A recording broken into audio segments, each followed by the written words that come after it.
This is a massive block that accounts for $1.8 trillion of trade. When you look at this, you wonder, how much can you actually torpedo that with 25% tariffs? General Motors this morning bouncing back by just 0.6% after dropping yesterday by 9 full percentage points. Coming up this hour, we'll catch up with John Stolfus of Oppenheimer with stocks at all-time highs. Bloomberg's Mike Shepard as Donald Trump completes his economic team, and Norman Rule of CSIS on Israel and Hezbollah's ceasefire deal.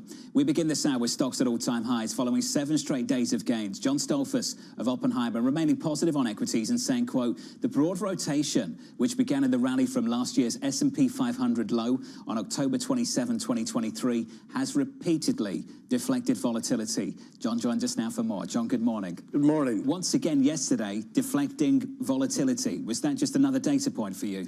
Well, it was another data point, but in a series of data points that reflect the change in where we are. And in essence, what it is people are beginning to realize that this bull market has legs. There is a broadening that is undeniable in terms of the way investors have responded to their appetite for equities. I'd also say, you know, I think from a historical perspective, a lot of times the market is perceived as a place, as a hotbed of fear and greed, but it also represents need. And the need is extraordinary these days in terms of people's planning, whether it's for a kid's education, one's retirement, in a world in which Social Security may not be any much the part of where it has been before. These are big themes for the next several years and maybe even the next several decades. Forever, our lifetime. I want to deal with the last 24 hours first, and then we can get to the bigger themes. Do you not think the threat from Donald Trump, president-elect, is credible? Does this market not believe it's credible? Or is there really something to take away from this to sit here and say, actually, this equity market can handle it? It's resilient enough? A combination of the two in terms of the equity market being able to handle it. But the important thing is the market really cares ultimately about revenues and earnings. So areas that will be damaged by an aggressive trade policy with tariffs that are extreme would be problematic. That said, I think the market is recognizing that President Trump is essentially known for pretty wild negotiation procedures. I mean, I always like to say when I speak with investors that if I can just imagine if you had a property, and this would be a small amount of money in New York, but that you knew was worth about $100 million and you wanted to sell it to Donald Trump, my guesstimate is he'd start out with, I think it's worth $20 million. You know, he's a hard negotiator. And I think the issues here that I think you mentioned at the beginning where you're talking about as they put this, the cabinet together, is that this is what we're dealing with here are genuinely unfair trade situations for the American worker, essentially, and for American businesses. And the problem is, how do you get to right-size that with so many countries really providing support to their businesses very different than ours, where we have high regulation, we have all kinds of our labor is much more expensive because we provide better for our workers. So is it fair to say that what you're basically indicating is that this is a market that isn't taking it seriously, that Trump is actually going to put through any of this, and that's not what's getting priced into markets at all? Well, I wouldn't say it's not being priced into markets at all. The traders certainly reflect it. Just as you mentioned, one of the automakers yesterday got slammed. You know, when you get to that kind of a thing, without a doubt, there's volatility inherent in this procedure. But it's likely the whole thing that Trump ran on was essentially to be beneficial for the U.S. And I think these are 4 years that he's got, and he's not got 4 years after this in terms of running again. So I think they're going to be very sensitive to it. It should look. There's going to be volatility. There always is. There's always uncertainty. But if you got to keep your eye on the ball, and it looks like through innovation, the process of where we are today, and that the U.S. is the consumer of choice for every vendor in the world, puts us into a fairly good position that the negotiations may originally start out pretty painful to look at, and then things actually work out remarkably better. Some people are saying this is the 5th year of his administration. Essentially, it's a continuation of policies that had been in place.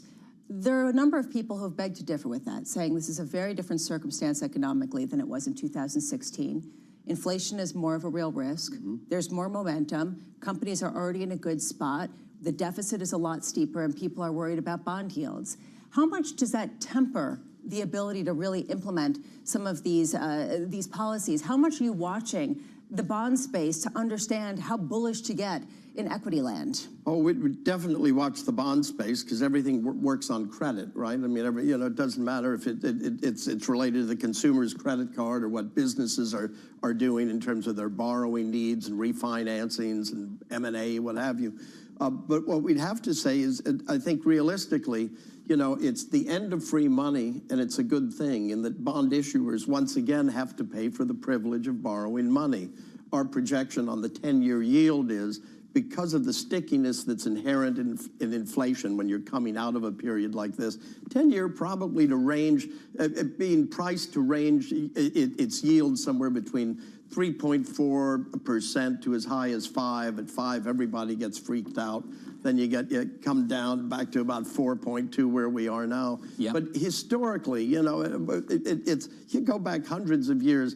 When it comes to 10-year borrowing, 4% tends to be about it. Whether you're borrowing for frankincense and myrrh, or you're peppercorn or whatever in Venice. We're doing the nativity scene. It's Thanksgiving first, John. Okay. Let's get to some price targets. The next year or so. Morgan Stanley, 6,500. RBC, 6,600. BMO, 67. Deutsche Bank's Binky Charter, 7K. Don't know what you think about that. I was talking about you yesterday. The average forecast on the S&P for this year was 4,800. You were at the high of 5,200, and you weren't bullish enough. Yeah. What's the lesson of 2024 been? Before we get into 2025, what's the lesson been for you? That's a real good question. It's the second time you've asked me that question. What's the lesson been in the year? And it's a great question. We did this last year too. Yep. And the year before. And we'd have to say with this is, we started last year. Last December we had 5,200. By March we raised it to 55. By July we went to 59, and most recently we went to 6,200 for this year. The thing that concerns me the most at this point is that the people that you mentioned were a mix of bears and bulls who have these high targets. So everybody's on the same side of the boat, which makes the market vulnerable to volatility that can come about from any piece of economic data, corporate guidance, or anything. The traders will jump on anything, and they'll take it, and they'll throw a perfectly good stock down like a hot potato, okay? Meantime, it creates an opportunity for those need investors who are investing intermediate to longer term for their goals and objectives to pick up babies that get thrown out with the bathwater. So you have to measure that. Our target won't come out until mid-December as usual. We wait until people have gotten pretty crazy and take a look what happens. But we do have to say it's rather disconcerting when you hear people throwing around targets, 7,000. It sounds dramatic, but when you actually put it to the calculator, the percentage upside based on the innovation that exists, the ability for companies to navigate tougher waters as a result of the experience that managers have learned from the great financial crisis, the pandemic, the supply chain disruptions, and then the balance sheets of the consumer. It looks like stocks could genuinely go quite a bit higher. Which is why so many people think we can get double-digit returns next year. We've talked about this as well. As human beings, we are conditioned to overweight downside risk. Yep. We can spend the whole morning talking about downside risk. Lisa will no doubt want to do that. What could go right in 2025? What do you think could go right? Well, I think among the things that could go right would be continued resilience in revenue and earnings growth on a broad basis. I mean, if you look at the EA page on a Bloomberg right now, you've got 4 sectors with double-digit returns. I think it's 8 sectors with, 4 sectors with double-digit earnings growth. You have 8 with positive earnings growth, and you have 3 with negative earnings growth. So the dispersion that you see in that tells you that, it's real. There's things that are really working, things that are somewhat working, and some things that aren't. And in that kind of an environment, based on what we've seen, the big surprises could be that resilience continues as an operative word in the markets, and that perhaps that we see that when the actual negotiations work out, that the countries involved will actually come to terms more readily because of the importance of the American consumer and American business. You put that together with something that you said, that when there is a bad headline, the companies just get dropped like a hot potato. I'm thinking of Target, Best Buy, Dell, and HP yesterday when they came out with weaker than expected earnings. What's your lens for knowing when it's a good opportunity, when you should actually pick that up? Well, you know, when we look at companies, one of the reasons why I can't mention individual companies, Oppenheimer doesn't like me to pitch my own stocks, right? But when we look at the companies, what we're always looking for, it's the traditional. It sounds very easy out to say this, but it essentially is good balance sheets, management that cares about their shareholders and their customers and their employees, and good ideas that they're managing through, and hopefully some kind of an upgrade cycle in technology. The thing is, we're all on the upgrade cycle, whether we like it or not. Ultimately, I will have to upgrade both my my iPhone 14, neither a recommendation to buy or sell Apple stock, and I will also have to update my 6S.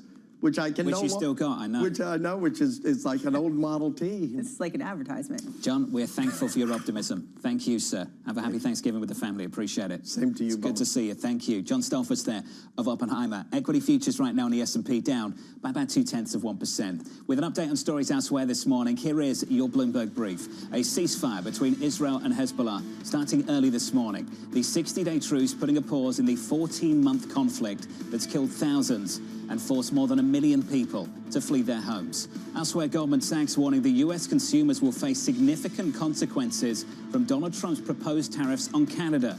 The head of the commodity research team saying the 25% levy would raise fuel prices in the U.S., which imports almost 4 million barrels of Canadian crude a day. And finally, as Lisa mentioned, shares of Dell and HP are falling in pre-market trading. Both companies reported revenue that missed analyst estimates, suggesting a longer-awaited recovery for the personal computer market is stalling. Lisa, Dell down 12%. Yeah, this is interesting to me. Everyone's talking about how there's going to be an upgrade cycle, whether it's iPhones or whether it's personal computers after the pandemic, when everyone had 15 screens in front of their face to distract from the fact they couldn't go outside. But there is this question of why it's getting delayed. Is it because the technology isn't there yet? Is it because people aren't interested yet? And that holds the key to the expansion of some of the AI adoption. Are we all waiting for the grand upgrade? I think some people are with Apple. Yeah, some people. I don't know. The Faro Index is suggesting maybe some not. people around this table. Because some people around this table aren't that interested yet. So Still we'll see. waiting, still waiting. Came close last night, honestly. Really? Phone battery What died. happened? Ooh. I would have stayed in bed, missed the show. Oh, yeah, right. Whatever. Yeah, real deal. It actually Almost almost happened. Midnight last night. Really? Rolled out, saw the phone was dead. Quickly ran to get the watch to check the time. Thought, Wow. you know, who It's knows? like, all I know- Might all I be know. 5:30. Watch, you're going to get a text. We're your local Apple dealer. Come join us later today. I'm here for the next 2 hours and 45 minutes. Up next on a program, President Trump making a statement. I believe that he's stepping up and making this statement about tariffs to tell both Canada and Mexico, we have got to get our border security in the United States squared away. That conversation up next. Live from New York this morning. Good morning.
There is this real momentum from Wall Street. We are basically deep in the European earnings season. Take a look at how we're faring when it comes to Asian markets.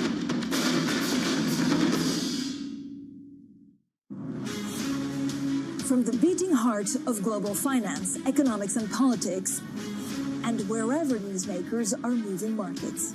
Bloomberg brings you conversations that allow for deep discussions and important insights. What do you think the future is for inflation? Is this a new normal? Are markets too optimistic? How do you worry about the things that are outside your control? How does the current fighting completely stop?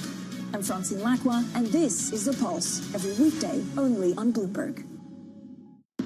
As we spend some time here on the broader presidential race. Let's focus in on European politics. Makes you wonder how politics might play out.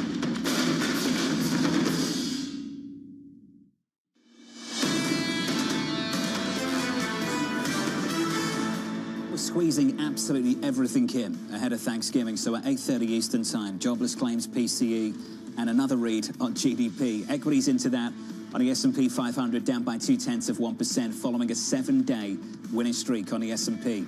Under surveillance this morning, President Trump making a statement. I believe that he's stepping up and making this statement about tariffs to tell both Canada and Mexico, we have got to get our border security in the United States squared away.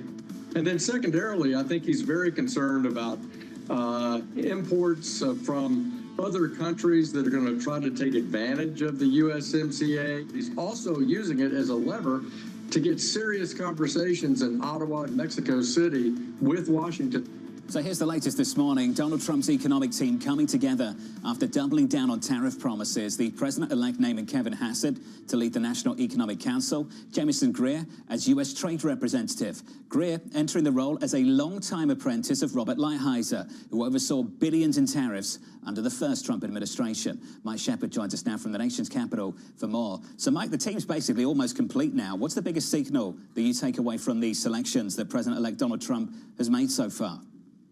Well, as Congressman Hill said yesterday, the president-elect is sending a message, but I think the message we're taking from this latest round of appointments, which dropped in the evening hours on Tuesday, is that he will really follow through on this tough stance toward China. By picking Jamieson Greer, he is selecting someone who is not only known as a China hawk, which is something that's in vogue here in Washington, but somebody who falls to the more severe edge of the spectrum there. At the top of the hour, you heard Lisa talk about how Greer has favored this so-called strategic decoupling from the world's second largest economy. And that's a step even the Biden administration's trade architects, led by Catherine Tai, the current trade representative, and Commerce Secretary Gina Raimondo, they have not been willing to say that. In fact, they've gone to great pains to say that they still want to do business with China. But Greer is making the case that, look, China poses this kind of generational challenge, and we really need to maybe break away from them a little bit. Mike, a big debate happening on Wall Street is just how credible that threat might be. So if we go over the proposed tariffs of the last 48 hours, an additional 10% on a tariff of imports on Chinese product, 25% tariffs on products from Mexico and Canada. Mike, I think a lot of people in the market just don't believe that's going to happen. What's the conversation sound like in Washington? Is it any different?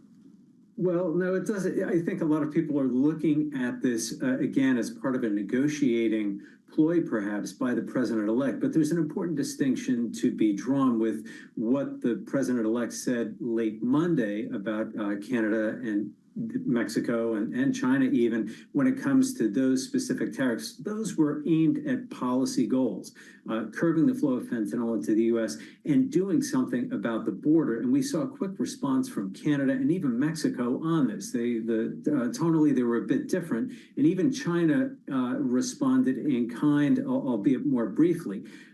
By looking at the selection of Jamieson Greer, we are seeing that something broader in the direction of travel in terms of economic ties. And he has, when we talk about strategic decoupling, he has also favored revoking China's permanent normal trading status. And this is a category that Beijing was first awarded back in 2010 by the U.S.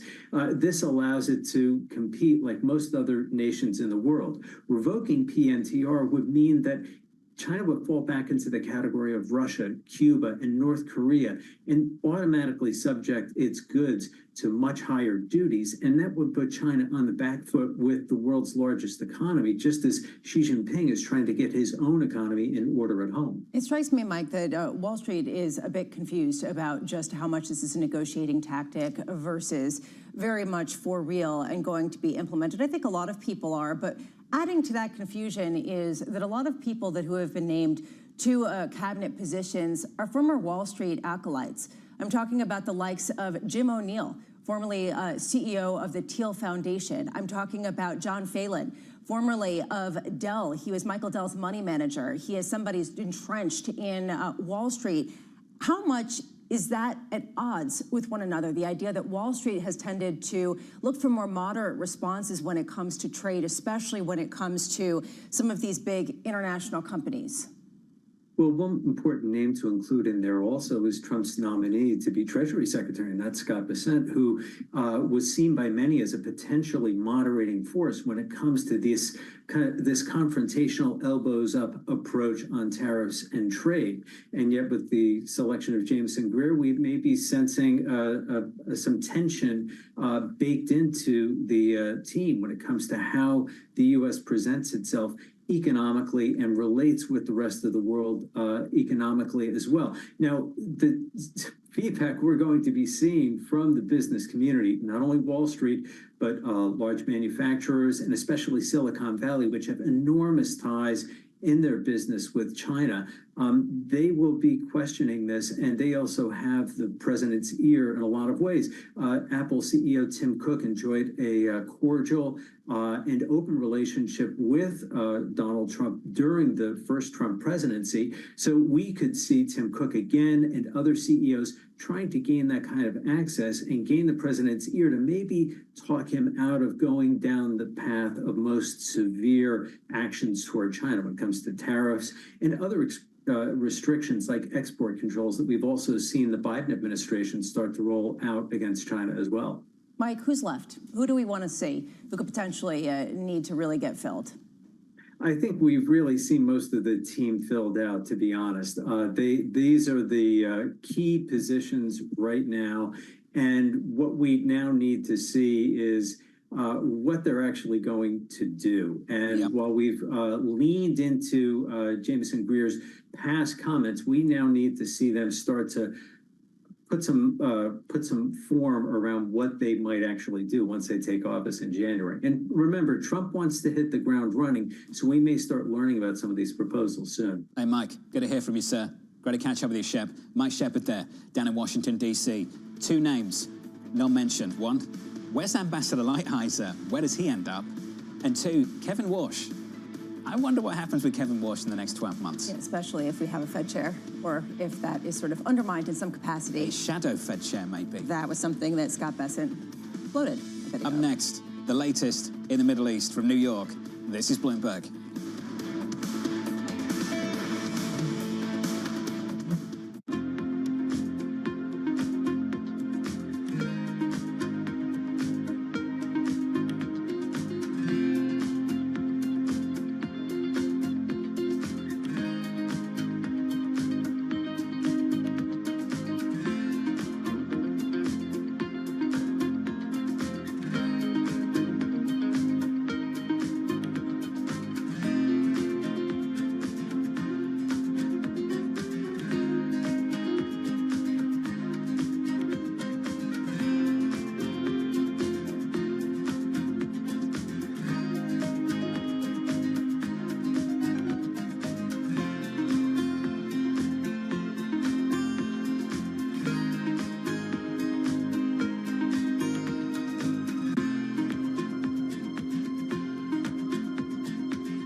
is the Vivian Tom clientele.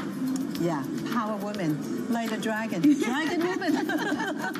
They're lawyers, they're CEOs, they're all important decision makers, women in the world. Why do you position your products for this group of women? When I started, designing, I always want to do something that is empower women. When you take a look at your store, there is something for everyone. Take a look at the T-shirt, for example. My customer growing, like 30 years already, so they become more powerful. I also want to grow my Gen Z audience too, they are like in the 20s, so it's a more affordable price for them. And then, my powerful woman's daughter wearing their mom's dresses, and they feel that the power, the energy. So now they come back to the store and they buy more.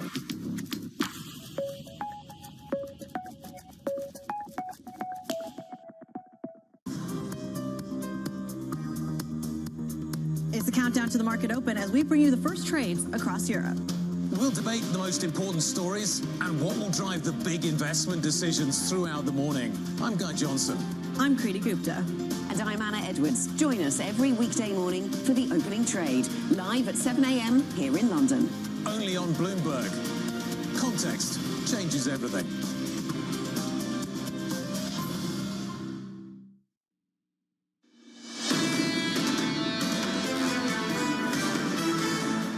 Seven-day winning streak on the S&P 500. Equities pulling back just a little bit. We're down 0.2%. On the Nasdaq 100, we're down by 0.4. Big tariff threats from President-elect Donald Trump, and yet we closed yesterday at all-time highs. Why? Why are we taking this all in our stride? This is the take from the CIO team over at UBS. The timing and narrow focus suggest scope for negotiation. The fundamental backdrop remains supportive. Hence, equities at all-time highs, and these little pockets of landmines going off here and there. Yeah, you're talking about, for example, auto manufacturers. We start to see GM, and you see if you price out what this could look like, you're talking about price increases that could be quite significant. So here's the question. Is this a negotiating tool, or is this just hubris on the part of markets to look past it and say, this is just going to blow over too? And I do think there is a note of skepticism this morning when you see who is put into the cabinet positions. This is ideological. This is not a negotiation for them. This is tariffs first. Yes. That's for sure. In the bond market, 2-year, 10-year, 30-year yields dropping. Once again, yields have been dropping all week. We're down 4 basis points at the front end, down 4 at the longer end on a 10-year, 426.92. Said this a few times that at 8:30 Eastern time in 2 hours from now, you'll get a ton of economic data. But the big three, December 6th payrolls, 11th CPI, 18th a Federal Reserve meeting. Today's PCE, though, is actually going to be really interesting because what we're looking at is the potential for any offset, any potential bad news when it comes to the disinflationary path to push Fed officials away from cutting rates next month. And that's what we heard in some of the meeting minutes yesterday, that they could cut, they could not, we'll have to see, we don't know, what's neutral rate, gradual. Yeah. I mean, really, what information did we learn yesterday? A lot's changed. They haven't changed too much just yet. Wait until December 18th. They want to model some tariffs. Well, they've got some tariffs to model, haven't they? Let's turn to Europe. So for the last few weeks, it's been US, America, America, America. That's where the fireworks are. In Europe, check out the spread between a French 10-year and a German 10-year. Approaching 100 basis points, the widest since 2012. France has been trading tighter to Greece than Germany for quite a while now, and I think that's an important point to make. The Prime Minister's ability to pass a budget and cut spending is the big focus at the moment. Le Pen is threatening to basically bring down the government, and I think this just all reinforces broader worries about the continent, a continent distracted at a time when they really don't want to be. A continent that can't afford the same kind of fiscal dominance the United States does. And what you see is that bond vigilantes have a much greater presence over in Europe, and particularly when it comes to France. And it shows a real reordering, frankly, of the economic backdrop. It used to be that Germany was the powerhouse. France was this close number 2. And then you had, Italy and Spain and some of the others out there. Now it's actually different in Greece. Those are actually doing a lot better, and people are saying, actually, those are the stronger profiles. So it raises a question, where is the growth engine going to come from, and where is the political leadership going to come from at a time where the 2 biggest economies are both in absolute political turmoil? And what is Europe sleepwalking into? More specifically, what is the ECB sleepwalking into? Executive board member Isabel Schnabel, who I have a tremendous amount of respect for. I think she's one of the clearest communicators in central banking anywhere, at any central bank worldwide. But that doesn't mean that we can't criticize some of the substance of a recent speech. She was talking about structural issues in Europe. And if Europe's struggling because of structural issues, can we really address them with lower interest rates? Would that be a waste of ammunition to address that when something should be happening elsewhere? And really that just raised the very real prospect of the ECB not doing much at all. Yeah, verbatim, this is what she said. Given the inflation outlook, I think we can gradually move toward neutral based on incoming data. I would warn against moving too far. That is into accommodative territory at a time where other people are saying this is a region that faces an existential economic threat and needs all the help that it can get. So it raises this question, are they playing a game that has already been made out of date? Euro-dollar at 105. Under surveillance this morning, President-elect Donald Trump completing the bulk of his economic team, naming Kevin Hassett to direct the National Economic Council and Jamieson Greer as U.S. trade representative. Elsewhere, Canada and Mexico responding to Trump's tariff threats. Canada saying it has plans to boost border security and pointing to U.S. government data showing most fentanyl problems come from Mexico. Mexico, Lisa, suggesting it could respond with tariffs of its own. My favorite is Mexico is saying, all right, you want to play that game? Get ready for a trade war. It's going to hurt everybody.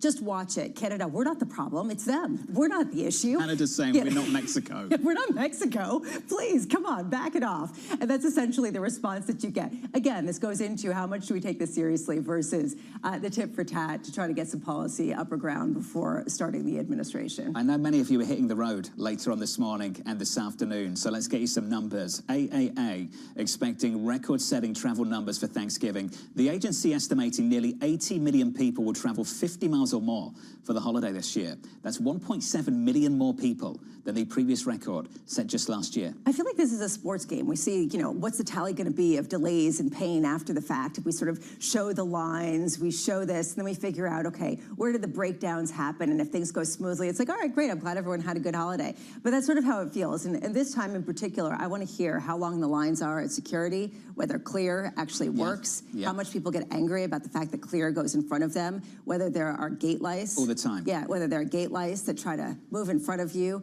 at the airport to try to get your boarding number. Up about two very different issues. I'll start with TSC pre-check. Yes. Start there. Okay, go ahead. The fact that Clear comes in front of you drives me nuts. Absolutely ridiculous. I just don't know why that's allowed. I actually feel anger every single time, and I have to be honest that when fewer people are signing up for Clear, I think good. It's sort of pay for play, and that's Sign essentially up for what everything it is. now and work out what the shorter line is. That's exactly what AMH The shorter does. line now is basically just the normal one. I've actually noticed that. Right? You can actually see that. They give you actual wait times, and sometimes that is the case. Ridiculous. Let's turn to the Middle East. Much more serious topic. Israel and Hezbollah reaching a deal for a 60-day ceasefire after weeks of mediated talks. Both the IDF and Hezbollah agreeing to withdraw from southern Lebanon. Bloomberg's Jemana Basechi, helping to lead our coverage out of the region, joined us now from Dubai. Jemana, welcome to the program. What finally got this deal done? Well, that is the big question that everyone's asking. And I would say there are a couple of factors that have been contributing. The first is, if you remember, about a month ago, Lebanon had actually indicated that they would be willing to agree to a ceasefire. And then the same day, actually, that we had that conversation with the Lebanon economy minister, an Israeli airstrike took out the leader of Hezbollah, Hassan Nasrallah. After that, the situation escalated a lot. But from the Lebanese part, there certainly was an element of war fatigue with the death toll count, mounting, more than 3,800 people killed, 1.2 million people displaced. But then you have to think about the broader regional picture as well. And this is the fact that Iran have been on the back foot. We're talking about their main proxy in the region, Hezbollah, being severely debilitated by the events over the last couple of months, with senior leadership being taken out. About 80% of their military capabilities, estimated by the IDF, also anticipated to have been eliminated as well. So they're on the back foot, not in a position of strength, not willing to sacrifice or make any further sacrifices with their main element of deterrence in the region. And therefore, you could say that this was the reason that they were actually forced to come to the table and would have applied pressure on Hezbollah on the Lebanese side to come to this ceasefire. On the Israeli side, you're also looking at war fatigue as well. Reports of the need to bring in more army recruits at a time when several fronts are going on And also you want to take into consideration that the terms of this truce is 60 days. That takes you 1 week after President Trump is going to assume office in January. So again, there's anticipation of a change in White House administration that I think would be weighing on both sides here. But I would just say also, this is a temporary truce, and the details of the truce are very reminiscent of a 1701 UN resolution that was put in place after the 2006 war. It was not implemented. So key here is going to be implementation. The timing and implementation, both important. Jumana, I appreciate your time this morning. Thank you. Jumana Basenji there, added to Dubai. Joining us now is Norman Raw, the senior U.S. intelligence official, I should say former senior U.S. intelligence official. Norman Raw joins us now. Norman, welcome to the program, sir. I think an obvious question we're all asking is whether this makes it more or less likely we can see a ceasefire elsewhere in Gaza between Hamas and Israel. Do you think we can? Good morning. These are two different areas. These are two different groups of decision makers. These are two different military environments. But for Hamas, the situation is weakening every day. Their leadership has been eradicated. Their military potential has been essentially destroyed. At the same time, they still remain hostages, to include 7 Americans, and they have some capacity to keep bleeding the Israelis. It comes down to the question of who is the decision maker right now within Hamas. And I think that's a troubling issue, because if it was difficult in the past to get decisions done between Doha and Gaza, imagine now where you have a fragmented leadership in itself. The U.S. will test this situation, and if you're Hamas, you have fewer allies now. Iran isn't there. Now is the time to go for diplomacy, because you survive and you can be rebuilt. Norman, what will you be looking for over the next 60 days? Well, this is likely, there's no such thing as a ceasefire that is perfect. We're going to see tests early on. The Israelis need to withdraw, and then we'll see how efficiently Lebanese armed forces replace them in these areas. We're going to see Lebanese Hezbollah continue to assert itself within Lebanon. There has been much discussion that maybe this is a time for the Lebanese government to finally demonstrate a capacity to run the entire country. I don't think it has that capability at present, but we'll see that in coming weeks. I think one of the drivers for Hezbollah to accept this deal was that it was being weakened to the point where perhaps its capacity to push back on the Lebanese government would be severely tested. So I think we're going to watch those dynamics. Norm, let's say that this is coming to some sort of close. Let's hope that it is, in terms of the conflict and the bloodshed. How different is the geopolitical order right now of this region than before October 7th? It's a region in turmoil. It's the most contested. The region is more contested than at any time since 1945. No American administration has left office with the Middle East in such confusion. You have the proxies who remain alive in Gaza, Iraq, and Lebanon. The Houthis are more powerful than ever and can be replenished. Iran is on the back foot, but Iran has not been defeated. Iran just needs to come up with new tactics, new weapons. It needs to buy time to see how that's done. We do have some positive elements. The Saudis, the Emiratis, are conducting a very revolutionary and very consequential economic transformations that involve artificial intelligence. This requires some very serious thinking about a U.S. approach to how we're going to work a really, really complicated minefield of issues. So, Norm, what's your sense of what the Trump administration will do when it comes to their approach, what they're going to try to accomplish, and how this could look in, say, a year, how the sort of alliances are shifting? I think we have some good sense of where this would be. The Trump administration will not want to be involved in a conventional war. The Trump administration will not allow Iran to test U.S. resolve, perhaps as aggressively as Iran and its proxies did under the current administration. The Trump administration will be more willing to tolerate aggressive Israeli action, but only if it ends a conflict in the short term. The Trump administration will continue to support the high-tech and engagement with the Gulf states, who again are bringing in artificial intelligence to an extent never seen before. And the Trump administration will maintain energy discussions with the Gulf to ensure stability and price protection within the energy market as a whole. I don't think we're going to be looking for any dramatic changes in that environment. Of course, maximum pressure will return on Iran, but that will be a China discussion as much as an Iran discussion. And if that were to occur, although the Gulf is unlikely to participate in any actions that would lead to their exposure to Iranian missile or drone attacks, I'm confident they would support additional oil production to take advantage of any loss of Iranian production. Norman, forgive me for putting you on the spot just a little bit and asking you some questions about mistakes that key personnel might have made over the last few years. But Jake Sullivan, Secretary Blinken, are there obvious mistakes the incoming administration you think need to learn from? Diplomacy is difficult, and each administration prioritizes where it's going to put its attention. I think it's very important that we reestablish credibility as a deterrent actor in the region. It surprises me that the United States and NATO itself have not attempted to defeat the Houthi threat to the Red Sea. That's a situation that I don't think has occurred in modern times. And to give you an example, the multiple NATO ships are involved in Red Sea activity, and they're under fire. But during the NATO conference that took place in Washington, there was no significant discussion of a combat zone involving NATO navies on a critical artery for European trade and economic security. I think more attention needs to be devoted to that and to showing Iran there will be a powerful price paid for its aggressive activity and terrorism against the United States. Norman, do you think that will change with the incoming administration?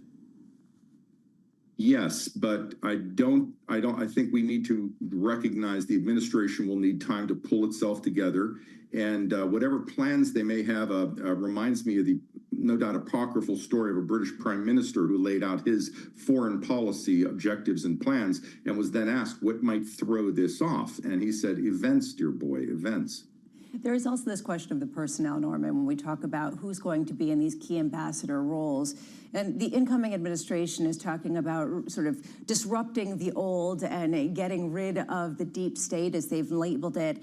How much is it important to have certain career diplomats in key positions to help with continuity? Or is it important to get new blood, new personnel in the region?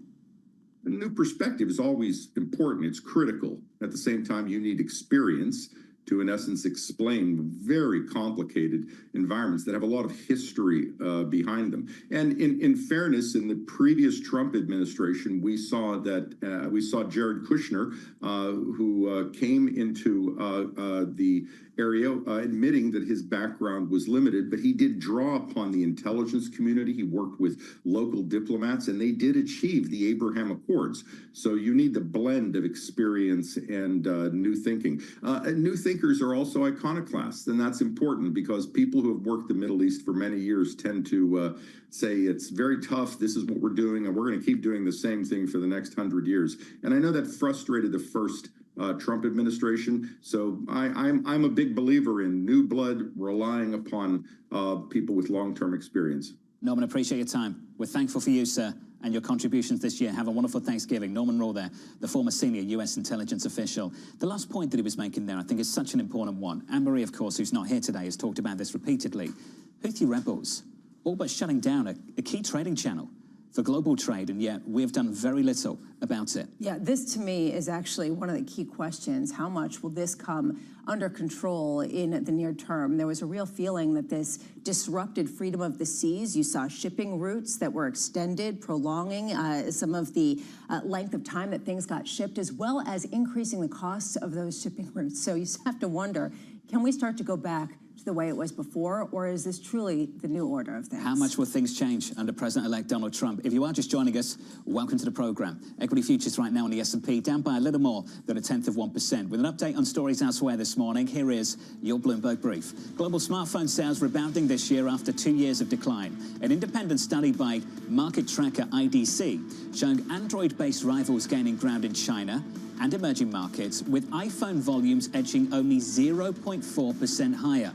Elsewhere, Volkswagen will end its activities in the western Chinese province of Xinjiang amid pressure from investors related to possible human rights abuses in the region. The company's local venture with domestic car maker SAIC will sell a small plant in the province to a state-owned company.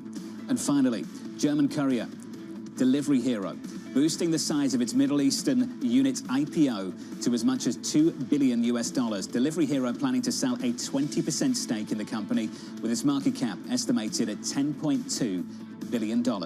And that is your Bloomberg Brief. Up next on the program, soaring costs, straining holiday shoppers. Strong spending this year is expected, but the problem is we're on a knife's edge when it comes to wage growth versus inflation. As prices are going higher, wages aren't keeping up. That conversation up next, live from New York. You're watching Bloomberg TV.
European countries need to think, do you want to compete as a small country or do you want to compete as Europe? I don't think they have a choice because the US and China have already started the race and Europe needs to follow. There isn't a European company in the top 20 largest firms in the world. That is a problem. But what does it mean for individual countries within Europe? You can have more control and less growth, or you can have less control and more growth. If countries trust each other more and they build more European champions rather than each country having its own national champion, growth is going to be better, productivity growth is going to be better, the welfare is going to be better. But there is going to be less control at the national level. So right now, each European country wants to have its own telecom company, its own couple of large banks, Its own bank, its own large energy companies. And the question is, are you willing to surrender some of this control to European firms, which are going to be more productive, but you are going to have less control at the national level? Welcome to the world of decentralized finance. Massive outperformance from Bitcoin. Bloomberg's covering all things crypto, the people. The tectonic shift emanating from Washington. All we're looking for is clear rules and an ability to build in the United States. Crypto shouldn't be partisan. The transactions. really a record-breaking moment. Crypto VC is back. And the technology. It's really the beginning of a global on-chain economy. And if America doesn't embrace it, we're going to be left behind. Bloomberg Crypto, only on Bloomberg. From the world of politics to the world of business, Joe Matthew and Keely Lines deliver news, insight, and analysis live 2 times a day, every trading day. Balance of Power at 1 and 5 Eastern, only on Bloomberg. Bringing you up-to-the-minute geopolitical news whenever and wherever it happens. I'm David Gura in Rio de Janeiro, Brazil, and this is Bloomberg.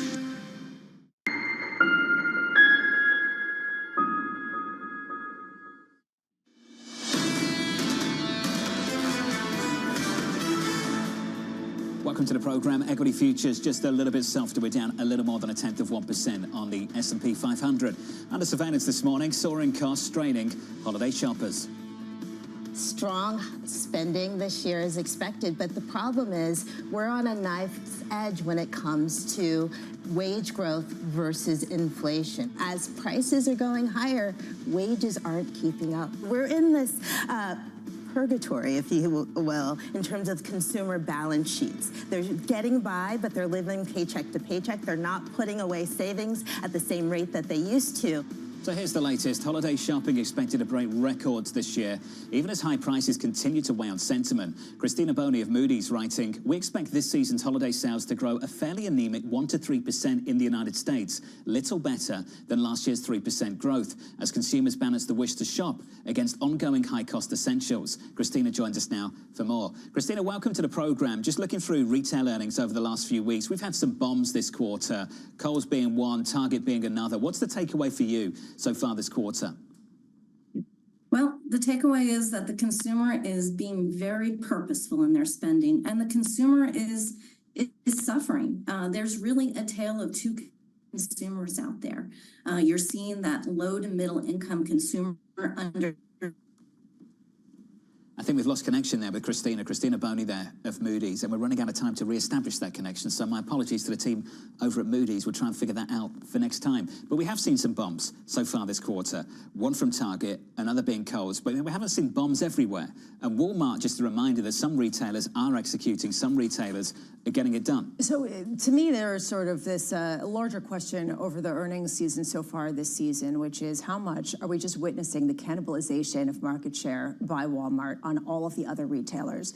It's not just that higher income shoppers are downshifting to Walmart. Walmart is actively catering to that clientele. They are increasing their inventories of higher end electronics, of higher end retail goods. Their online consumer platforms are selling shoes, some of the big sneakers. So you start looking at this and you start wondering, how do you gauge this from a macroeconomic perspective when there are some very specific industry trends that are going on? Let's talk about one trend, interest rates. Interest rates might not be coming down.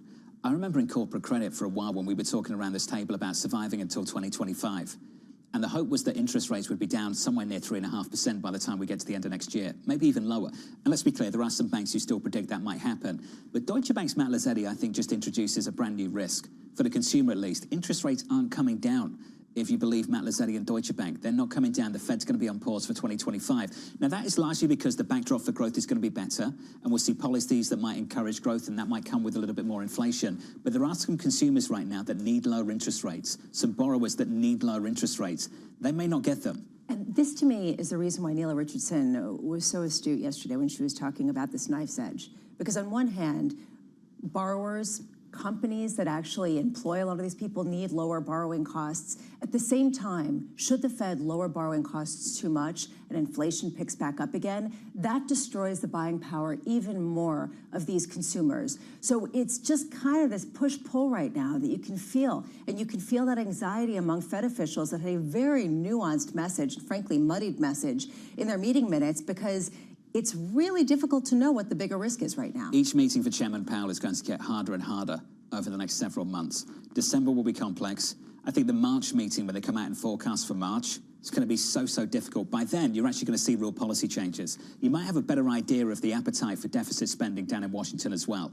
Set some policy around that. You might also have a sense of the appetite to disrupt business as usual at the Federal Reserve and some of the shadow Fed policy. Might have a new Fed chair. Exactly. I mean, there are a lot of potential question marks that are arising early next year. Up next on the program, in the second hour of Bloomberg Surveillance, we'll catch up with Matt Miskin of John Hancock, Isaac Boltanski of BTIG, Michael Swanson of Wells Fargo, and the former New York Fed President, Bill Dudley. That's all coming up from New York.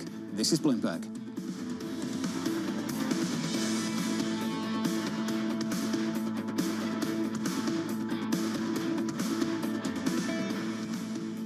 From our studios in New York and San Francisco, our expert hosts have the data and analysis about the companies you know and the startups to watch, plus the interviews you don't want to miss. Watch Caroline Hyde and Ed Ludlow on Bloomberg Technology, the only daily business show dedicated to tech, right in the middle of the trading action, every weekday, only on Bloomberg Television. Context changes everything.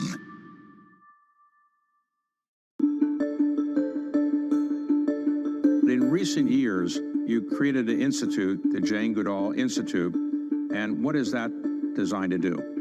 Well, that was started in 1977, when by then I had a little research station, and 4 of my students were kidnapped, and everything shut down.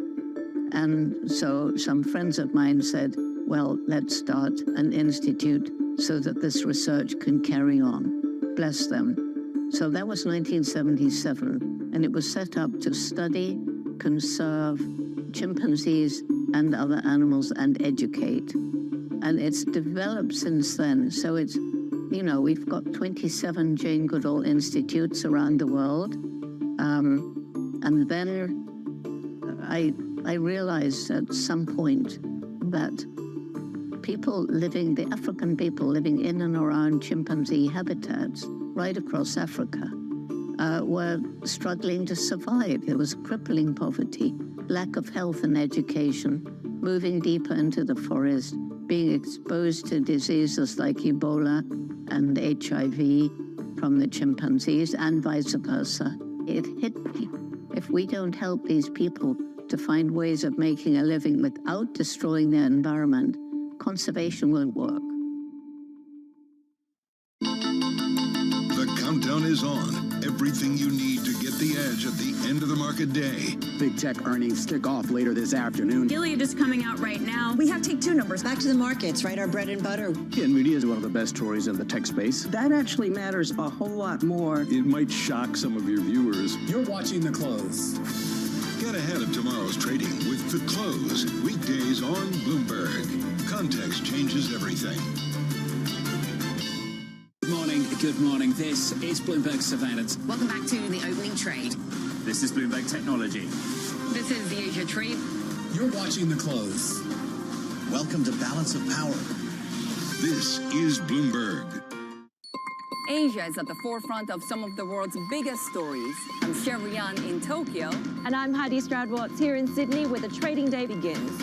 We're here in the center of all the action to get you set up with the numbers, news, and knowledge you need for the day ahead. The demand is indeed recovering. We've been waiting for this moment. The opportunity of a century. Join us on Bloomberg The Asia Trade. Weekdays only on Bloomberg TV.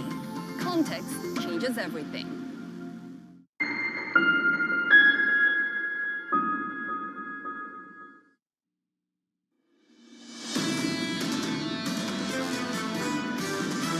I don't think we can look at the consumer through a monolithic lens. The consumer's really looking for somebody who's going to provide them the ability to stretch their dollar and stretch their wallet. The consumer is very sensitive to price. We're in this purgatory, if you will, in terms of consumer balance sheets. They're getting by, but they're living paycheck to paycheck. It's been weak. I mean, the consumer has been softer. This is Bloomberg Surveillance with Jonathan Farrell, Lisa Abramowitz, and Anne-Marie Hordern. For many of you, closing out the month of November today on the S&P 500 so far this month, up around 5%, the best month of gains potentially for the year so far. And over the last week, adding some weight to that rally, 7 days of gains on the S&P 500. Equity futures so far this morning, negative by 0.1%. On the Nasdaq 100, we're down by 0.3. In 90 minutes from now, Lisa, tons of economic data, jobless claims, PCE, and another read on GDP. Yeah, you basically nailed it when you were saying they're trying to cram everything in before everybody goes away, and we're trying to make it so that everyone gets a 4-day weekend next year and the year after, because why does anyone come in on Friday? Why isn't that also included in the U.S. holiday? But I digress. I will just say, PCE, we cannot underscore enough how important it is for this PCE print to come in at expectations or below it for this Fed to go 25 basis points next month, because ultimately they have said they are data dependent, bordering on data point dependency. I don't want to put words in anyone's mouth. That's not what they're saying. But it feels like that is the gap between potentially moving and potentially not. They're going to be policy dependent too, in a big way for 2025 and beyond. And we know the individuals that might be in control of the levers of policy through the next 4 years or so. President-elect Donald Trump naming the economic lineup now. We've got a fuller picture. Kevin Hassett at NEC, Jamieson Greer over at USTR, Scott Besson, as you know, Treasury Secretary Designate, Commerce Secretary Designate, Howard Lutnick. That's your team. They're the big four. Yeah, and the reason why it has been confusing to get a cohesive message from the team that has been named is because they don't totally correlate when it comes to sort of unified vision. It feels a little bit like there are going to be some pretty big arguments among some of these individuals when it comes to how much pain the U.S. is going to accept in return for, as Jamieson Greer, the named U.S. trade rep potentially, has called the decoupling from China. It's just unclear how this is going to shake out, which is a reason why markets haven't been taking it seriously. Nonetheless, it is clear on 3 fronts. This is a president that cares about markets, Scott Besson. This is a president that is serious about potentially increasing the tariffs and increasing the gap between China and the U.S., and tariffs are very real and very much going to be implemented. And this is someone who also really cares about immigration and really cares about maybe making a point on a couple of things that he thinks have gone wrong since he left office. We touched on this earlier this morning. There's one name missing. It's Kevin Walsh. And I still think Kevin Walsh is in the picture.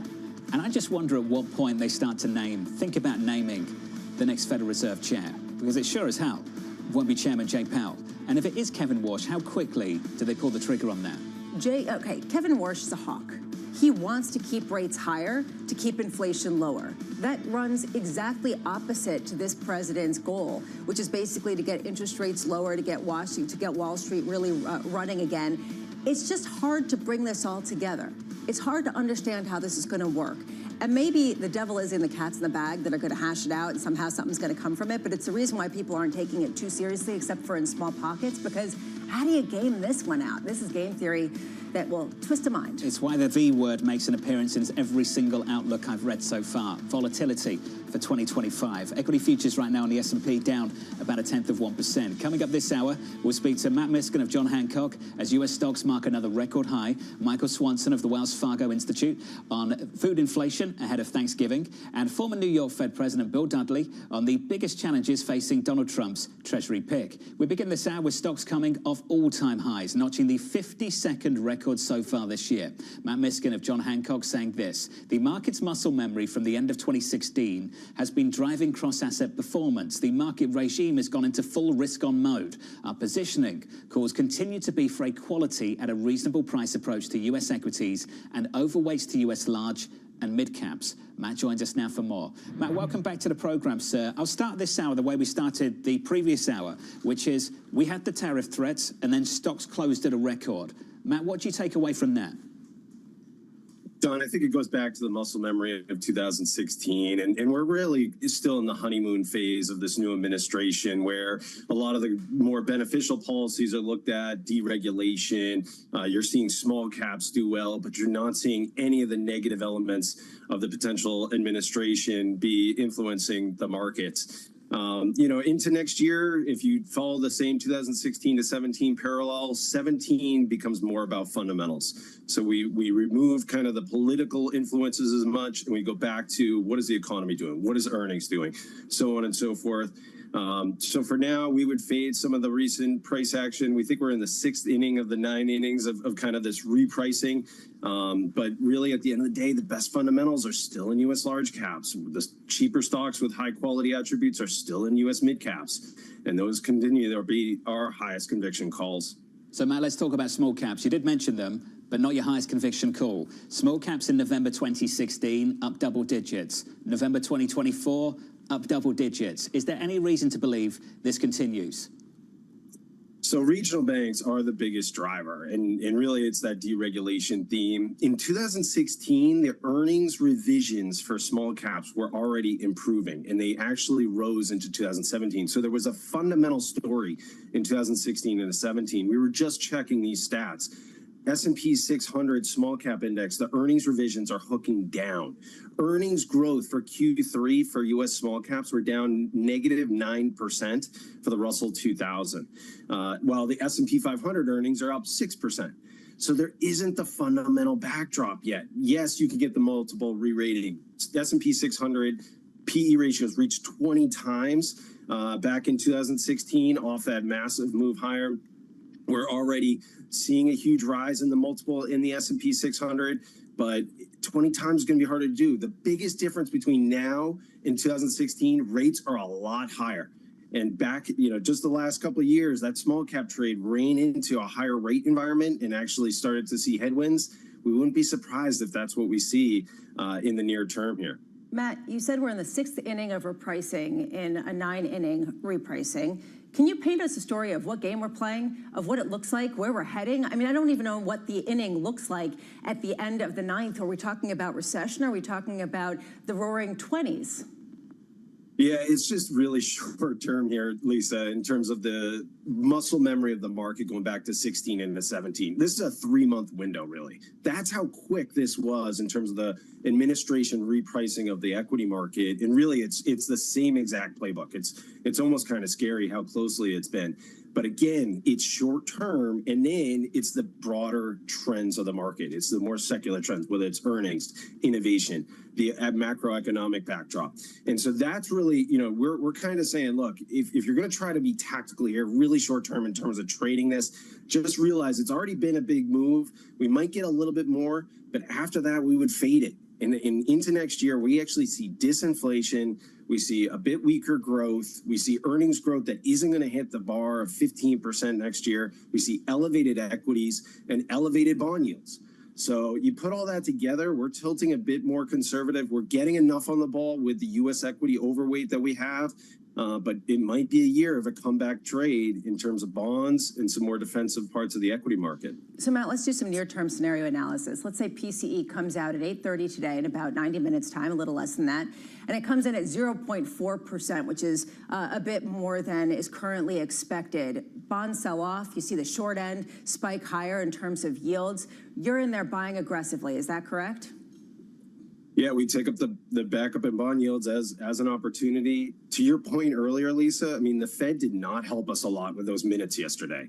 They are just saying, look, December, it's a coin flip. We'll see what happens. And so these data points, like you said, everything's going to be hypersensitive for that December cut or just hold. In our view, though, we could see a re-inverting of the curve, a flattening in essence, where the 2-year comes up because it's not pricing in as many cuts. And then the 10-year actually falls because now the Fed isn't going to be the put anymore. The market's like, okay, you had the Fed put, and then now you have the fiscal put. In our view, the Fed put is going to be coming off. The market's thinking that's the fiscal put. Even that, I think, is actually a bit of a leap of faith. But at the end of the day, the Fed might not be cutting in December. We actually think the more intermediate part of the curve could actually rally on it. So what's interesting to me, Matt, is that even though Fed officials don't seem to have any conviction, you do have conviction in this disinflation, even at a time where the data has been confusing in and of itself. We got U.S. consumer confidence yesterday rising to the highest in 16 months, at the same time that U.S. new home sales fell to the lowest since November of 2022. Where are you getting that confidence about disinflation? Well, so at the end of the day, it's all about housing. And you just, spoke to new house sales really dropping off a cliff. But housing prices have been moderating. And we're starting to see a change in the housing dynamics where inventory is starting to rise. And a lot of it is in the hot spots of the country that really saw the biggest house price appreciation. So Florida, Texas, Colorado, other hot spots that saw a huge influx of people and housing price appreciation. That's starting to come off. 2/3 of the inflation dynamic has been housing or shelter, owner's equivalent rent. If you take that out, inflation right now is 1.3%. CPI ex shelter is 1.3% year over year. So it's really coming down to housing. Mortgage rates just went back up recently, so that's actually probably going to weigh on it. And then other things, stronger dollar, that's disinflation. We're buying stuff abroad at a stronger dollar. That means a lower price abroad. That's good. We actually see weaker oil prices. If we're going to increase production, that's going to be increasing oil supply. That decreases gas prices likely. That's disinflationary. There's actually more disinflationary forces than the market thinks right now. And that's, again, why we look at this backup in bond yields as an opportunity for high quality investors. Matt, just before you go, doing a quick survey throughout this morning so far, just how credible a threat the tariff threat actually was in the last 24, 48 hours. The additional 10% tariff on imports from China, the 25% on products from Mexico and Canada. Do you believe the president-elect would actually go through with that? It usually starts as a negotiation tactic. I mean, again, we're using the playbook of the last term in terms of 16 into 17, and really this is not new. This isn't our first rodeo here as it relates to tariff talk. But we do have to be careful. The last sample was in that 16, 17, 18, 19 period. And really what happened was inflation averaged 1.6%. It didn't create as much inflation because it actually decreased demand and it created a bit weaker real GDP growth. So there could be a period, there could be a little bit more nominal, but a little bit weaker real, and a little bit weaker real GDP growth would actually cause disinflation in our view, because the consumer's going to balk at that higher price. So there's a lot of cross currents, and we don't know policy yet. At the end of the day, we're focusing on the fundamentals. Matt, thank you, sir. Matt Miskin there of John Hancock, echoing what I saw from Max Kentner of HSBC as well. Look at the backdrop and not the politics. I think it's interesting, though, just to hear from a range of guests so far, Lisa. Do they believe it's credible or not? It certainly doesn't matter what we think. It matters what market participants think, because they're the people who have got to buy these things. And ultimately, what I hear is negotiation. That's all we've heard repeatedly so far this morning. I think you put certain stocks in the penalty box, GM being one of them, certain currencies in the penalty box. SocGen's Kit Juice came out yesterday, said he did not want to pick up the pieces with the Canadian currency. But then for the broader market, there seems to be this comfort with the idea that this is the start of a negotiation, that what you heard in the last few days probably won't translate to reality. And in fairness, as we were just hearing from Matt, this isn't the first rodeo. This market has dealt with this before. They've dealt and been benumbed by headline after headline. It's 3 weeks from the election. He hasn't taken office yet. I understand why people maybe aren't responding to what the ramifications are this prematurely. We'll see if it's the right way of looking at things in about 2 months' time. Let's get you an update on stories elsewhere this morning. Here is your Bloomberg brief. Delegates telling Bloomberg that OPEC Plus is discussing another delay in increasing oil output. Ministers meeting this weekend, facing slowing demand in China and rising supplies in America.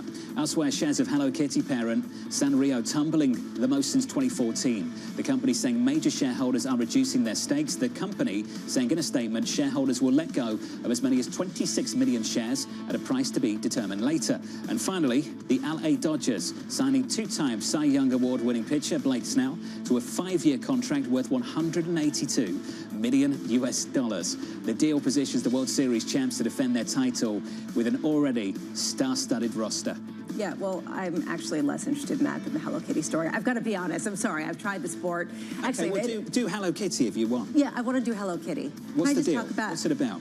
You never engaged with Hello Kitty? No, I have, of course. Yeah, so did you ever have... not personally engaged with the product. Am I aware of the product? Yeah, you're aware of the product. You never had, like, the pencil kits with Hello Kitty and the sort of cute little notepads that were the Hello Kitty shape? That wasn't what I reached for on the shelf when I was a child, no. Yeah, I actually did. And honestly, I'm surprised. Too. Yeah, I'm obsessed with it. I don't know. I was more sort of into that. But the Dodgers continue to dominate, and that's sort of the story of the I remember AMH went to Tokyo a number of years ago and was absolutely obsessed with that store. Yes, well, you know, she's not the only one, although evidently maybe a little less. It's why she's not here. She's so upset about what's happening with the stock. Up next on the program, the Trump agenda taking shape. The election, it's 3 stages. It's the initial risk-on reaction to the election. Then you have what we're in now, which is nominees and policy proposals.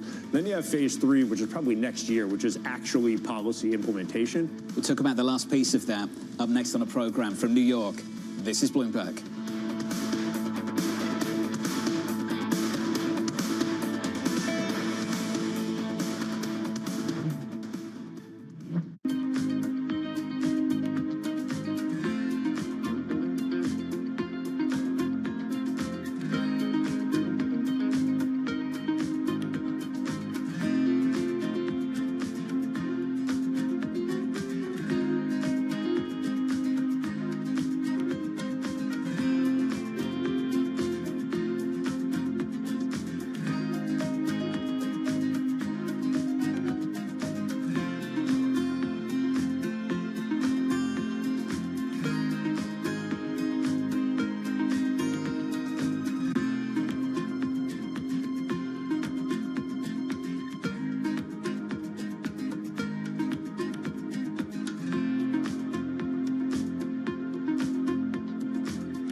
Bloomberg covers the world with unmatched reach and resources. From more than 120 countries, the moment news breaks, 24 hours a day.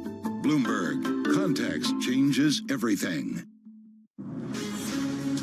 From the beating heart of global finance, economics, and politics, and wherever newsmakers are moving markets, Bloomberg brings you conversations that allow for deep discussions and important insights. What do you think the future is for inflation? Is this a new normal? Are markets too optimistic? How do you worry about the things that are outside your control? How does the current fighting completely stop? I'm Francine Lacqua, and this is The Pulse, every weekday only on Bloomberg. Middle East and Africa. Vibrant resources and high-yield investment opportunities abound. Join me on Horizons Middle East and Africa for the stories, newsmakers, and insight from this exciting region. Now weekdays, only on Bloomberg.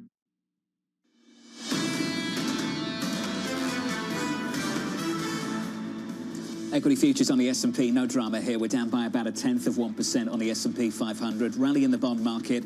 Yields are lower by 4 basis points. The 10-year 426.53. Under surveillance this morning, the Trump agenda taking shape. The election, it's 3 stages. It's the initial risk-on reaction to the election. Then you have what we're in now, which is nominees and policy proposals. Then you have phase 3, which is probably next year, which is actually policy implementation. U.S. markets I think are still benefiting from like the risk-on repositioning part. If there's one thing that a Trump administration is probably focused on is domestic growth. So here's the latest this morning. President-elect Donald Trump's economic team coming together, adding shape to future policy proposals. Isaac Bortansky of BTIG highlighting this is year 5 of Trump, not year 1, writing Trump is moving quickly and avoiding some of the potholes that slowed and narrowed his first administration's policy agenda. Isaac joins us now for more. Isaac, good morning to you, sir. I want to pick up on that phrase from Stuart Kaiser, who you just heard from. Policy implementation. Donald Trump, president-elect, is moving very, very quickly. Isaac, how quickly will Congress move in the coming months? I think that there is an undeniable sense of urgency on the Hill. And when you talk to congressional Republicans, I think they realize that they have an opportunity here to, A, capitalize on the momentum from the election, but B, they have a wafer-thin majority in the House. And I think that they want to move as quickly as possible because they know it's going to be difficult over time to keep that majority together. That speed, you've talked about a very aggressive timeline in the past. Let's talk about size. What's your idea of how big the appetite is for deficit spending on the Hill? Look, this is the question that I think everyone in D.C. is having right now is how much will Republicans put into these budget reconciliation instructions? What number are they looking to in terms of deficits? And I think it's noteworthy that the chairman of the Senate Finance Committee has said he doesn't think that we, quote unquote, need to pay for extending the Tax Cuts and Jobs Act, which is $5 trillion. There are still some in that caucus who believe that the whole thing should be paid for, but I think we are going to see a very permissive GOP caucus who is willing to spend anywhere from $5 to $7.5 trillion in deficit finance cuts over the next decade. That's where I think we are right now, given that ultimately their goal is to get something done. And you're starting with a price tag of $5 trillion. That's where we're starting. Isaac, you said that it's important for this administration to move quickly. Markets seem to be working out exactly what the priorities are, and some of the appointments seem to be at cross odds with each other in terms of what they prioritize. How much infighting is there going to be among the cabinet that we just mentioned? I mean, if we just look at the economic team, I mean, look, they're pragmatic, and I think that's positive, but I mean, we look at these 4 pictures and we think about it ideologically, it's a bit cacophonous, and I think that there's a good chance that it's going to be contentious. I think that we're going to have a lot of noise coming from commentary from each of these different camps that run a counter to one another. But Lisa, I also feel as though the president yesterday chose that time, that moment to announce these tariffs, in part because he wanted to say, you know, here, hold my Diet Coke. I'm going to show you who's still in charge of the economy. And my aides are here to aid me. And I am ultimately the decider of these economic policies. And I think the timing there was noteworthy for that reason. Which is the reason why you saw a slight move, at least in currencies, but no recognition in equity markets, aside from a couple of pockets, as we've talked about. There is a question, though, if it's a little bit more than that, especially with Jamieson Greer being named to be the potential U.S. trade representative. He's the protege of Robert Lighthizer and talks about a decoupling from China, regardless of the potential pain near term to the U.S. economy. How does that pair with some of the other economic policymakers that are in place? Kevin Hassett, we know, has been a big supporter of tariffs. But what about Scott Bessent, who has been what some people believed was the moderating force, which maybe is what you're saying Donald Trump was responding to say, hold my Diet Coke, not so much? Yeah, look, I think that we have to go through and understand some of the processes here and some of the political motivations. And on the process here, I think it's meaningful to me that it appears as though President Trump is embracing his power under IEPA, the International Emergency Economic Powers Act. That lets him act on day one on some of these tariffs, whereas there will be an effort under Section 301, which takes longer. Takes 6, 7, 8 months to go through the process. So we've got to understand that these are dual tracking at the same time. I think, Lisa, that ultimately what we should take away from yesterday is in order to prove that something is a negotiating tactic, you still have to demonstrate a willingness to go through with that threat. And for me, I think that the president is going to go through with his threat on the Chinese tariffs. I think that is the low-hanging fruit. There's political backing for it on both sides of the aisle. And I think that that is something that we are going to see on day one. I do not think that we're going to see the across-the-board tariffs on Mexico and Canada, at least at the start, in part because I think there are clear concessions that can be made to demonstrate that they're willing to negotiate, which is what the president wants as he, re-enters the Oval Office. As we game theory out trade negotiations and what's going to happen with tariffs, there has been a very clear message sent in healthcare, and I don't want to ignore that because you've seen the real response in healthcare stocks. The fact that one person after another is either a vaccine skeptic or somebody who really pushed back against some of the masking procedures. I'm thinking of Jay Bhattacharya, who was just named to be the director of the National Institutes of Health. I'm just wondering, Isaac, how much of a wrecking ball do you think is going to be taken to the healthcare industry? How much change can you expect to see? Look, I think that there are a number of acute areas where you're going to see meaningful changes, things like skilled nursing facilities, health savings accounts. I think those are areas where you could see meaningful shifts.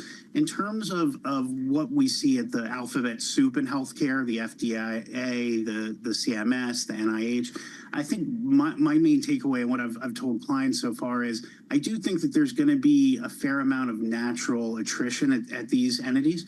The FDA in particular. And I think that that in turn is going to have an impact on things like approval timelines for drugs and medical devices and other things within there. I think that that's a concern for me, is that we are going to see a movement of rhetoric at the top, which I think is going to lead to some attrition in the staffing levels, which pushes out timelines. I think that's the one thing that when you survey the waterfront hasn't been accounted for in the market yet. Isaac, is that McKinsey for a lot of people are going to resign?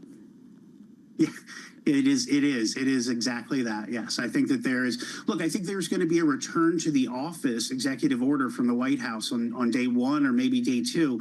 And part of that is meant, I think, to catalyze some natural attrition and resignations in the federal workforce. That is part of the strategy here, is to shrink the federal workforce. And there are big fights that are going to have to be run through the courts on things like Schedule F. But there's a hope within Team Trump that if you say, all right, you've got to come back to the office 5 days a week, that you're going to have those resignations that follow. Isaac, it's good to see you. Have a happy Thanksgiving, sir. Thank you. Isaac Boltanski there of BTIG. We've seen this at the corporate level. We're about to see it maybe at the government level. That said, the people who voluntarily quit, are those the people who you want to lose? I mean, you have to think, is that really the game plan? Is just sort of, let's see how many people will quit and then we've shrunk the government? Or is there going to be a more systematic way of understanding which people you want to keep and which people you want to quit? I said this earlier this week, we're going to find out. Yeah. Because this is an objective. Coming up on the program, Michael Swanson of Wells Fargo on food inflation as Americans prep for Thanksgiving. From New York, this is Bloomberg.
the countdown to the market open as we bring you the first trades across Europe. We'll debate the most important stories and what will drive the big investment decisions throughout the morning. I'm Guy Johnson. I'm Kriti Gupta. And I'm Anna Edwards. Join us every weekday morning for the opening trade, live at 7 a.m. here in London. Only on Bloomberg. Context changes everything. Key investors, top executives, global innovators. Join me for in-depth conversations with the biggest newsmakers on the day's top stories. Insight with Haslinda Onen, only on Bloomberg. Get your fixed income fix. Half an hour dedicated to fixed income. Watch Bloomberg Real Yield. Context changes everything.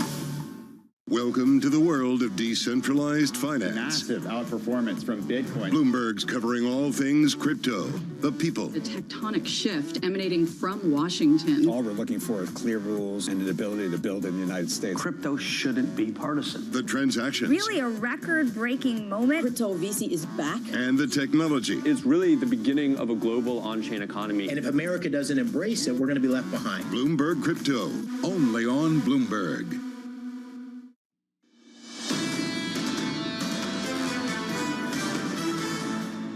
Two hours away from the cash open, equity futures down by 0.1% on the S&P 500. Back with some outperformance on the Russell. There we are. Small caps up by 0.75%. With your morning movers, here's Manus Cranny. Good morning, Manus. Jonathan, good morning. Those small caps are resplendent. Dell is not. The theory was Microsoft Windows, new refresh, and you zoom out there and pick up your new PC. You didn't. The refresh cycle for the individual is lagging. They're not convinced on the AI that they need the refresh now. They're pushing it out into 2025. The revenue for the PC side of the business dipped 1% to $12.1 billion. On the AI side, yes, corporates are spending large and lumpy. AI servers, cities say, was a lumpy AI revenue. Orders hit a record of $3.6 billion, and the pipeline is strong. You have a disconnect between what you and I might think we need and what the corporates believe that they need to move forward. By the way, Morgan Stanley say this is overdone. Now's your chance to buy. It's overdone on the reaction. At the same time, you look at Hewlett-Packard. This is the biggest drop that we've seen since August 2023. Again, a miss on the PC side of the business, just 2% short of the estimates, but it is about the guidance. The fiscal first quarter, they're going to be like 70 to 76 cents. That is way wide of the mark at 86 cents. The issue here is component costs are rising, and that is a warning shot in terms of the supply chain into tech. I'll leave you with a snapshot of CrowdStrike. Remember the 8.5 million Microsoft users that went dark in the summertime? Well, they have recovered from that. They made over $1 billion in this quarter, so let's not be disingenuous. In the third quarter, they made over $1 billion, and they've raised their guidance for the year. But why are we lower? It's to do, again, with a slippage on the guidance. They're going to make 84 to 86 cents. The market was looking for 86 cents. The slightest fissure in your guidance is ruinous. Bank of America, I like the line. The glass is also half full. They've got a target of up to 400 bucks from $365. Glass half full for Thanksgiving. Jonathan, good morning. Manus Cranny, a happy Thanksgiving, sir. Appreciate your time. Thank you. Under surveillance this morning, President-elect Donald Trump rounding out his economic team, naming Kevin Hassett as NEC director and Jamieson Greer as U.S. Trade Representative. Hassett will likely lead Trump's tax policy, with Greer focusing on expansive trade and tariff agendas. I spoke to Anne-Marie, who helped lead some of the reporting on all of these picks. And what do we need to know about Greer? And the answer was a mini Lighthiter. That seems to be the takeaway from lots of people. Well, he was the protege of that trade negotiator or hardliner on China. Some of his previous commentary, I think it's worth repeating. There is no silver bullet talking about the generational challenge with China.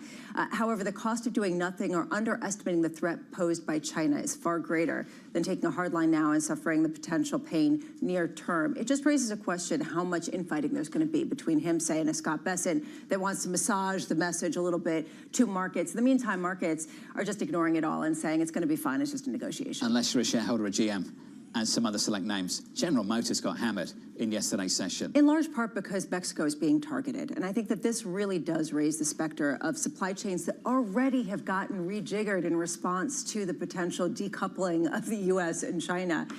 being upended once again, and how these companies deal with it, especially with the added bonus or detraction of the fact that Elon Musk has the ear of the president, and Elon Musk is a direct competitor. So a whole host of issues here at play. The breakdown of imports from China into Mexico are fascinating. I've got some of the numbers that I've shared with you previously. Product from China commands 1/5 of all Mexican imports. Some 70% of those goods go to only 50 firms, only 50 companies. And a good chunk of those 50 companies are American companies in aerospace and in automaking. Which is a reason why President-elect Donald Trump has talked about Mexico essentially being a backdoor for Chinese imports into the United States. And it's the reason why we saw Mexico saying to China, maybe hold off on the BYD factory because it kind of makes us look bad. In the meantime, Mexico is saying, all right, you really tariff us, we'll tariff you. And Canada is saying, how did we get roped into this? Why are we involved in any way, shape, or form? Because Canada and Trudeau, you know, like, why not? I don't think those two see eye to eye. I think that's quite personal. So evidently that's going to be a thing. But this, to me, it really is the Mexico threat, especially with how much people have moved production. Yeah, and I think you could find some common ground in Mexico. Your point about BYD, Mexico has been upfront about this. They want to also reduce dependence on China as well. I think this is something they want to do too. Yeah, although when I was down in Peru, there is this feeling among a lot of manufacturers in South and Central America that, you know, ultimately they would rather have a close relationship with the United States and frankly, even with Europe. But money is money. And China is pouring a ton of it into this region, and they're trying to take over market share in the backyard of the United States. So it sort of puts them between a rock and a hard place, especially if there's a real lack of clarity in terms of U.S. policy. I'm pleased you brought that up. Just as an example, I think China's helping countries build railroads, and the United States are giving them second-hand trains. I mean, there's a big difference. Yeah, I mean, China right now has just built, you know, one of the biggest ports, one of the most modernized ports in South America, in Peru, and opened it up, saying this is going to reduce shipping times to China. Are they supposed to say, no, thank you, we don't need it, when actually, maybe they do? If you're going to have an isolationist America, who's going to fill the void? And at the moment, in certain places of the world, key places around the world, China's been doing that for a while. Which is the interesting thing, and I think it's important to point out, we haven't talked about that, just Jamison Greer has talked about subsidizing industries in the United States to try to offset some of the pain to this sort of isolationist policy. Again, a lot of these policies run counter to each other, and it really is going to be a cat's in the bag, maybe. We're seeing some big shifts, that's for sure, already. And I think it's worth repeating. Lisa has already this morning. It's only 3 weeks yesterday that we had the election in America, and already things are moving so fast. Israel and Hezbollah agreeing to a 60-day ceasefire after weeks of talks led by U.S. mediators. Egypt, Qatar, and Turkey are expected to join the U.S. in a new push for a ceasefire between Israel and Hamas in Gaza. Another example of things moving pretty quickly. Yeah, although it is different to see whether we get something between Gaza and Israel. It's a very complicated situation in terms of who fills that vacuum of power and a whole host of other questions. That said, you are correct. Norman Rule came on this show about an hour ago and said that essentially this is a completely reordered region. You're looking at a region that is more in flux than in the late 1940s when it comes to where power lies, and that is what this new administration is going to be walking into. Big takeaway from Norman earlier this morning, if you missed that conversation. The incoming administration needs to re-establish deterrence in the region.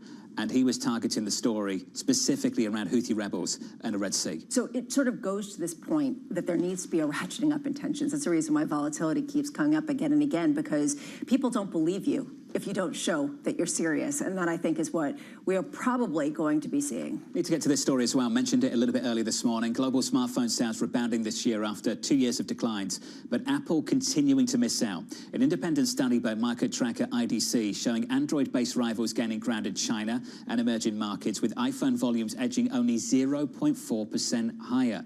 There's a struggle over at Apple. Yeah, and this is an issue globally, but in particular in China, where local brands are very much cannibalizing from them. This highlights why it's important for them to really get on board and, frankly, get ahead of the AI trend and convince Jonathan Farrow why it's important to have a personal assistant on your phone when your battery dies in the middle of the night and then you can't sleep because then suddenly you worry about waking up. Thank you. That was last night. It turned out it was 12:45. That's horrible. When I went into the living room and checked my watch. Oh, that's horrible. I'm so sorry. 12:45. A new phone? Then had to wait for the phone to recharge. Obviously was getting a little bit paranoid about that, just in case the alarm doesn't go off. And I don't even wake up to the alarm.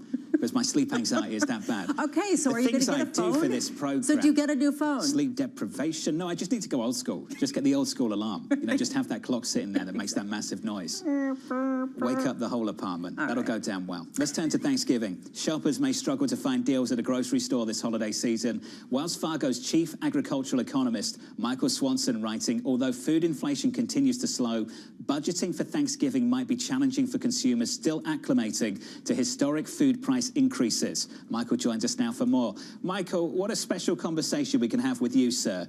Let's talk about how expensive this Thanksgiving dinner is going to be compared to last year, the year before, and the year before that. Well, you know, nothing lights up a comment board like putting out a budget for Thanksgiving because nobody believes you. So, you know, we pulled all the data from the Nielsen scan and looked at the average price for, you know, what we put together was an average budget. So $90 from name brand, $73 for going private label. But that's up, actually down 0.5% for the national brand and up 2.7% for the store brand. So kind of an interesting dynamic going on. So, Michael, are you suggesting that you can save money on name brands this year? Yes, you can. You know, the whole point in some categories is they're actually offering you, quote unquote, the premium of the name and a savings, like in cranberries. There's a couple of very prominent cooperatives out there that are very aggressive on their pricing. Is there a particular region that's driving this? Is it because the agricultural backdrop means that there have been more cranberries produced, more turkeys raised, fewer pardoned? What's sort of driving the fact that we aren't seeing more inflation? You know, about 85% of food pricing comes beyond the farm. So it's only 15% at farm level, according to the USDA dollar analysis. So it's about the labor. What we're seeing is the supply chain's healed. We've seen transportation costs come down a little bit with some of the diesel pricing and competition. You certainly cover the markets well, and you know that Walmart and Target and the rest of them are just beating each other up, trying to get one more shopping trip out of you each week if they can get it. The one takeaway that I got from some of your analysis, Michael, was that essentially you're going to have a relatively benign inflationary backdrop for your Thanksgiving dinner as long as you don't drink. If you want to actually have spirits of any sort, well, forget it. That kind of goes out the window. Is that your takeaway, too, that basically alcohol inflation has continued to outpace everything else? It has. But once again, you look at that ecosystem of what you could drink, you know, from ultra premium wines to more affordable wines. You know, you could set your budget very differently. I mean, that's a wild card. That's why we did not want to put that into the budget, because if you want to get a lot of commentary, just choose a wine brand and have everybody criticize you for it. Michael, let's put coffee in the budget. Let's say Lisa drinks lots over the next few days, which is quite likely. And then the following morning wants a strong cup of coffee. I'm seeing this headline on the Bloomberg Terminal this morning. Arabica Coffee Futures extending the rally, hitting the highest level since 1977. Michael, what's going on with coffee? You know, once again, it speaks to the whole thing about, you know, the labor costs throughout the supply chain. I'm pretty much going to assure you at the farm level, they're not making a ton of money, even with today's coffee prices. Most of what we see is really talking to that labor component and the transportation that's been so prevalent in the last couple of years. That is getting more expensive for sure. Michael, appreciate your time, sir. Have a wonderful Thanksgiving with the family. Michael Swanson there of the Wells Fargo Agri-Food Institute. All I could say is that's so unfair. Honestly, you're in a tryptophan-induced coma. You're feeling just like you can't have another conversation about whatever your grand uncle has to say, and suddenly no coffee because it was too expensive. It's just not fair. That's all I could say. And it's not just the year-over-year comps, as we know. It's the last 4 years. It's the cumulative inflation of the last 4 years. And what Michael said about consumers still struggling to acclimate to what's been happening, it's really that. The marker is the last 4 or 5 years. It's not the last 12 months. Yeah, and this is what we've seen again and again, and the reason why consumer sentiment has gone down. There's this theory in economics that it takes a number of years for people to feel like they're not being left behind, as well as real wage gains. And we haven't gotten to that point yet, or we're just getting to that point, which is why Neil Richardson was saying it's getting fragile. Does everybody make the same thing? Does anybody mix it up? I mean, does anyone like turkey?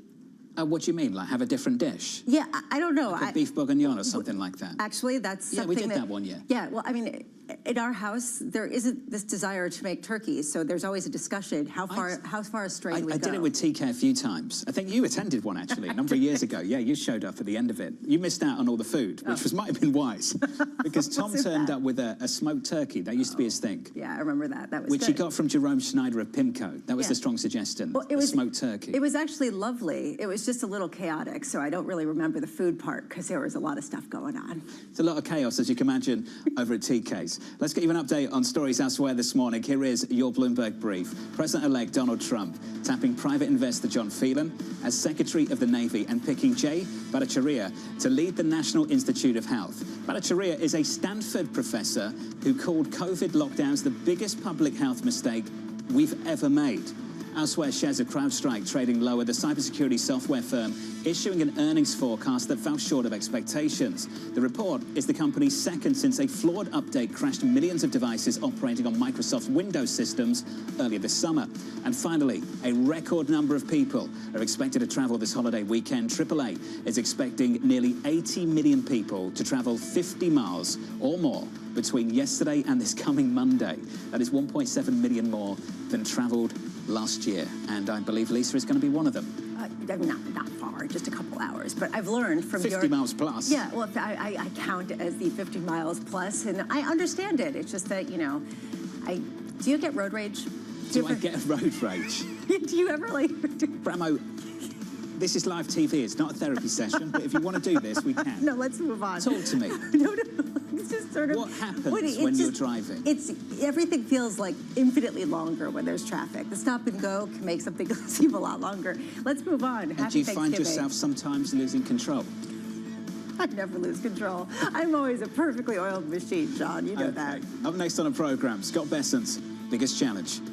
The equity side's been very excited about Trump ever since the win, but this is good news for the bond market. The Secretary of Treasury to come is concerned about the deficit, so that's welcome news. That conversation up next, live from New York. You're watching Bloomberg TV.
In case you missed it, on Bloomberg Technology. We are very focused on playing one game and one game only, and that is being free, frictionless entertainment for consumers. But what I will say is we are doubling down on the strategy. We believe it's working. We think the tailwind's in our favor, and it's on us to continue to deliver. Whenever you're doing something innovative that hasn't been done before, there's a lot of trial and error and iteration. It just always has these zigs and zags along the way, and I think where we've been successful is really being reactive. Hollywood is the history of technology. Like, we are here because of a technological breakthrough, right? And so we sometimes forget that art and technology kind of like come together always. And for us, it's like demystifying a little bit the technology. Again, if you understand AI as a tool for humans, then it changes the narrative. And it's less about fearing it and more about embracing it. Don't miss Bloomberg Technology, live every weekday.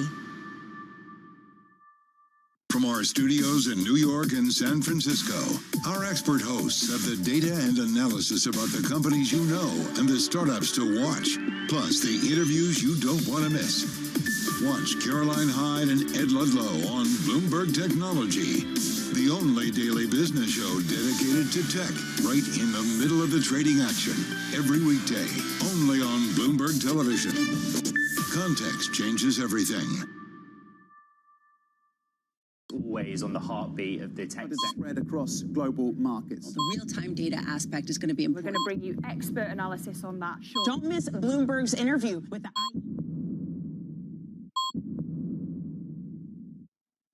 It's a multi-trillion-dollar industry. We'll show you what's happening in ETFs like no one else. Bloomberg ETF IQ, only on Bloomberg.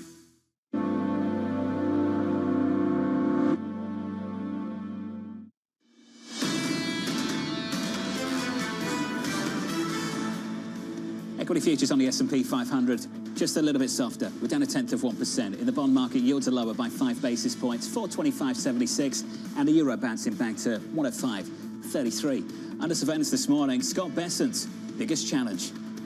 The equity side's been very excited about Trump ever since the win, but this is good news for the bond market. The Secretary of Treasury to come is concerned about the deficits. That's welcome news. The new Treasury Secretary, if confirmed, is likely to be focused on fiscal sustainability. Not getting the deficit down to zero, but just getting it to a more sustainable 3% level is sustainable. Scott Bessent is going to be responsible for trying to drive some of the president's tax agenda. So here's the latest. Treasury Secretary designate Scott Bessent's to-do list is already piling up.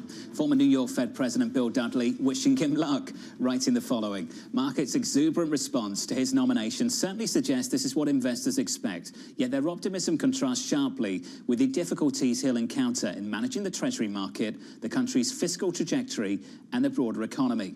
Bill joins us now for more. Bill, welcome to the program, sir. Let's get to those 3 points you make. Managing the Treasury market, the fiscal trajectory, and the broader economy. Of those three, Bill, what do you think is the biggest task? Probably managing the fiscal deficit, since the Treasury Secretary doesn't have responsibility for tax and spending policy. He can opine on it, but can he actually get it through Congress and get the administration to support it? So I think, we're on a trajectory right now where it's 6% of GDP deficits as far as the eye can see.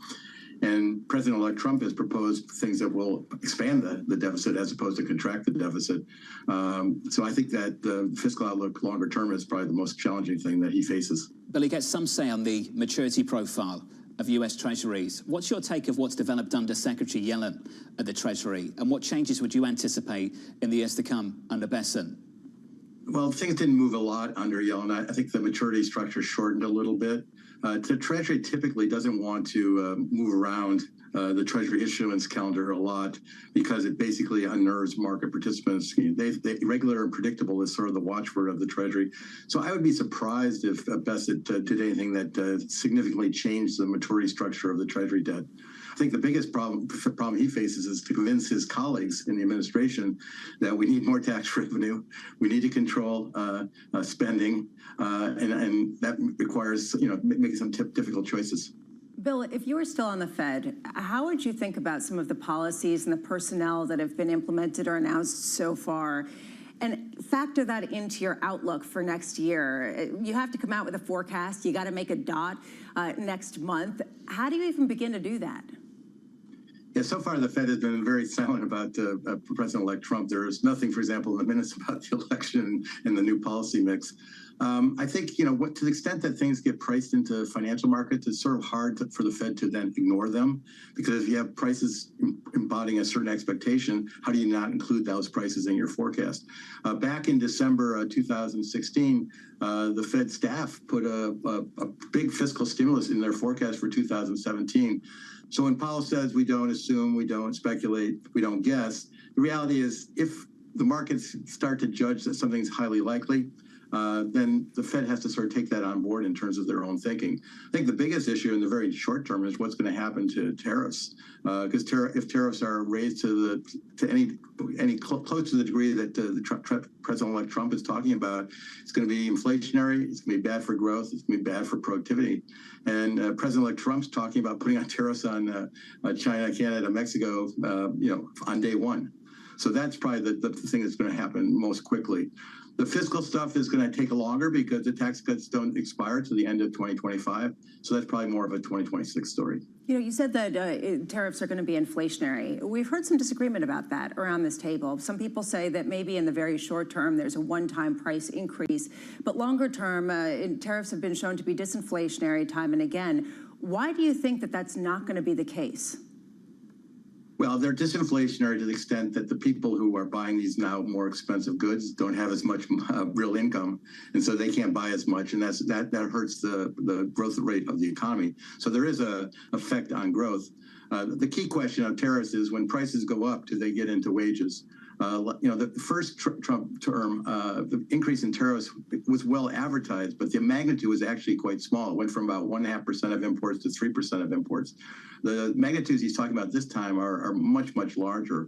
So the price effect will be much greater, and I would expect that at least some of that will get into wages. And if it gets into wages, then it keeps going. It's not a one-time effect.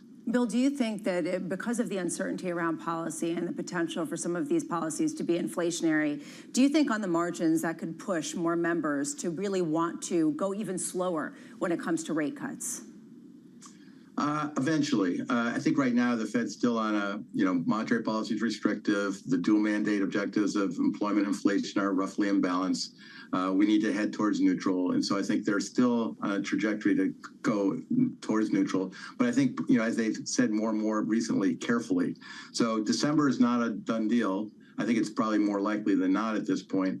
It basically depends on the economic data. And, the Fed is basically data dependent at this point. This is one reason why Bessett's idea of putting in a shadow governor at the Fed to basically make pronouncements as Powell's heir apparent makes a little sense, because what the Fed does over the next year is really going to be driven by events.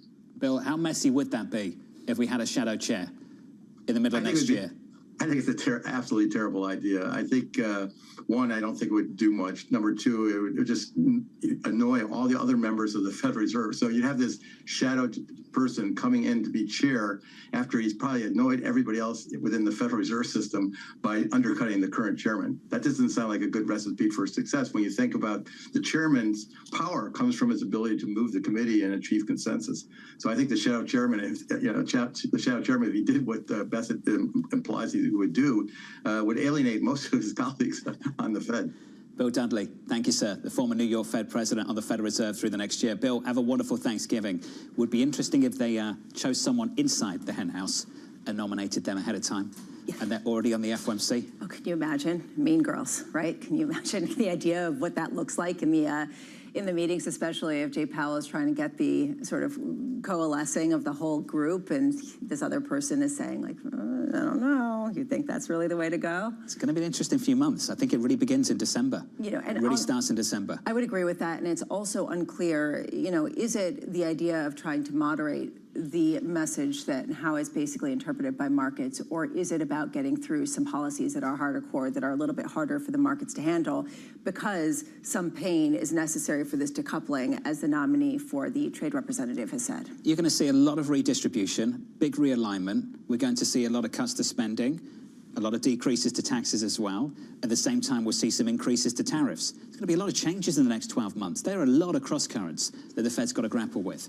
That the Fed has to grapple with, that companies have to grapple with, as well as the existing economy and where we're coming from, that people still can't agree on. Is it actually much stronger than people expect, or much weaker? And you can get the Andrew Hollenhorst weaker, or you can get the Matt Lazzetti Deutsche Bank coming out and saying it's much stronger. So, right now it's a muddle, which is the reason why people are saying, I'm going to go have turkey. I'm maybe going to skip the coffee. Going to do the same thing. And then I'm going to buy stocks, and then I'm going to sleep well at night, and then next year, come in and try something else. And enjoy the Savita Subramaniam Cyclical Inferno. Did you see that over at Bank of America? Cyclical Inferno. Cyclical Inferno. We'll cover that in a moment. Up next on the program, Venu Krishna of Barclays, Sucharita Kodali of Forrester Research, Lindsay Piegza of Stifel, and Drew Mattis of MetLife. From New York, this is Bloomberg.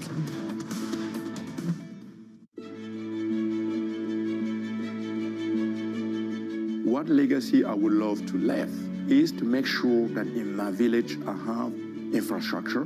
So long when I'm gone, things are still working, then I have done my job. And if some people get inspired through my work and then try to engage themselves for their community and create something that is inspiring for everyone, I will be happy.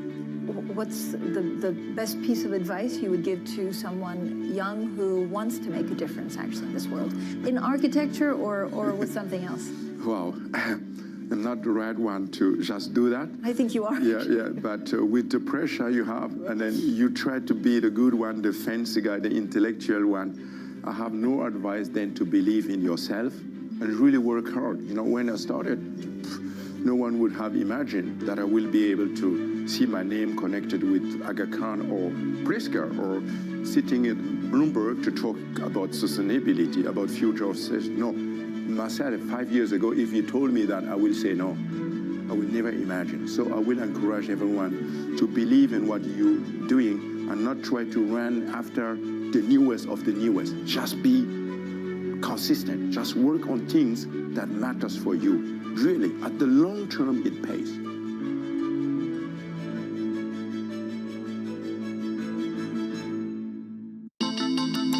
The countdown is on. Everything you need to get the edge at the end of the market day. Big tech earnings kick off later this afternoon. Gilead is coming out right now. We have take two numbers. Back to the markets, right? Our bread and butter. NVIDIA is one of the best stories in the tech space. That actually matters a whole lot more. It might shock some of your viewers. You're watching The Close. Get ahead of tomorrow's trading with The Close. Weekdays on Bloomberg. Context changes everything.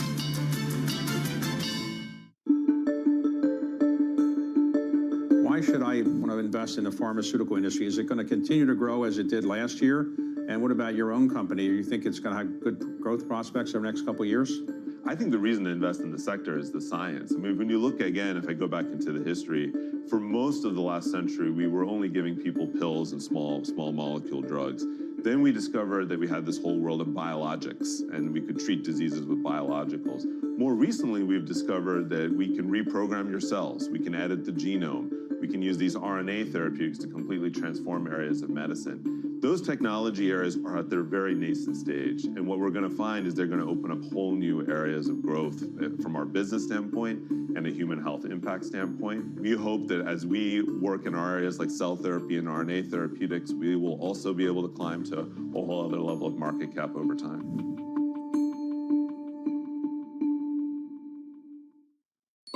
Asia is at the forefront of some of the world's biggest stories. I'm Sherrian in Tokyo. And I'm Heidi Stroud-Watts here in Sydney, where the trading day begins. We're here in the center of all the action to get you set up with the numbers, news, and knowledge you need for the day ahead. The demand is indeed recovering. We've been waiting for this moment. The opportunity of a century. Join us on Bloomberg The Asia Trade. Weekdays only on Bloomberg TV. Context changes everything. U.S. jobs numbers are released. Bloomberg has the report under surveillance with crucial data and expert analysis at terminal speed. Nobody covers jobs day like Bloomberg.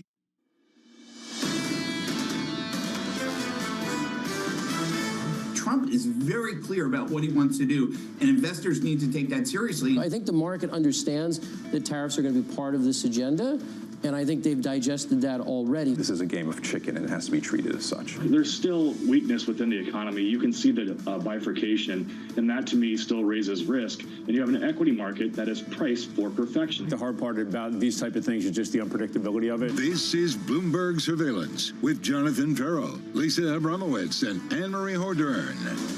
You all saw the headlines: additional 10% tariff on imports from China, 25% tariffs on products from Mexico and Canada.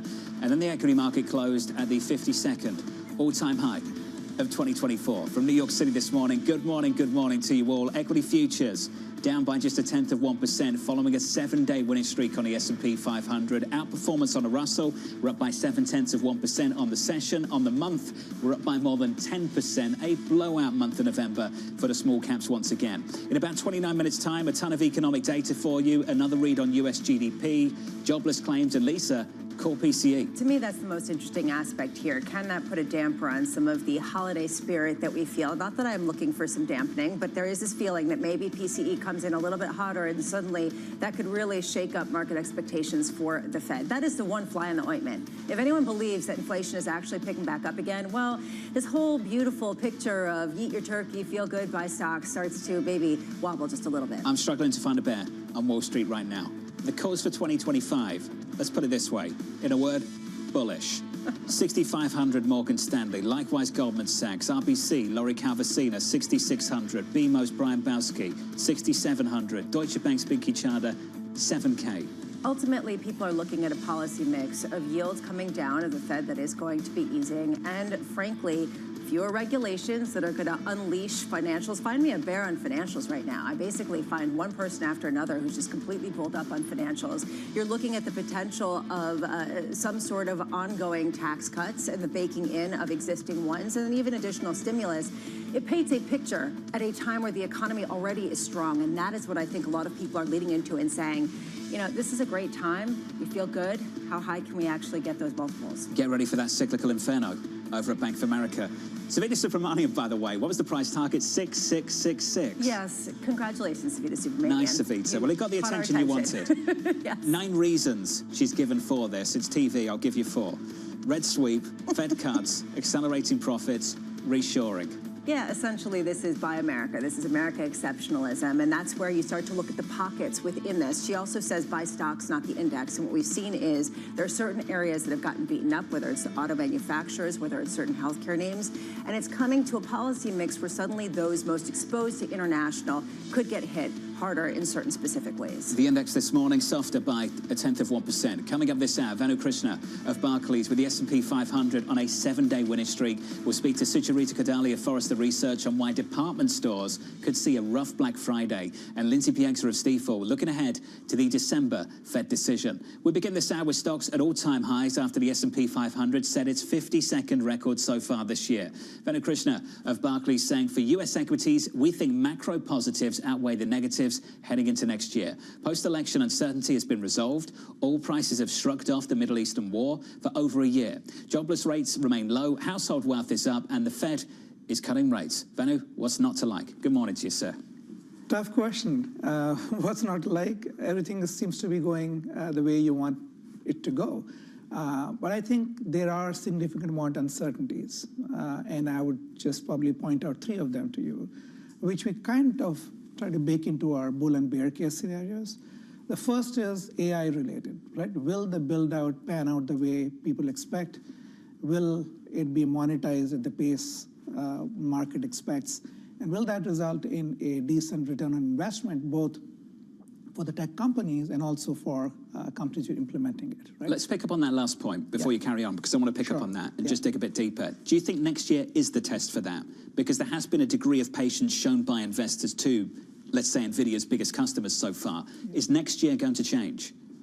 I think we are still very bullish on that part of the market, but yeah, certainly I think we've already seen that. The market is increasingly paying attention, and the scrutiny is on AI monetization, right? And that's why if you saw in 2022, the peak multiples were 37 times for big tech. Then this year, the peak was 34 times.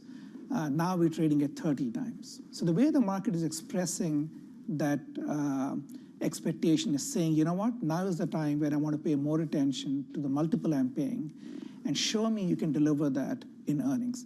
And the good news is they are still blowing numbers out of the park, and they are delivering more than expected.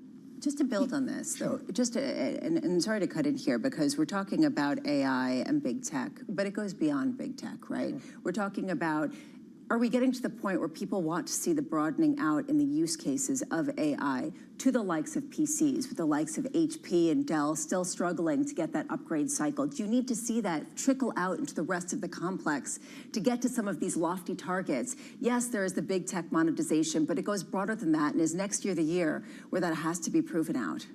Absolutely. So our view is that, you know, on the earnings front, it is very clear that if you look at the big tech group, their earnings are moderating, but the pace of moderation continues to be much slower than what the street expects, right? So they are still killing it. So second quarter, the expectation was to deliver 19% growth. Guess what? 33% is what we got, right? So that is happening. But I think that's the reason why we keep pointing people to the multiple part of it. And that links to your question that you need to see much wider applications. You need to see tangible benefits for companies. You need to see that improvement in productivity. I think there are parts of the economy and certain applications where it will work. It has a lot of promise. People talk about healthcare, people talk about education, but it is not fully there, right? And I think as we keep heading every 6 months, 3 months forward, increasingly the focus will be on all this money spent, all this hype, where are the tangible results? So Suvita Subramanian came up with this headline. It was not AI, from 666 in 2009 to 6666 in 2025. But there is an increasing application of artificial intelligence at a lot of financial firms. Is that one of the reasons why everybody is so bulled up on financials? Yeah, you've got the deregulation, but you also have efficiencies with certain large language models that actually can be applied in very real ways now, and maybe ways that they can't with predictive models in education or healthcare fully. To be honest, I think it is, maybe there are some examples. I can see that. I don't have tangible examples for you to say where in financials it's actually showing up. But I think the excitement in financials is not just AI related. It has a lot to do with deregulation. It has a lot to do with the expectation that deregulation in itself, for example, will create increased amount of capital activity. That will unleash the animal spirits more on the corporate side as well, so that they are emboldened to engage in more CapEx spending and things like that. So I think financials is not just, and of course, the fact that if the yield curve steepens as the front end gets cut, all that will be good for the net interest margins. Meanwhile, the consumer is still in pretty good shape. So I think that is the deregulation shackle, and the fact that you can deploy more capital, that you can have more corporate activity, that is a bigger driver, not AI in my mind. Which is why we can't find a single guest that does not like financials in 2025. It's got to be the most consensus overweight for next year. What don't you like? What don't you like on the S&P 500? Which sector do you think gets left behind? There are we are not big fans of financials. We are neutral on financials because we think it's too expensive. We think it's already priced in. Unless there's a significant ramp up in earnings, it's tough to justify an upside. So we are neutral on that. Interesting. Right? We are negative on staples. We downgraded staples to negative because there's ongoing margin pressure over there. Remember, staples were one of the few sectors in which, not few, among the sectors which benefited from an exercise of extraordinary pricing power post-COVID. And they were telling us that demand has become very inelastic. We were skeptical. Guess what? Demand is elastic, right? And so you're seeing that. There's concern about volume growth. There's concern about margins. We are negative on commodity areas. We're negative on energy. We're negative on materials. Let's pick up on energy. Yeah. Why? Well, demand is slowing. The oil market has shrugged off geopolitical risk. It's all around us. Oil is still, relatively flat to down. And the big story for energy, last year we loved energy a lot, was about the fact that the story is more about return of capital and return on capital and less about capital spending. But right now, their earnings momentum is downwards. The commodity is not going up. Global demand is moderating, especially outside the US. So, those are some other factors which tell you why energy is not the hottest place to be in, even though the new administration, there's this feeling that they're going to pump up oil. There's excess supply, and we want to pump more. Go ahead. Well, that's exactly what the Exxon CEO came out and said recently, which is drill, baby, drill isn't going to happen with the price-demand dynamics that we have right now. There is this question, though, about what the inflation hedge then is, right? You're talking about the tail risks, and a lot of people are saying that the tail risks have gotten wider. Energy used to be the hedge against inflation. Is it no longer the correct hedge for inflation? Actually, it depends on the source of inflation, right? Because when you talk about inflation, people break it down into many different components. But I would still think that actually if you have a serious inflation problem, energy probably will end up being a reasonable hedge right now. But there are better alternatives. There's gold, right? Why would you not go there? At least it's a finite fixed commodity, and of course there are its own dynamics over there. But yeah, there are different hedges, but ultimately, even when you think about inflation, it is what is happening in the rest of the world, what happens to demand for treasuries, right? You can have a situation in which you have higher inflation, but the treasury doesn't react as much because it is still seen as a safe haven, for example. Yeah, we've been talking all morning about the tariffs and the proposals and why markets haven't been responding more. We haven't really mentioned it once as we've been talking to you about your outlook. How do you take this sort of panoply of personalities and proposals and threats and bake it into some sort of outlook for next year? How do you start to do that, or do you just say, I'm going to ignore it until something actually comes to paper? Actually, we've tried very hard, and I must confess that it's extremely difficult because there are so many, what if they do this? Is it just posturing? Is it just the starting point? How serious are you? Do you take them literally, or do you take them seriously in what they're saying? So all that. So what we have done is first is let's figure out what we can quantify, right? And we quantified and said, forget about everything else. If they go ahead with their policies of 60% on China and 10% rest of the world, we used macroeconomic data. Companies don't tell you what their exports and imports are. So we used macro data to create a framework, and we estimated that if they do all that and the world retaliates, which they are most likely to, the earnings hit will be about 5-ish% on S&P. If they do 50% of that, our estimate it's going to be around 2-ish%. So quite high, but not that bad. But what we are struggling to capture is the second-order effects, which are far more important than the first-order effects, which is what happens to inflation, what happens to economic growth. So to give you a perspective, our economists believe that if they go full throttle with this tariff scenario, inflation will go up 90 basis points, and US real GDP will decline 1.4%. China's GDP will negatively be impacted by 2%. European GDP by about, I think, 0.7%, if I remember the numbers. So, that is pretty serious, right? But I would like to believe that this administration, is smarter than that. So this is part of a bigger game plan of how they want to address various issues. So, but that gives you the magnitude. And it is a second-order effect, which is extremely difficult for us to quantify. But where it does broadly percolate is the notion that not in itself as that driver, but we are expecting economic growth to moderate next year. So the last 2 years, we've been printing closer to 3%. Now we're expecting to go to around 2-ish% for this next year. So, it's extremely, if anybody tells you that they've got it, I mean, I'm a seller. I'll short that right away. Benno, this was thoughtful. It's good to see you. Thank you. 6,600 on the S&P next year? Yeah. Good to see you. Appreciate it, sir. Thank you. Have a happy Thanksgiving. Benno Krishna there of Barclays. Let's give you an update on stories elsewhere this morning. Here is your Bloomberg brief. A ceasefire between Israel and Hezbollah starting early this morning. The 60-day truce putting a pause in the 14-month conflict that's killed thousands and forced more than 1 million people to flee their homes. Elsewhere, shares of Dell and HP are falling in the pre-market. Both companies reporting revenue that missed analyst estimates, suggesting a longer-awaited recovery of the personal computer market is stalling. And finally, get ready to pay more for your morning cup of coffee. Arabica coffee futures hitting the highest price since 1977. Global supply worries have pushed prices up 70% so far this year. That's just depressing. I mean, come on, you can't even enjoy your cup of Joe. I'm not a coffee drinker. I know you're not a coffee drinker. I love espresso. A good cup of espresso or a cappuccino. Really excellent, well brewed. Right temperature, right amount of grinds, washed out perfectly. It's very depressing to know. You take this stuff really seriously, don't you? I come from a household where it is religion. Okay, that's serious. Oh yeah, big They're time. like buying all the stuff that goes with it. Yes, including a little weighing machine to make sure that you have the right number of grinds, but that just indicates that some people have too much time on their hands. Sorry. You're speaking directly to individuals at home there? Dad. Okay, Dad. It's Dad that does it.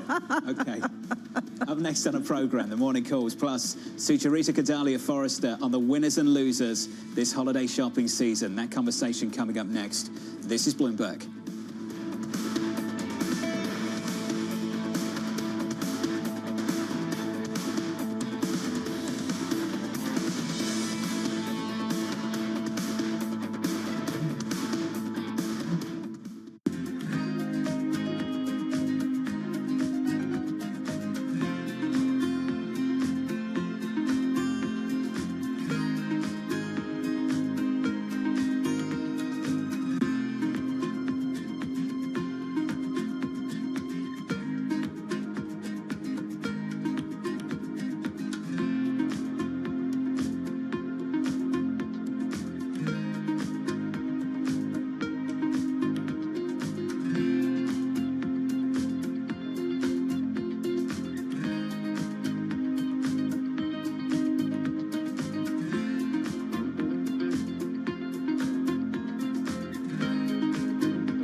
There is this real momentum from Wall Street. We are basically deep in the European earnings season. Take a look look at how we're faring when it comes to Asian markets.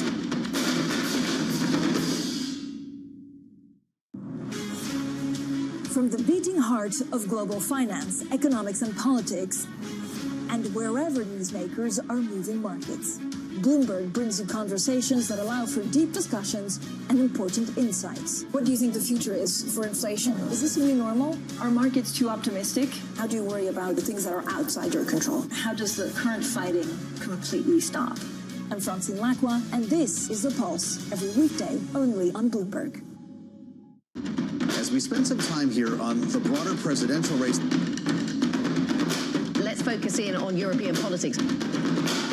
Makes you wonder how politics might play out.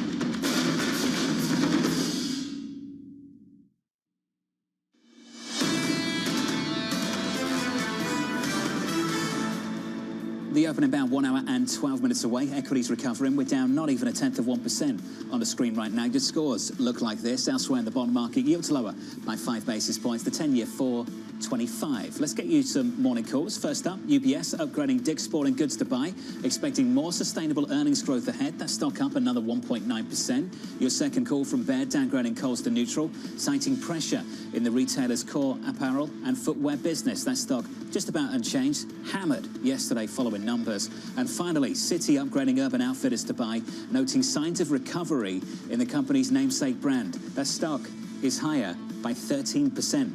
Retailers gearing up for Black Friday and the holiday shopping season. Sucharita Kodalia Forrester predicting most e-commerce will do well. Certainly Amazon and the web divisions of most retailers. The department stores will struggle again, as will some of the mall merchants who have been facing heavy competition, like the Gap. Sucharita joins us now for more. Sucharita, walk us through the department stores first. It's been a challenge for years. Why hasn't it been addressed?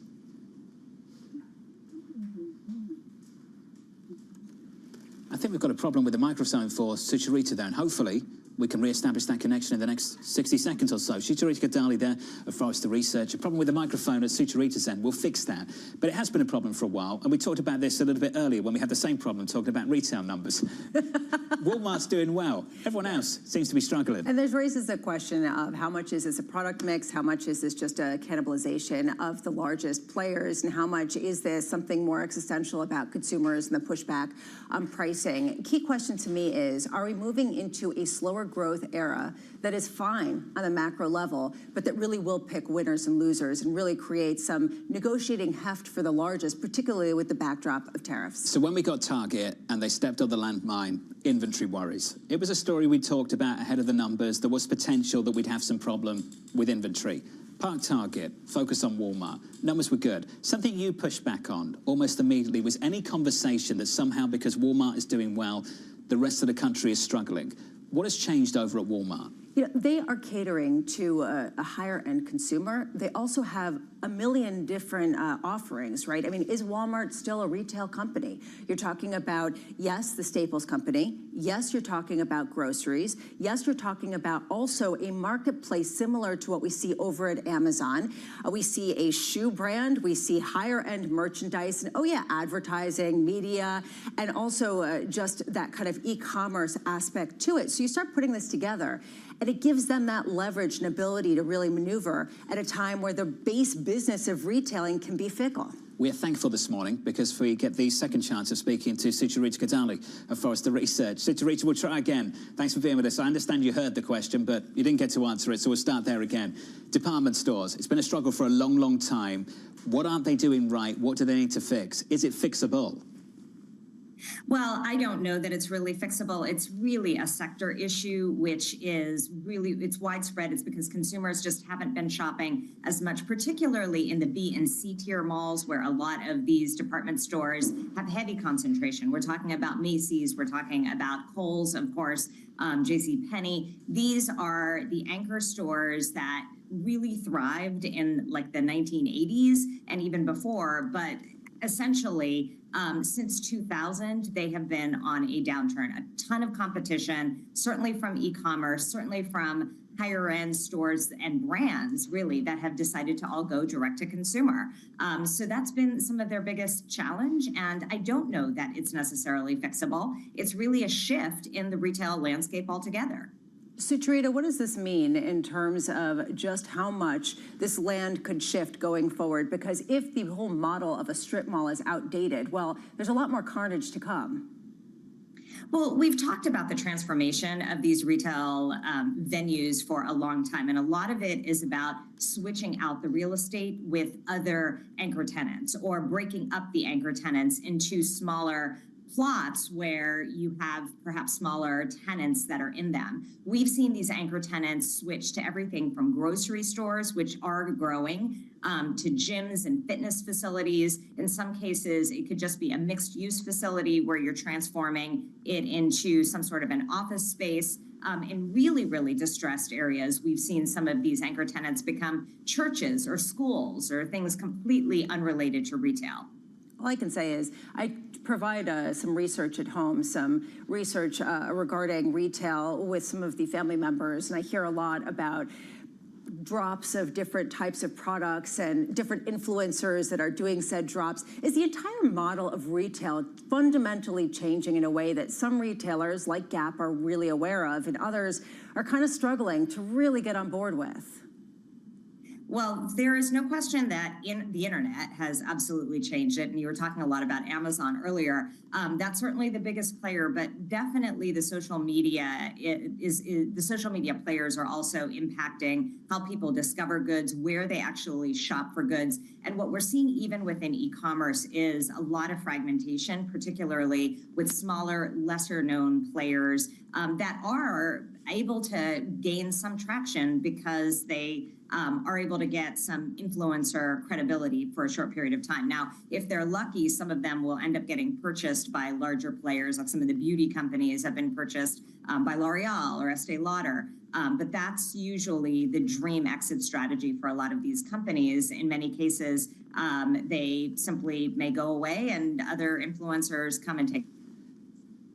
Sucharita, 2 key dates now, January 15th, port discussions, 20th.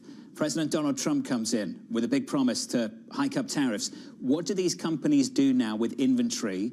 How much do they need to stock ahead of time? And what did they learn? Are they conditioned by the mistake that Target made? Well, the truth is that it is probably, if you're looking for what is going to happen in January, it may be a little too late already.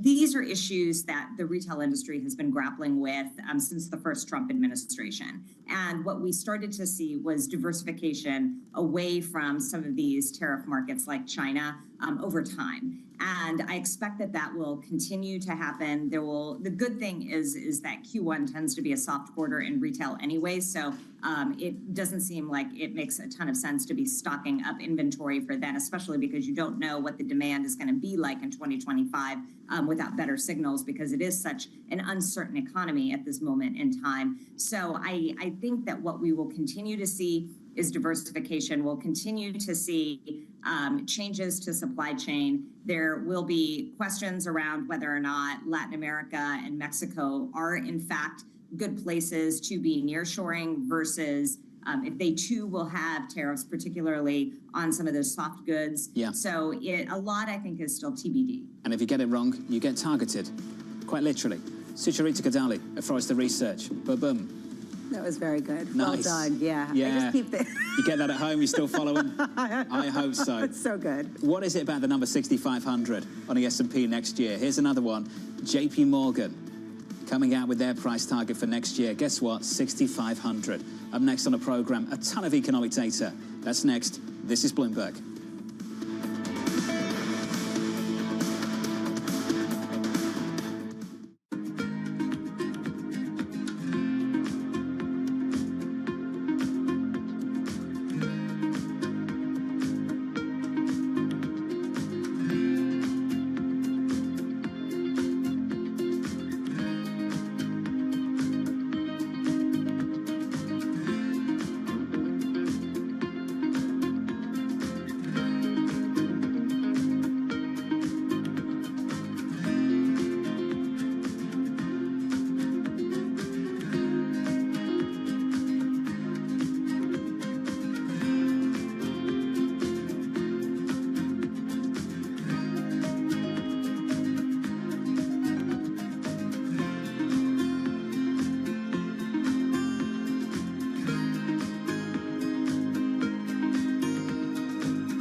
It's the countdown to the market open as we bring you the first trades across Europe.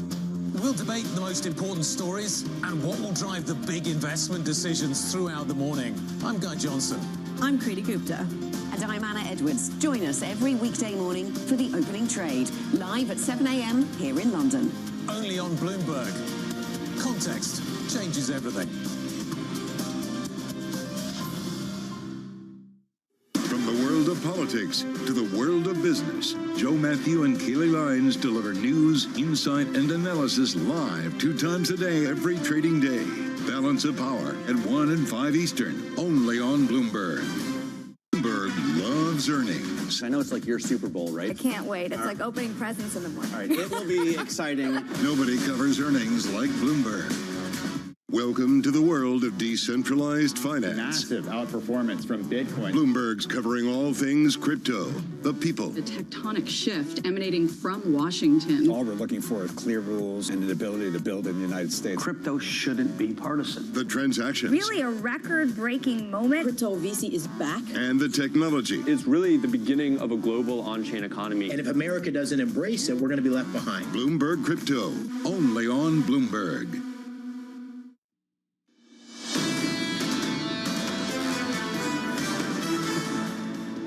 The opening bell 60 minutes away. Equity futures right now in the S&P negative by 0.05%. On the Nasdaq 100, we're down by 0.2%. Some nice outperformance once again on the Russell. So far this month up by more than 10%. We add another 0.8% to that rally. Elsewhere in the bond market, going into this economic data, your scores shaping up as follows. 10-year yields are lower by almost 6 basis points now, just short of 4.25. With a ton of economic data, Mike McKee, where do you begin? It's a little bit like Thanksgiving as I take over your show to read all through this stuff. Let's start with initial jobless claims. 213,000, that is down from a revised 215, was 213 last week, so basically no change. The forecast was for 215, so we come in still low, no layoffs, everybody can give thanks. 1,907,000. Continuing claims, that's up from 1,898,000, and it shows people still having some trouble getting jobs. The durable goods orders come in up 0.2% after a 0.4 decline the prior month. Ex-transportation, though, take out the numbers from Boeing, you get 0.1. And capital goods, non-defense ex-air, what we call the core, down 0.2 after a 0.7 rise the months before. So that is not particularly good news for GDP. That's the first number for business spending in the fourth quarter. Advanced trade goods down 99.1 billion, a 99.1 billion deficit. That's down from 108.7. That's on the good news side for the fourth quarter GDP. And then third quarter GDP, we get an adjusted number, a revised number, 2.8%, no change from the initial, 3.5%, a little bit lower in terms of personal consumption. And the quarterly price index, 1.9%. The core, 2.1%. The headline up a little bit, the core down a little bit. Now, my two favorite numbers that I'm going to be watching, wholesale inventories up 0.2%, retail inventories up 0.1% after an 0.8 rise the month before, and that was caused by people stocking up for the port strike. Now, are we going to be stocking up for tariffs ahead? That's something to watch with those two indicators going forward. So, Mike, just to go through the markets, just quickly, I'll just jump in. Equities just about unchanged on the S&P. No big moves here. Bond yields still lower by 6 basis points.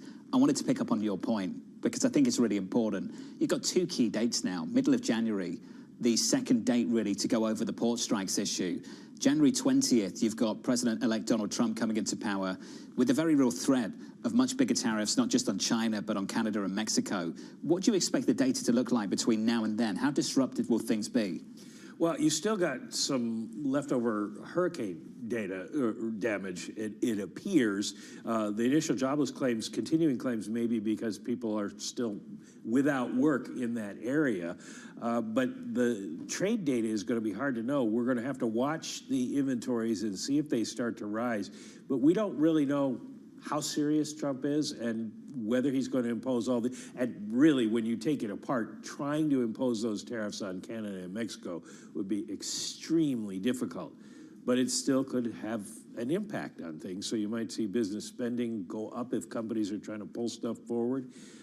It's really hard to know. I feel like 2025 is a black box, so let's focus on the now, the here and now, because that's also something of a muddied picture. We've been talking about how it's hard to gauge just how much heat there is in this economy.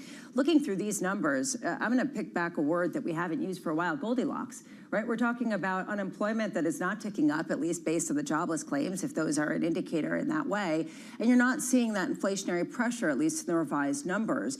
How much does this really speak to this idea that we are in this sweet spot that can allow the Fed to cut rates, which is a marginal implication by bond yields, even as the labor market does not show signs of weakness? That's the question. We are in a Goldilocks situation as far as what you would hear from a macroeconomist or from a member of the Biden administration. The problem is people don't feel that way because they're still paying those higher level of prices, and that bothers them. And they're seeing things in these inflation numbers go up, like insurance, and you guys were talking about coffee earlier. That's the kind of thing that bothers people. Yeah. So we'll see what the mood is, the vibe is, as Kyla Scanlon would say, as we get closer. But you were talking about what people's forecasts are for 2025. All forecasts are valid until January 20th, and then you got to start over again. I totally agree. They could change very quickly. Mike, stay close. Let's bring in Lindsay Pieksa of Stifel. Lindsay, welcome to the program. It's always wonderful to see your face. The jobless claims number still tremendously low. We'll get payrolls on December 6th, CPI on the 11th, then the Federal Reserve a week after that. Are we on the verge of a pause?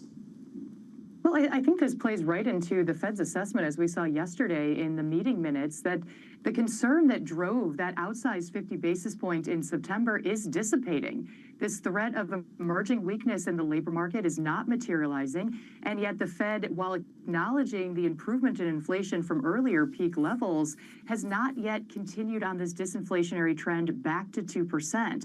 So the risks do appear to be leaning in the direction of stay focused on inflation, keep that focus, and take a more tempered and patient approach to additional policy easing, as clearly this is not an ailing economy in need of policy support. And as such, the Fed may try to push through a third-round rate reduction in December. But as we look out to 2025, yes, I do think the Fed is very much on the verge of a policy pause sooner than later. Lindsay, you've been out front on this issue for quite a while on this program, talking about it. When they sit down together on December 18th and come out with a new summary of economic projections, what will influence that outlook more? The prospect of a policy change in 2025, or just the realization that the incoming information, as you suggested, has gone against the grain, against what they expected? Well, exactly. It is the latter. It's the lack of the evolution of the data formulating within the Fed's expectations that inflation would be down to that 2% level on a sustainable basis by the end of 25. We're just not there yet. We're seeing ongoing sticky price pressures. And so as the Fed looks to give us those new projections, that new dot plot, I do think committee members are going to materially revise higher their expectations for longer-term rates. By 2026, the Fed says 2.9% is a terminal rate. I think we could see that materially revised higher by 25, maybe 50 basis points, really lessening that outlook for additional rate cuts next year. Again, under the premise that inflation is moving sideways more than anything and not adhering to the Fed's earlier forecast of this more pronounced decline back to 2% on a sustained basis. Lindsay, where is the inflation coming from, other than some of the policies that people point to, given the fact that we're not necessarily seeing an acceleration in wages, we're not seeing an acceleration in housing prices? This was Matt Miskin's point of John Hancock earlier this morning. Where's it coming from? Well, when we look at the breakdown, we still are seeing pressure from housing. That's one of the largest components, not just in the PCE at around 20%, let's call it, but in the CPI at about 40%. And shelter costs are still up near 5% on an annual basis. They're not necessarily gaining traction from that long-standing level, but that is making it incredibly difficult for the Fed to get that top-line number back in the range of 2%, that 2% target. We also continue to see upward pressure on wages. Now, again, not an acceleration necessarily, and we have come down from earlier peak levels, but we've been sitting around this 4% mark for some time, which is continuing to, again, add that stationary floor to inflation that the Fed is desperately trying to break through to get us back to a period of price stability, that lower level of price growth. Lindsay, it strikes me that there's been a real shift over the past couple of months, that back in Jackson Hole, when Jay Powell was speaking, he said that they would not welcome any downward momentum or any weakness in the labor market, any further weakness. In the meeting minutes, we heard a very different tone. We heard that some participants judged that downside risks to economic activity or the labor market had diminished. Are we entering a new paradigm, Lindsay, where inflation readings are going to be more important in some ways than even the employment report? Well, I think they're still both very important, but it comes down to the risk factor of that evolving data, of those incoming data points. Right now, because the risks of the labor market showing emerging signs of weakness has diminished, as you mentioned from the meeting minutes, that language the Fed used, they're going to be increasingly focused now on the inflation data because that's where the risk lies. That's where the risk against this policy pivot decision in September is going to come from. If we don't see further disinflationary pressure, as the Fed had assumed, and we continue to move sideways or worse, see a reacceleration in some aspects of inflation, the Fed is going to be pushed to the sideline, maybe for 1 month, 2 meetings or longer. And so the Fed right now is shifting that focus, I think, back towards the reality that price stability is far from a foregone conclusion, which I think many committee members had signed off on too early as we approach that September outsized rate cut of 50 basis points out of the gate. Lindsay, the data is becoming your way, that's for sure. It's good to hear from you. Lindsay Pierce there of Stifel. Lindsay, have a wonderful Thanksgiving. Mike McKee's still with us, looking over the economic data. Mike, you've had about 10 minutes. What jumps out? Well, I'm looking at the advanced trade numbers, and of course, this doesn't give us a breakdown by country, but exports were down 1.4%, while imports were up by 3.5%. Sorry, food was up 8.6% in terms of imports. So this is what Donald Trump doesn't like. So if this is what's going to continue to happen, we'll probably see some tariff action. Stronger dollar is going to weigh on exports, and demand in the U.S., at least was talking about the strength of the economy, is going to weigh on imports, going to pull in more stuff. So something to keep an eye on now that we haven't watched so much in recent years is the trade numbers. Let's go back to that conversation and continue the conversation we were having with Lindsay. Joining us now is Drew Mattis of MetLife Investment Management. Drew, welcome to the show. I just want to pick up on something Lindsay said. She believes we're on the verge of a pause at the Federal Reserve. Do you agree? I do. I don't think we get a cut out of the Fed in December. And if we do, we're looking for a total of another 75 basis points out of the Fed before they stop the cycle this time around. So well above kind of where the market consensus is at this moment. This is a time when a lot of people are focusing more on inflation because of the policies. If it weren't for some of the policies that the red sweep might bring in, I'm talking about Donald Trump, president-elect, as well as a Republican Congress, how much would we really be seeing the same kind of inflationary pressures that Lindsay was talking about, and that your assumption for only 75 basis points more of cuts seems to bake in? Well, I mean, if you look at long-term inflation expectations, things like five-year inflation forwards, there really hasn't been a significant move post the election. And I think actually, if you look at the policies, right, everyone's focused on the tariffs, but you also have an energy policy, which, maybe there won't be more drilling, but at the same point, what we saw the last time we had kind of a U.S. energy renaissance was that it capped prices, right? So your average price then was lower than it otherwise would have been. If you throw in the price impact from less regulation, which, if the president does the same thing he did in 2016 and 2024, we should be expecting kind of a lower regulation growth environment. which is also good for growth and good for inflation. And so I think if you look at the totality of the policies holistically rather than individually, it's pretty, in my mind at least, the kind of behavior of long-term inflation expectations makes a lot of sense. Drew, I know that you're really hot on the balance sheet and the composition. I don't want to get too far into it because it's the day before Thanksgiving and evidently the price of coffee is going up significantly. But there is a larger question of how much technicals are going to be the main driver of bond yields next year versus some of the inflationary expectations. And I say this not only with the Fed's balance sheet, but also with potential issuance from a Treasury Secretary who has talked about lengthening the duration of the total Treasury profile. Well, my guess is the Treasury will stick with regular and predictable auction sizes and migration. But I do think that a lot of people up until very recently had forgotten that, the Fed had announced that they want to move to a Treasury-only portfolio. And so once you get to the appropriate size of the balance sheet, the transition has to be away from mortgage-backed securities that they hold and into U.S. Treasuries.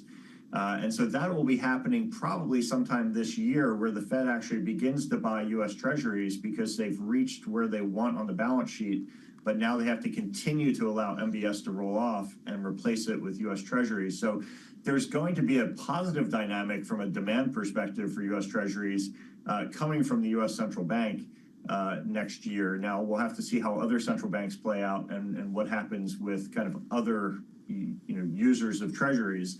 But at least from a U.S. central bank perspective, the added pressure from kind of the roll-off is going to come to an end and probably reverse itself.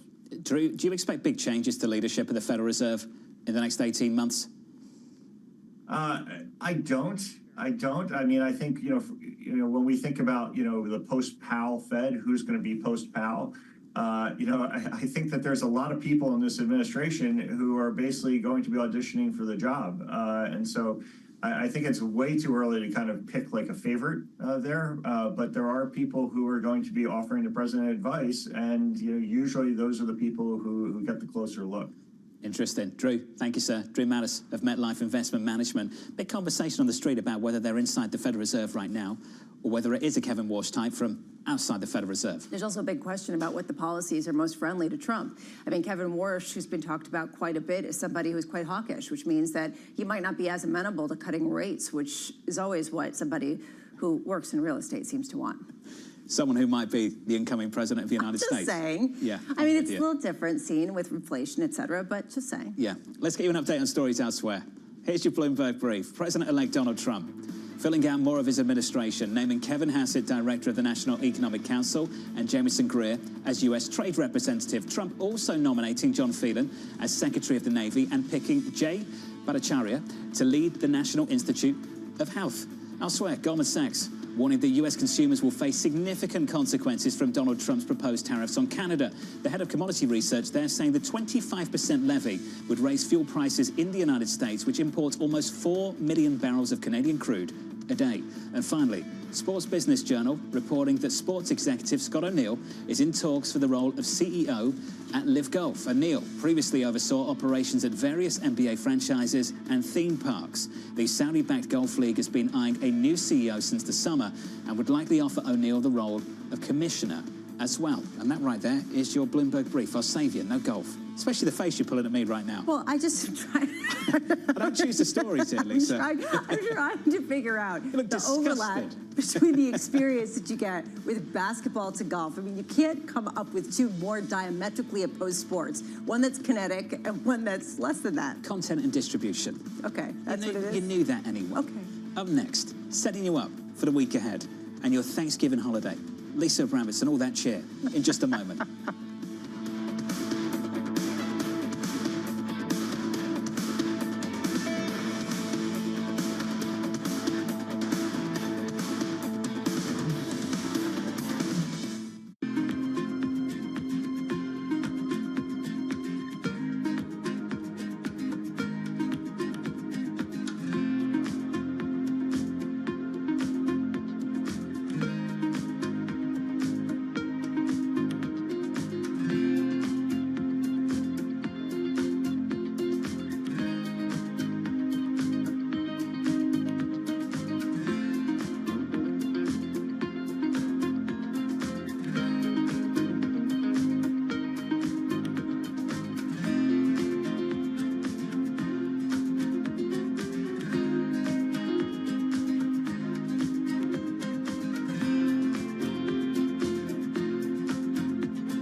the Vivian Tom clientele. Yeah, power women, like the dragon women. They're lawyers, they're CEOs, they're all important decision makers, women in the world. Why do you position your products for this group of women? When I started, designing, I always want to do something that is empower women. When you take a look at your store, there is something for everyone. Take a look at the T-shirt, for example. My customer growing, like 30 years already, so they become more powerful. I also want to grow my Gen Z audience too, they are like in the 20s, so it's a more affordable price for them. And then, my powerful women's daughter wearing their mom's dresses, and they feel that the power, the energy. So now they come back to the store and they buy more.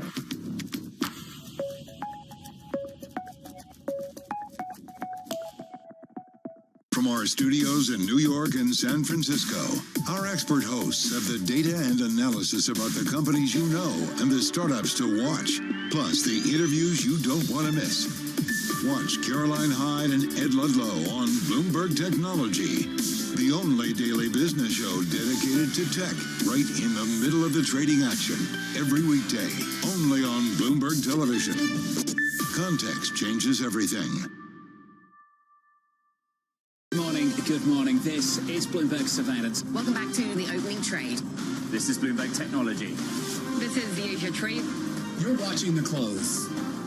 Welcome to Balance of Power. This is Bloomberg.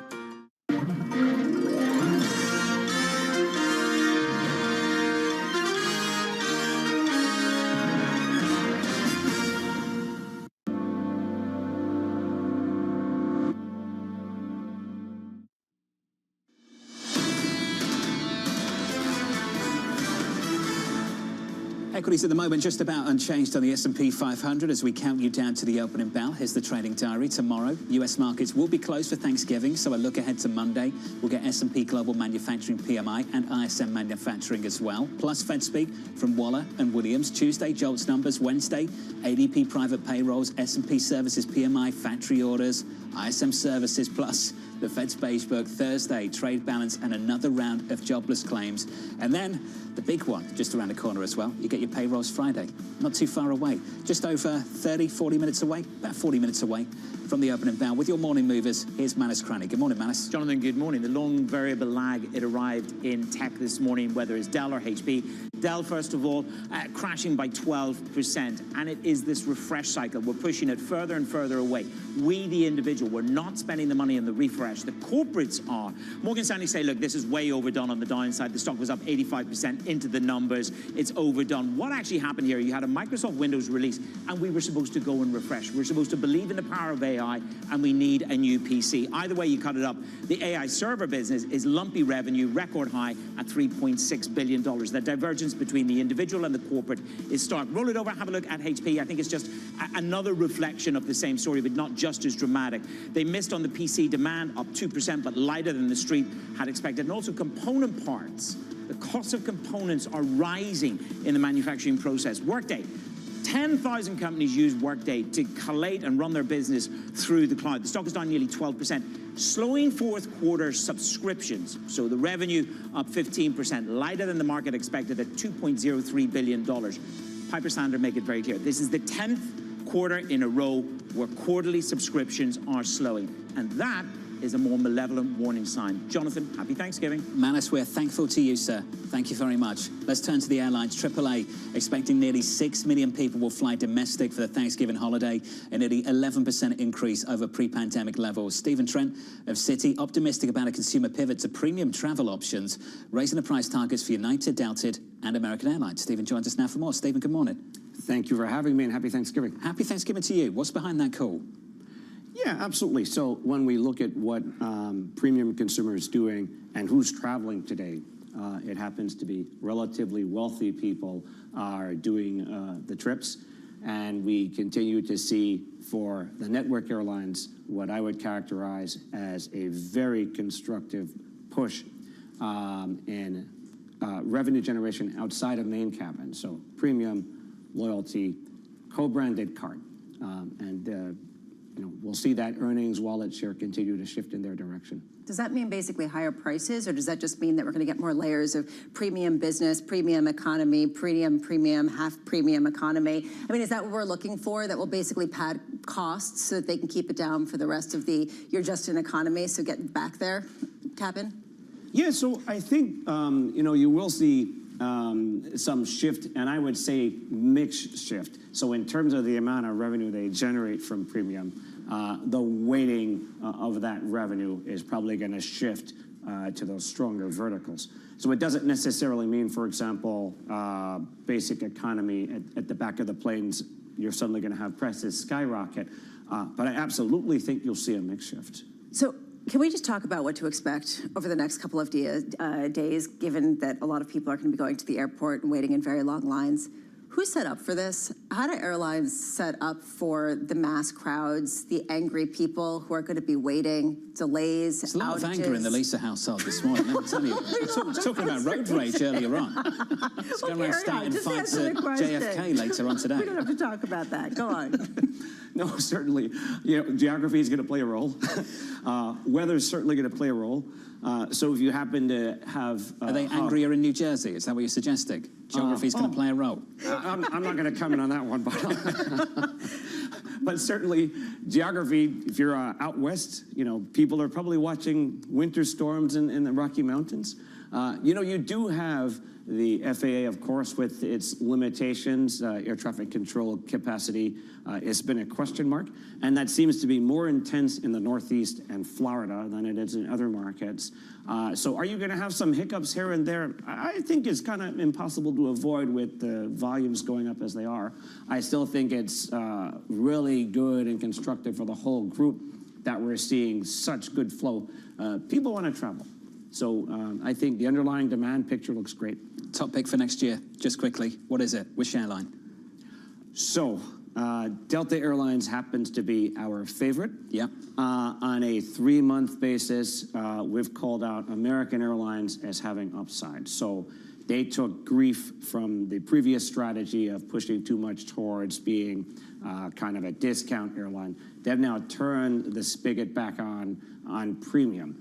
So you see discount airlines desperately trying to add business class. American already has everything it needs to grow that premium. So I think the next 3 months, that's one to watch. Stephen, good to see you. Happy Thanksgiving, sir. To you As too. always. Thank you, my friend. Stephen Trent there of Citi, thank you. And a special happy Thanksgiving to you at home. I say this every single year. And I also say every single year, I mean it that much, a little bit more. And I do, once again, truly, you at home make up the smartest audience anywhere on the planet. And I can say on behalf of the whole team here at Bloomberg Surveillance, we are incredibly grateful. Happy Thanksgiving to all of you, and have a special time with your families. At least try to. If you're Lisa, maybe you're throwing things. I don't know.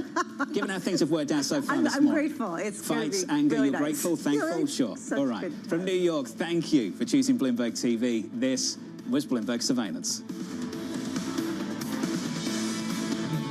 The countdown is on. Everything you need to get the edge at the end of the market day. Big tech earnings kick off later this afternoon. Gilead is coming out right now. We have take two numbers. Back to the markets, right? Our bread and butter. NVIDIA is one of the best stories in the tech space. That actually matters a whole lot more. It might shock some of your viewers. You're watching The Close.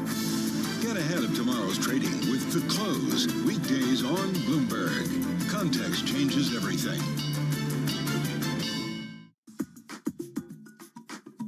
What would you say somebody young who's watching this should do if he or she aspires to be like you? There's one component of our industry that people need to focus on, and it's not technical, and that's communication skills. Focus on being a phenomenal communicator, invest in that. Think about it, we have to convince a company to sell to us. You just don't walk in and buy the stock or tell them, yeah, you're for sale, I'll pay you this price. That takes years of relationship and effort. Why would somebody sell you that billion-dollar software company growing at 20%? Just because? No way. People hang on to these great assets. And then how do you get on the same page with the executive team of that company, even if they're existing or new? It requires just amazing communication. If you go to a cocktail party and somebody comes up to you and says, I have $100,000 I'd like to invest, what do you would recommend that that person do with $100,000? What do you think is a good idea to do with $100,000 today? Sometimes they do, and I give them the most boring answer ever, S&P 500. Just buy an index. Buy the index. You don't have to worry about the quarterly earnings of a company. Did something change? Did somebody change management? You don't have to make this your full-time job. Just buy the index and you're going to be okay.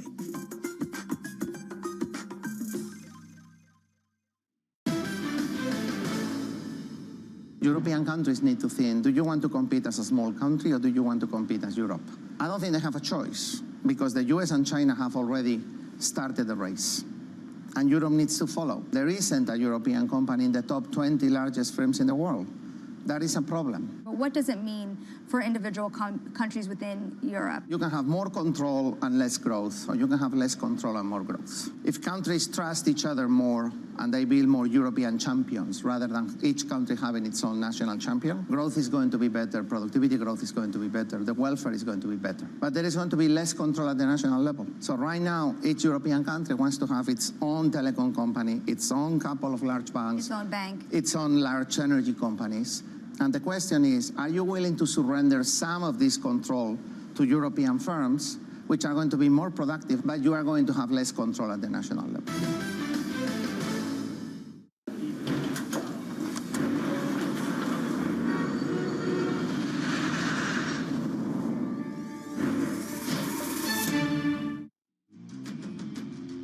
All right, market's a little changed today, but we are sitting at yet another record high on the S&P, and the bullishness just doesn't stop. 30 minutes until the start of trading. I'm Matt Miller. And I'm Katie Greifeld. Sonali Basak is off today, and Bloomberg Open Interest starts right now.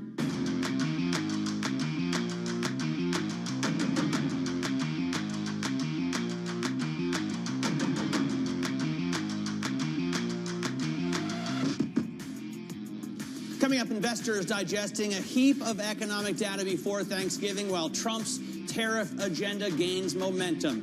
Dell and HP plunging in the pre-market. Both companies reported results that suggest a recovery in the PC market is stalling. And a Wall Street heavyweight joins the crowded race for New York City Mayor. Whitney Tilson will join us on the program in the next hour. Let's take a look at where markets are trading right now. In terms of futures, you're not seeing a heck of a lot of movement. In fact, a drop of 0.04%. So unchanged there. NASDAQ futures down a little bit more at 0.2 basis points at 426. By the way, that 10-year yield is 35 basis points higher than stocks are yielding right now, so the risk-free rate gives you a better return. That's true. And yet, it is coming down, though. Investors are bullish. That's true. Let's take a look under the surface, though, because not a lot of bullishness to be found in these stocks. I'm highlighting Dell and HP. As Matt said, they both reported earnings that show that the recovery in the PC landscape is stalling out. You can see shares down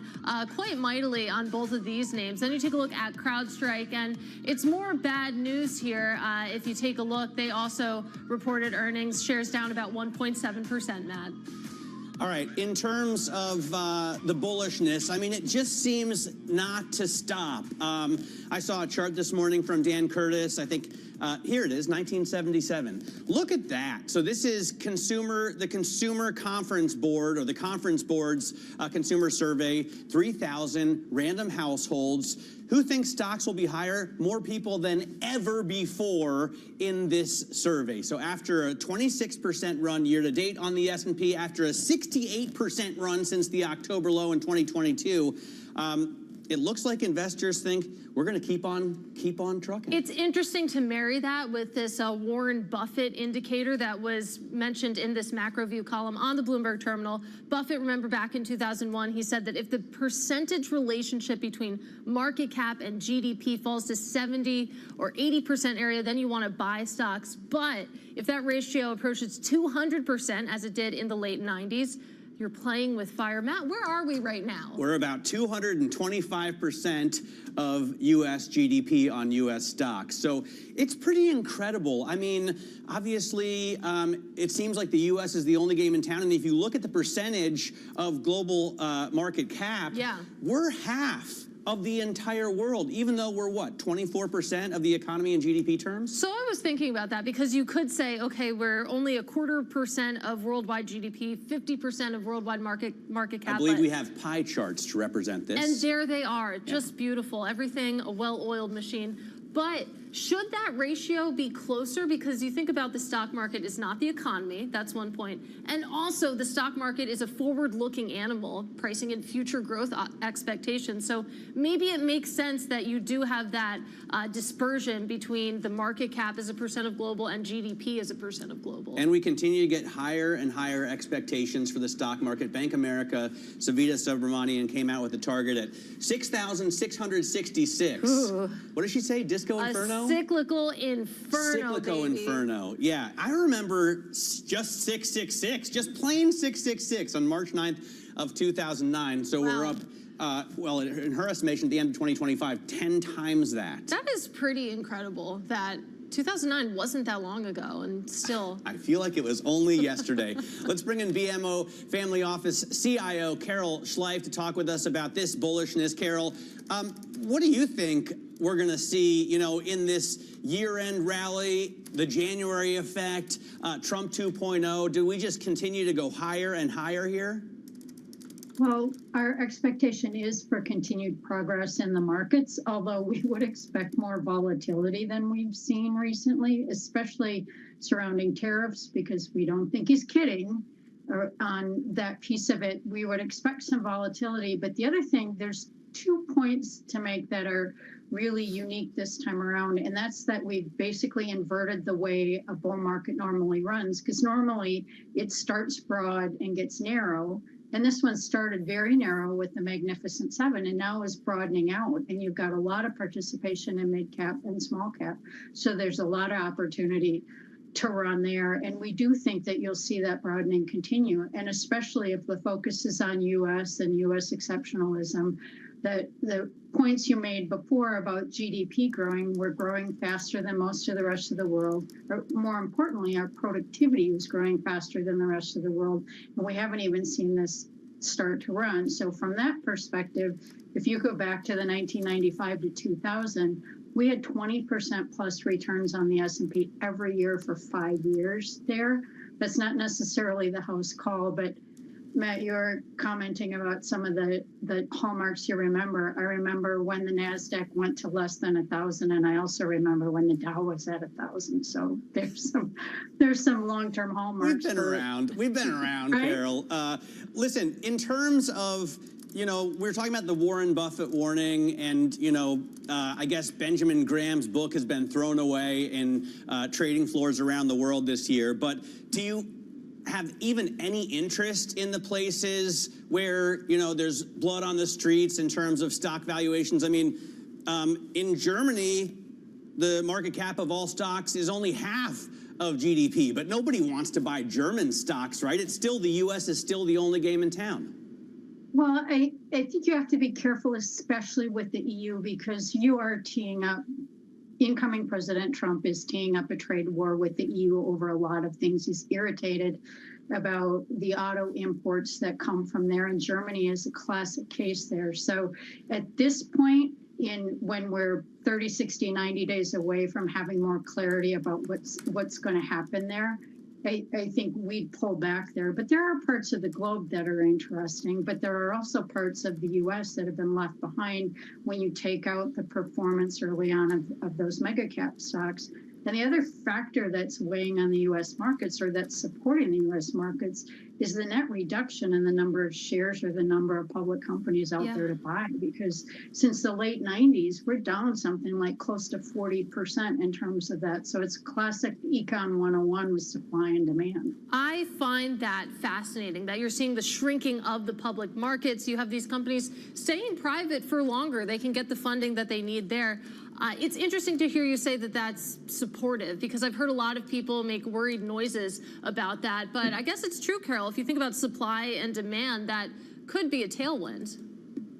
It could be a tailwind, or it has been a tailwind. But the other factor is I do suspect that you'll see there's a lot of investment banks out there that are teeing up deals, M&A deals, IPO deals. And I suspect the allure of there is something special about being a public company, regulation notwithstanding, but hopefully in a new Trump administration, we have lesser regulation on some of those companies, making it not quite so onerous to be a public company. And that would lure a lot of them out of hiding, if you will. It's pretty amazing the vast number of unicorns we have, as well as there's tens of thousands of companies on venture capital funds that have been there for 3, 4, 5 years. And so they're very seasoned companies, and we could have a very nice IPO market that would help get us back to a better balance of public versus private. We ask this question all the time, but what would be the catalyst? Or do you think that maybe something structural has changed in how companies operate, it's how they fund themselves, and whether or not they do need to go public? Is this cyclical, or do you think that there's something different going on? I think there is a secular trend. When you go back and look at the percentage of capital that's invested in private companies, there is a substantial array of investors, all the way from angel investing to early seed stage. And people haven't liked seed stage as much, but you're starting to see some investment there. If we see the opportunities for these smaller companies, particularly in AI and technology, to find their footing, there's a lot of ways that they're finding funding outside of the banking system, outside of going public. There's a lot of alternative sources, both venture capital, private capital, pension funds, lots of other ways that they're finding capital. All right, can't imagine that is good news for the stock exchanges. Carol, have to leave it there. BMO Family Office CIO, Carol Schleif. Meanwhile, let's get a check on futures right now. A pretty quiet end.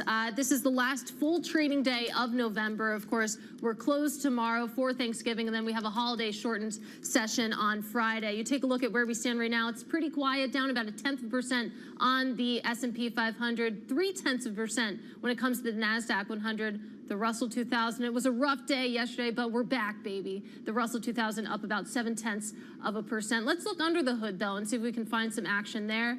Here's Abigail Doolittle. We do indeed have some outsized movers beneath the surface. Katie, starting off with Workday, you can see shares are plunging down 12.4%. This after their fourth quarter subscription revenue forecast misses the mark. The Wall Street estimates on this. Piper has cut shares to neutral, and JP Morgan's Mark Murphy is saying that investors are struggling with subscription growth slowing, and as a result, this really is why the stock is down. Turning to a stock that is moving to the upside, however, Solar Edge Technologies. They have a plan to basically close their energy storage division. This will help them save about $7.5 million per quarter. Plus, they are cutting 500 employees, 500 jobs. So the stock up 2%. You would think there would maybe be a bit of a bigger response on this sort of a restructuring plan, but nonetheless, investors are encouraged. And then turning to another laggard on the day, we have the shares of Autodesk, the software company, down pretty sharply, down about 8%. They beat and boosted, however, operating margins a little bit disappointing to some analysts. Plus,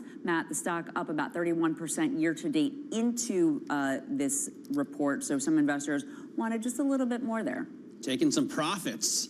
Abigail Doolittle, thanks very much for that. Abby Doolittle talking about some of the stocks moving on this Thanksgiving Eve. Coming up, a leaked memo from BYD signals the EV price war is going to intensify in the world's largest auto market. This is Bloomberg.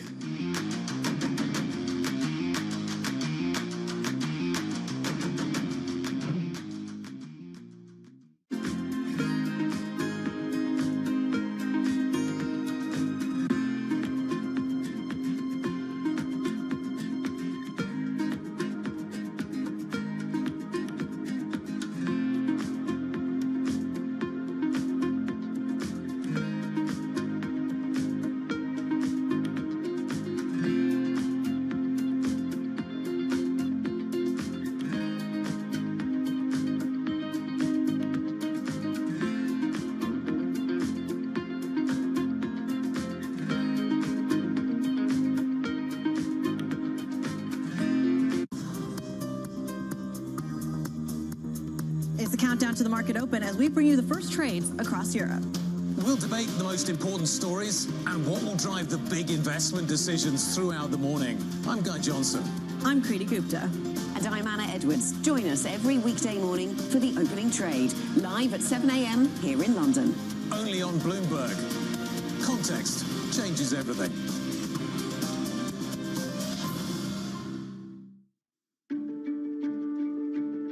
I think one of the dirty little secrets of credit is that the businesses generally don't pay you back, right? The markets pay you back, M&A pays you back.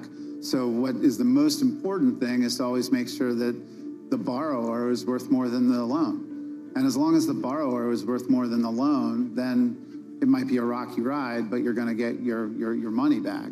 And this world where there's these disruptive companies that have, let's call it 100, 200, 300 million of ARR, are looking to not raise equity capital because of the fact that they raised it in 2021 or 2022, and no one really wants a down round. But there's a lot of capacity in the capital structure to have, let's call it a structured solution. We think that there's a lot of opportunity with those businesses.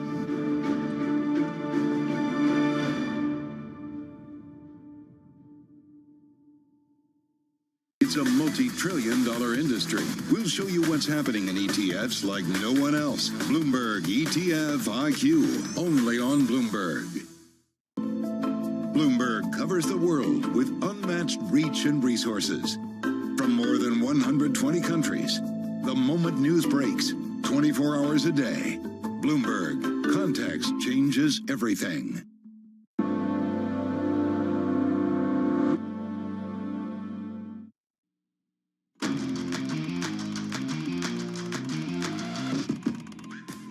Let's get out of high interest and look at what's making headlines around the world. A ceasefire between Israel and Hezbollah started early this morning. The 60-day truce puts a pause on the 14-month conflict that's killed thousands and forced more than 1 million people to flee their homes. So far, there have been no reports of early violations. A group of states led by Texas are suing BlackRock, Vanguard, and State Street for allegedly breaking antitrust law.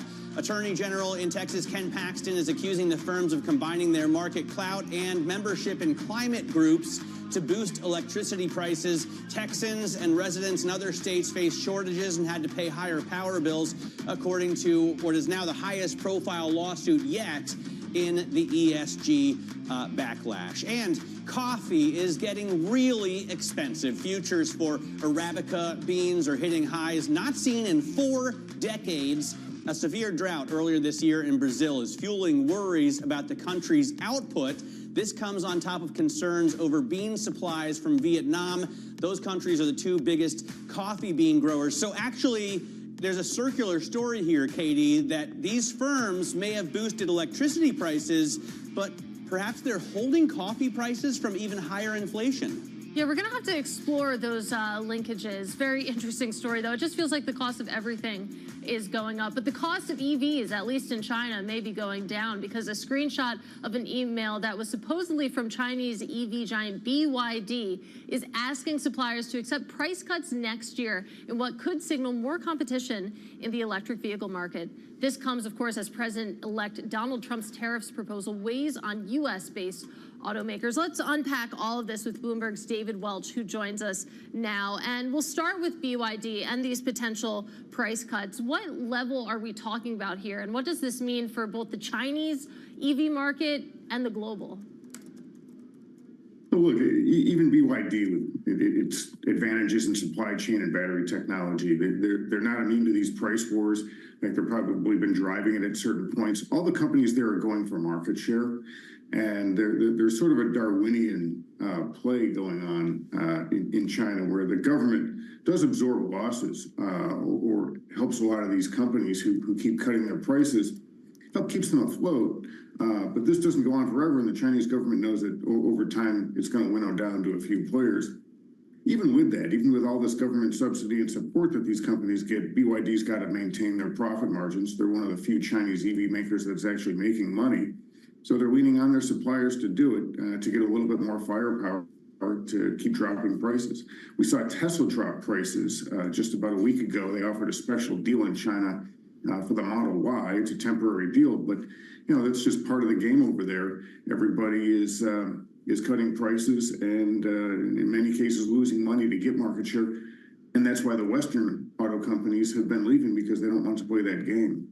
David, there's a great function on the Bloomberg that we used a lot during the first Trump administration, ECTR Go, maps global trade. And when the Trump tariffs were announced on, what's it called, Truth Social the other day, I noted that the three countries that he called out, Mexico, Canada, and China, are our biggest trading partners. And that's in total trade. But of course, in your industry, even bigger, right? Not China so much yet, but Canada and Mexico are where a lot of the biggest factories are for General Motors, for Ford, for Stellantis. How is this next administration, this new Trump administration, going to affect the companies that you cover most? Look, you're talking about 2.3 million cars coming into the U.S. from Mexico last year, and that's a pretty good annualized number, plus a lot of parts that go back and forth across the border, and that doesn't count Canada. So, look, there's a ton of trade here. If Trump came good on these threats to levy bigger tariffs, he'd basically be tearing up USMCA, which was his version of NAFTA anyways. You are talking about more inflation in car prices, period. The car companies will try to pass on any increases to consumers, and if they don't, their margins erode. So it's not good for them if all of this comes to pass. And, car companies, they can't just find a new source of parts in the U.S. overnight. It takes a couple of years to build plants and reroute supply chains. So, look, it would have a massive ripple effect just on the 2.3 million vehicles coming out of Mexico alone, and then you're talking about all the parts flow and so forth. And yeah, it's a huge deal if he's going to really go that big. However, he's made threats like that in the past and not come through on them, so we'll see. I wonder, David, how this then affects the auto workers. And I know you cover the business of cars, not the politics of Michigan, but a lot of those factory floor workers voted for Donald Trump, pushed him over the edge in that swing state. And if these tariffs drive up the prices of those vehicles, aren't they going to have a harder time making money, keeping jobs? Now, look, sales go down, workers' jobs are more at risk. And, that is a big threat to those workers. For a long time, though, they've just worried about watching their jobs go overseas. And Trump became their hero, promising to do that. And we do have huge tariffs that keep a lot of cars coming in from China. And, there were some things in USMCA, like mandating 40% of the parts content of a vehicle in order to get the cheaper tariff coming into the U.S. from Mexico. What that basically said was the parts had to come from Canada or the United States. That did probably stop the flow of some jobs from Canada and the U.S. Into Mexico. So there are some things that Trump has delivered for them. I think there are other reasons that union workers have voted for Trump. A lot of them are socially conservative, so they're more in tune with his platform. But he has delivered in some ways on this. But look, there are a lot of unintended consequences for auto workers if prices go sky high because of tariffs. Absolutely. All right, David Welch, really appreciate that context. Have a great Thanksgiving. And it's interesting, in the broader car world, we have an interesting IPO coming. This is called Pony AI. It's an autonomous driving startup. It's IPOing in the U.S. This is a Chinese company. It's interesting on two levels. First of all, the actual business that this company is in, and also that it chose a U.S. IPO. Yeah, well, 3 levels. Yeah. Also, that it's an IPO at all in this market, right? That's true. Yeah, fascinating to watch these ADRs. They'll kick off trading today. I believe they'll start at $13 a piece. So Pony AI, a Guangzhou-based company, great name, raising $260 million in the U.S. markets for a technology that, I guess, could boost EV sales, because the idea is that adding the autonomous piece is going to make EVs more palatable to consumers. Yeah, and like you said, it'll be fascinating to see the reception to that one. So we'll keep an eye on that. And coming up next hour, we're going to talk more politics and policy with New York City mayoral candidate Whitney Tilson. This is Bloomberg.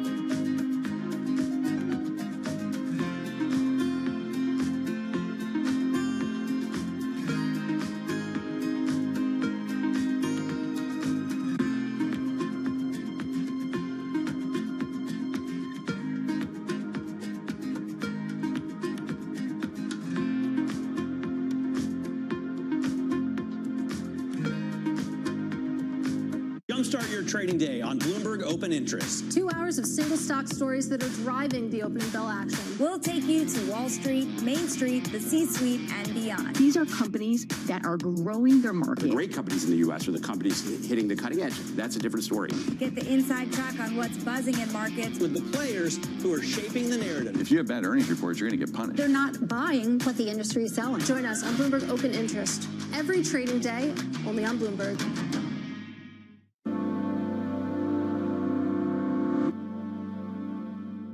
Bloomberg loves earnings. I know it's like your Super Bowl, right? I can't wait. It's like opening presents in the morning. All right, it will be exciting. Nobody covers earnings like Bloomberg. Key investors, top executives, global innovators. Join me for in-depth conversations with the biggest newsmakers on the day's top stories. Insight with Haslinda Onen, only on Bloomberg. From the beating heart of global finance, economics, and politics, and wherever newsmakers are moving markets, Bloomberg brings you conversations that allow for deep discussions and important insights. What do you think the future is for inflation? Is this a new normal? Are markets too optimistic? How do you worry about the things that are outside your control? How does the current fighting completely stop? I'm Francine Lacroix, and this is The Pulse, every weekday only on Bloomberg. From the world of politics to the world of business, Joe Matthew and Keely Lines deliver news, insight, and analysis live 2 times a day every trading day. Balance of Power at 1 and 5 Eastern, only on Bloomberg.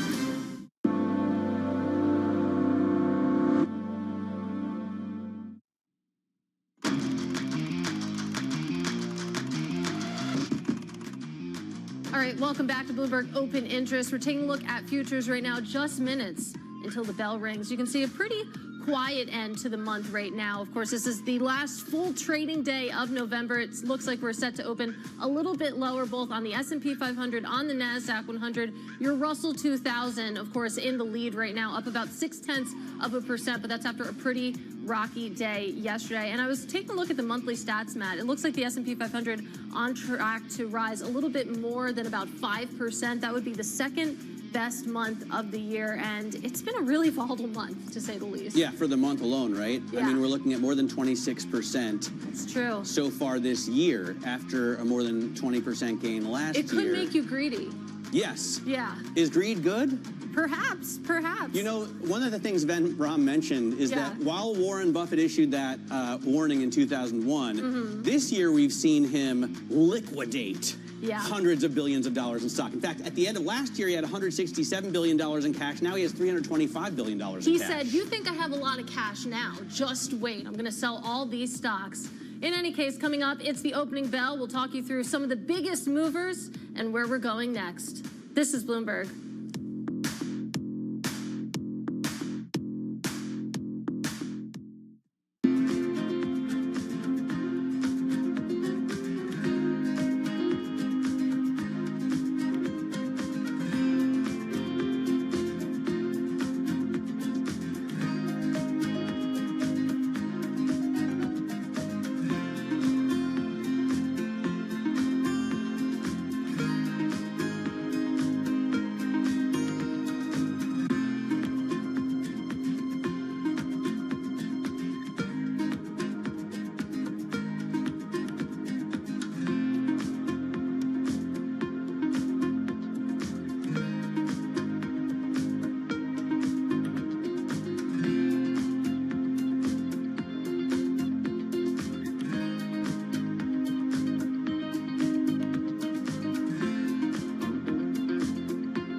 What's it like moving from the East Coast, where everything is finance and money, to the West Coast, where everything is technology? Did you fit in right away? And did you really know how to use all the computer things that they give you to use?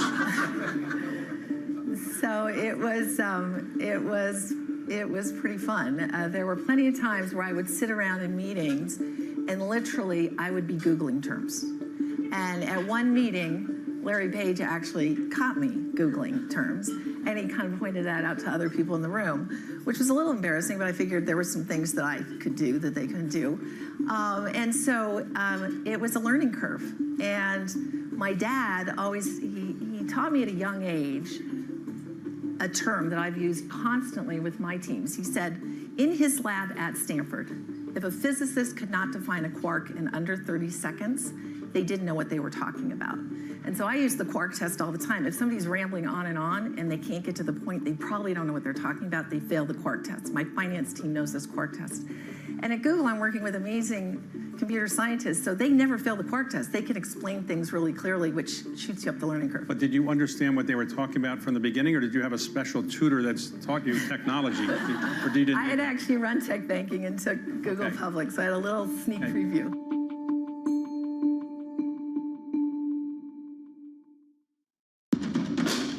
There is this real momentum from Wall Street. We are basically deep in the European earnings season. Take a look at how we're faring when it comes to Asian markets. Bringing you up-to-the-minute geopolitical news whenever and wherever it happens. I'm David Gura in Rio de Janeiro, Brazil, and this is Bloomberg.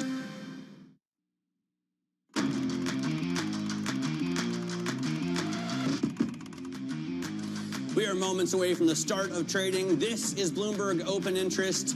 I'm Matt Miller. Take a look first off at futures. Not a lot of movement. We're down a little, but after a 50-second record high for the S&P 500 yesterday at 6,020, the NASDAQ futures are down about 0.3%. Russell 2000 futures are higher as we're hoping for dispersion in this continued rally. You hear the opening bell. On the New York Stock Exchange, Santa Claus, it looks like some elves, and Macy's employees minus the one who charged or hid $154 million in charges. I guess she or he is not there. Down at the NASDAQ, it's Pony AI. This is very exciting, as Katie mentioned. It's a Chinese autonomous driving company doing a U.S. IPO, raising $260 million. The shares going out at $13 a piece. We'll track them at the open to see if they left any money on the table or if they got it all. Let's go over to Katie Greifeld right now. She's got to check on your major averages. Katie? I'm going to try to sell this because it's pretty quiet at the moment. The S&P 500 down about 0.2%, but you can see losses accelerating from the pre-market levels when you take a look at big tech. The NASDAQ 100 currently lower by about 0.4%. We'll see how we settle up. Of course, for the S&P 500, on track for the second best month of performance this year. And then train your eyes on the small caps. The Russell 2000 higher by about 0.7% right now. That's about how much we fell yesterday. This index is getting closer and closer to its all-time high, though. We'll see if it can actually get there. But let's get some bad news. You take a look under the hood. It's still earnings season, and Dell earnings in particular show that the recovery in the PC market is stalling. That's after the pandemic created huge demand for computers. The company's CFO says the PC refresh cycle is expected in 2025. And it's a similar story for HP's personal computers as well. You have guidance signaling little improvement in the seasonally strong December quarter. Shares currently off by about 7.3%, Matt. Yeah, just wait, because when AI really gets going, we're all going to need new computers. CrowdStrike surpassed $4 billion in annual recurring revenue for the first time, if that means anything at all to you. But its forecast was weaker than expected. So for those to whom that does mean something, it doesn't mean anything good. You can see the shares down 3.5%. Let's take a closer look at what's moving. For that, we go to Bloomberg's Abigail Doodle. Abby? That outlook indeed is weighing on the shares of CrowdStrike. Right now, down about 3.4%. But as you mentioned, they put up a pretty good quarter. They put up adjusted earnings of 93 cents per share. That was 14% better than the street was looking for, on a little more than the $4 billion in, the $1 billion in revenue, which was 3% better than the street. As for that adjusted earnings earnings forecast that missed the mark for the fourth quarter, they're talking about a range of 84 to 86 cents. The street's at 87 cents. So it's very small, but nonetheless, this is what is pressuring shares. It could also be a case of too far, too fast. This, of course, is the second quarter that they have reported since that disaster with Microsoft that threw all kinds of airlines off the mark. And if we take a look at the shares of CrowdStrike relative to the cybersecurity index, which is in white, and then the S&P 500 in blue. You can see the massive fall on that debacle, and then the big gain higher. Right now, we're coming off of those highs a little bit, Katie. So again, I think some of today's 3% fall for the shares of CrowdStrike has something to do with too far, too fast. All right, Abigail Doolittle, thank you for that. Let's also mention Urban Outfitters. Of course, we've been following the retailers very closely this week, a whole raft of retail earnings. Urban Outfitters bucking the trend here, climbing by 17% at one point. That was the most since May 2023. Of course, they reported stronger than expected quarterly sales growth yesterday. Anthropologie was a particular bright spot. I believe they also got an upgrade from Citi. You add it all together, shares currently up about 12%. We'll continue to follow that one. But let's I went into an Urban Outfitters the other day. Did you? Yeah. You're not really the demographic. No. What'd you find? They had a lot of stuff, I will say that. The store is packed. Yeah. With clothing. I went to the Times Square that sounds awful. location. Yeah, it was, well, you know, it was noon. It was a pretty empty day, but there was just a ton of stuff on sale. The stock's done pretty well this year. It's up 26%. With, it has. With the market, in line with the market, but yeah. better than a lot of its peers there. They have a lot of knickknacks, which I always appreciated about Urban Outfitters. But in any case, let's broaden out this conversation because we're joined now by Moneta Chief Global Market Strategist Ethan Devitt joining us now. And let's talk about the earnings that we've gotten. Obviously, some weakness when it comes to maybe the PC market. Surprising strength and surprising misses, too, when it comes to the retail side. And we've been talking about this all week, that it's really hard to talk about the consumer as a monolith right now. But you think about what we learned this week, where does it leave you on the state of the consumer and thus the U.S. economy? I'm going to go back to the concept of a zero-sum game, because when we had tariff announcements at the beginning of the week, we thought markets would react very dramatically to that. And then there was some reference to something that the incoming Treasury Secretary Scott Bessent had said about tariffs not creating inflation, because even though it would create higher prices, consumers would simply spend less money elsewhere. So there wouldn't be anything increased in the economy. And that's what we can see in terms of this fallout in terms of earnings. We may have more spending on AI, on software, but less spending on the hardware side. And similarly, on the retail side, we do see, say, like Urban Outfitters doing very well, but an entity like Target doing badly. And really, consumers having that flex between online and bricks and mortar shopping, and that concept of a zero-sum game. So clearly there will be winners and losers, and that's a little bit what we're focusing on now, is where are the winners really going to be? And the lack of spending on hardware, that's a sign that really there is no bottomless pit when it comes to consumer or enterprise spending. There's a lot to dig into there. Let's focus on the tariff piece, since obviously that was one of the biggest headlines that we got this week. Maybe some detail on what's going to happen to Chinese goods, to goods coming from Mexico and Canada. We heard a lot yesterday that, okay, maybe don't freak out because maybe this is a negotiating tactic. It won't actually turn into policy. But how are you preparing for the possibility that we do get levels such as an additional 10%, such as 25%? What does that mean from where you're sitting as a market strategist? Well, we always factored this in as the Trump trade. We saw that tariffs would be broadly inflationary, despite Scott Bessent's caveat about net zero-sum games.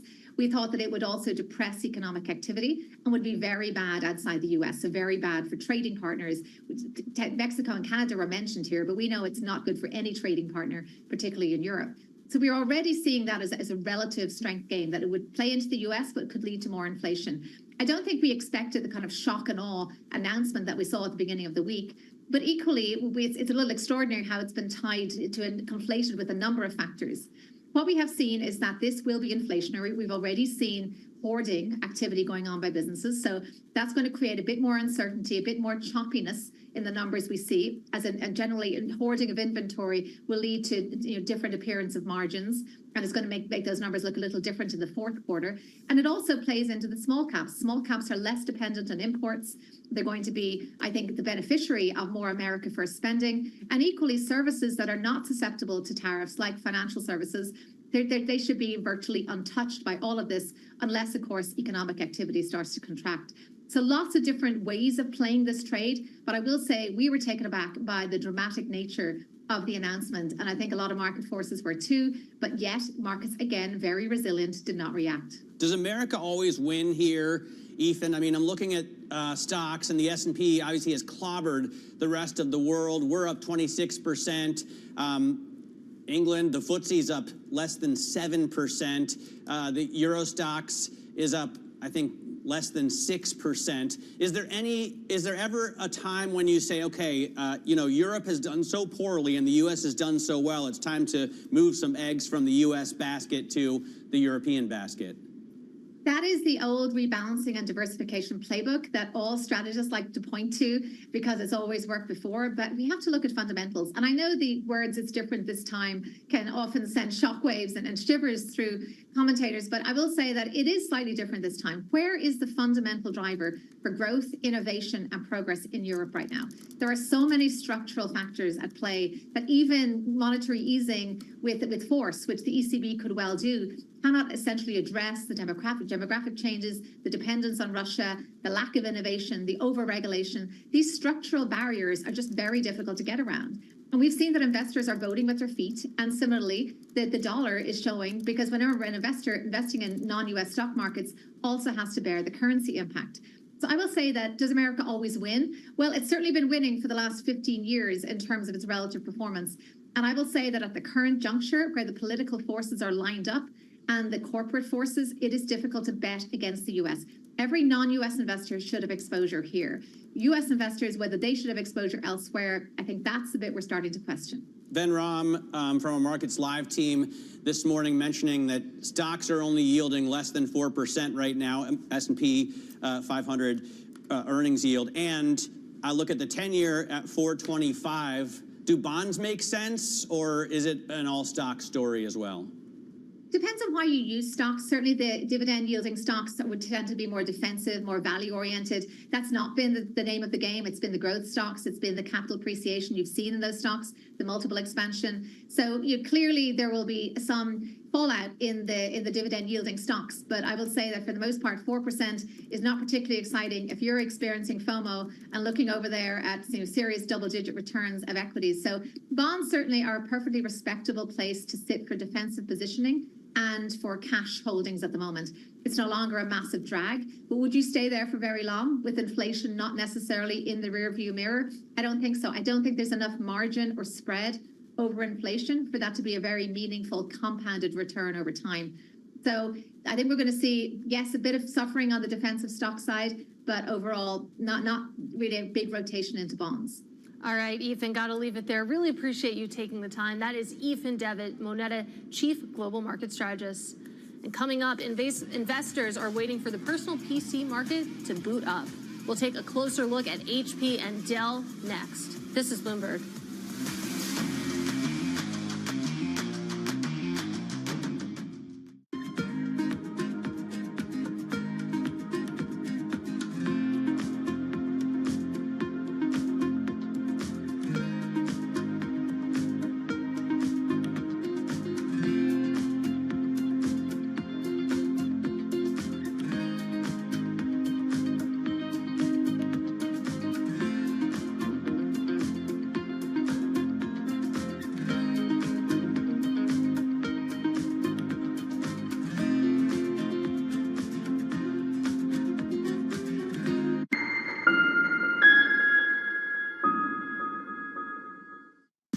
In case you missed it on Bloomberg Technology.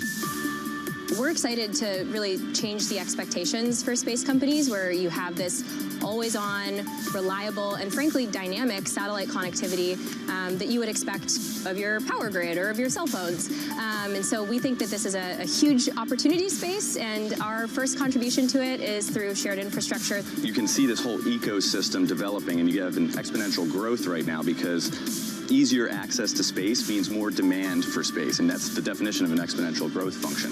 So if you think about someone like Varda, who is only possible now because access to space is cheaper and easier, we're demanding more access to space. I think that's what's so exciting from a business perspective, the fact that if you can do it, you're one of a few numbers of organizations in the history who've actually pulled it off. And so it creates a very defensible position because, again, space is very, very hard. Don't miss Bloomberg Technology live every weekday. David Weston. Join me for the next generation of Wall Street Week, telling stories of capitalism from business, markets, economics, tech, and climate. Each week, we'll go on the road for a look at what lies behind the headlines of today. and what will likely be the headlines tomorrow. Above all else, is emissions. Done nothing but grow immensely. To me, that's an extraordinary sign. We can be the change that we want to see. Watch the all-new Wall Street Week. More than what you need to know, it's what you need to think about.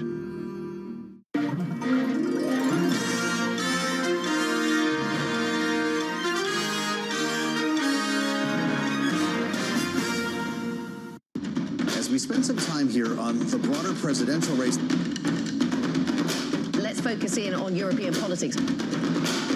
Makes you wonder how politics might play out.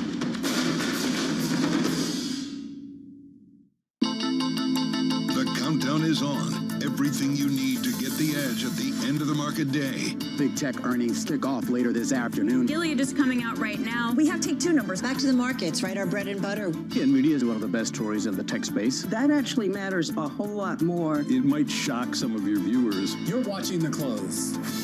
Get ahead of tomorrow's trading with The Close. Weekdays on Bloomberg. Context changes everything.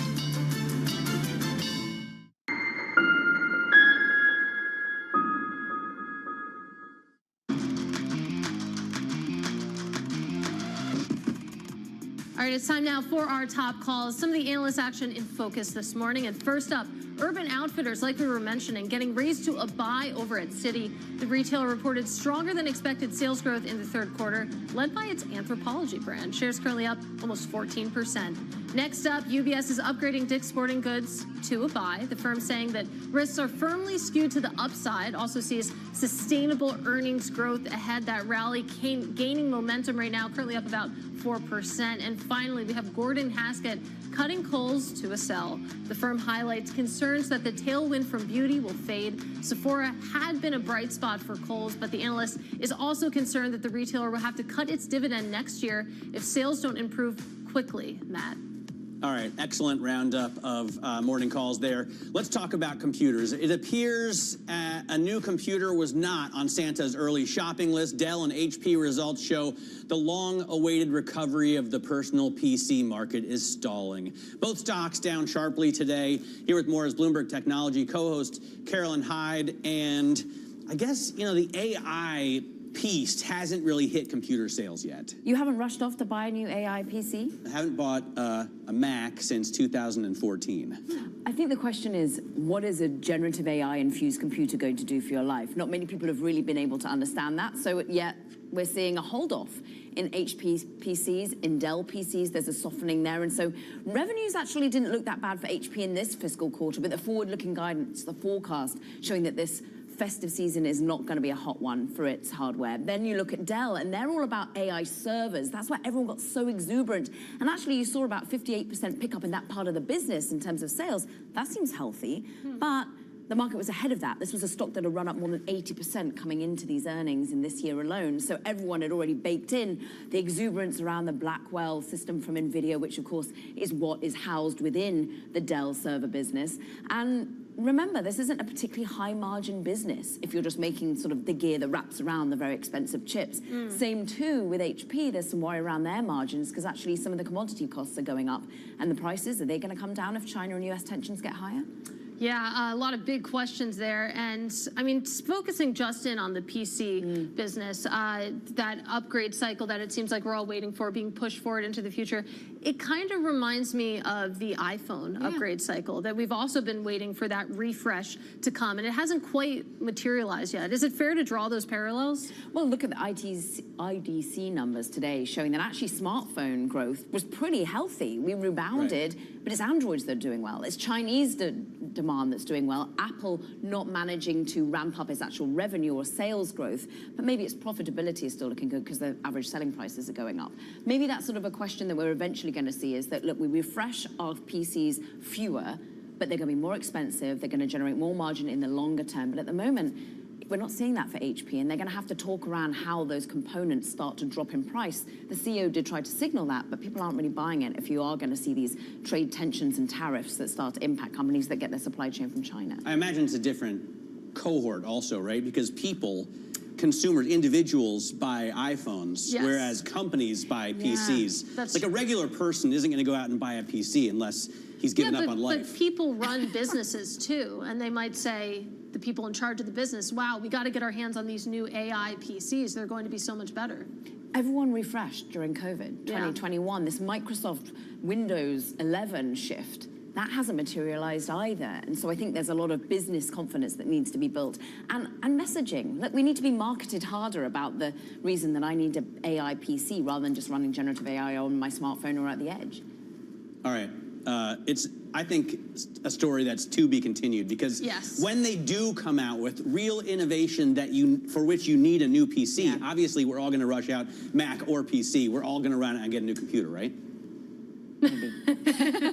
Watch this space. Yeah, Caroline, thanks so much for joining us. Caroline Hyde there, anchors Bloomberg Technology. That show coming up at 11 o'clock, so an hour and 12 minutes from now. Coming up on this program, Texas leads a number of states accusing big money managers of breaking antitrust law with their ESG practices. That's next in our Wall Street Beat. This is Bloomberg.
Good morning. This is Bloomberg Surveillance. Welcome back to the opening trade.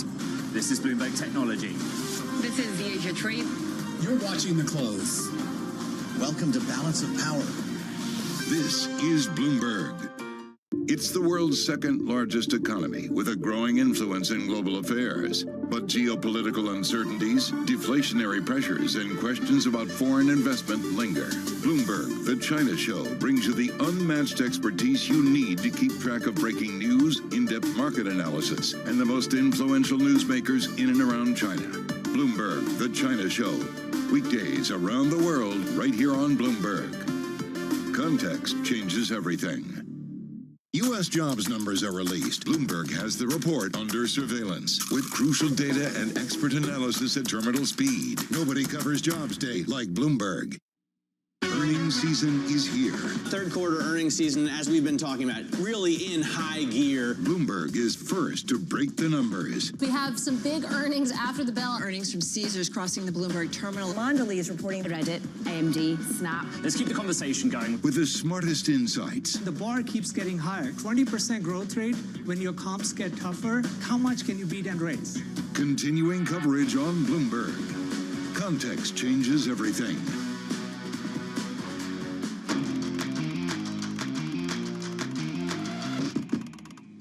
All right, welcome back to Bloomberg Open Interest. Let's take a look at stocks about 21 minutes into this U.S. trading session. As you might expect it, the day before Thanksgiving, volume has absolutely fallen off a cliff.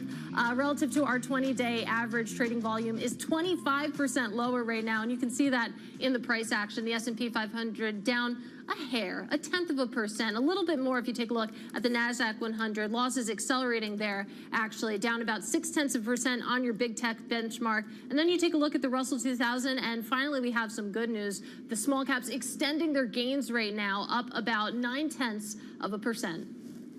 All right, let's get to the latest Texas story. That state and 10 others are accusing money managers, including BlackRock, Vanguard, and State Street, of breaking antitrust law. They allege that the firms boosted electricity prices through their investments, but also their clout and kind of discouraging more coal production. It's the highest profile lawsuit yet against the beleaguered ESG movement. Bloomberg's Sally Bakewell has the details, and she joins us now. So Sally, this is I mean, first of all, it's a little bit difficult to wrap your head around. So what these states are saying is that BlackRock and Vanguard and State Street, they're so woke and they're so big and powerful that those two things alone have discouraged coal production?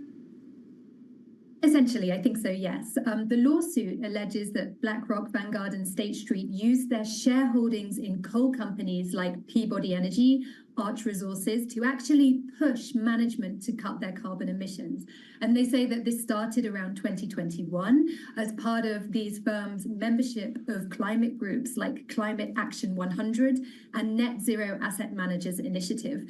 Now, this is just a very challenging and fraught area because the term ESG was much hyped by Wall Street and banks and investment firms, with often BlackRock at the forefront, went all in. But then the firms, they found themselves in this sort of reputational and political conundrum when the label came under fire and attacked by Republican politicians. So a lot of them have spent the years since 2021, when it was really at its peak, scrubbing that name from investment products and dialing back their efforts. Yeah, I mean, to that point, the states that we're talking about here, including Texas, it's West Virginia, it's Montana, so Republican-led states. And you mentioned that BlackRock in particular, Larry Fink in particular, has backed away from that ESG label. And like Matt said, this is a pretty difficult case to wrap your mind around. You explained it well, but where does it potentially go from here? Well, I think what the companies would argue is that they always act in their best clients' interests. They vote in line with the underlying companies. It's rare that they break with management. And they would also say that, you know, while they engage with companies over a few years to get their views across, they do not dictate strategy.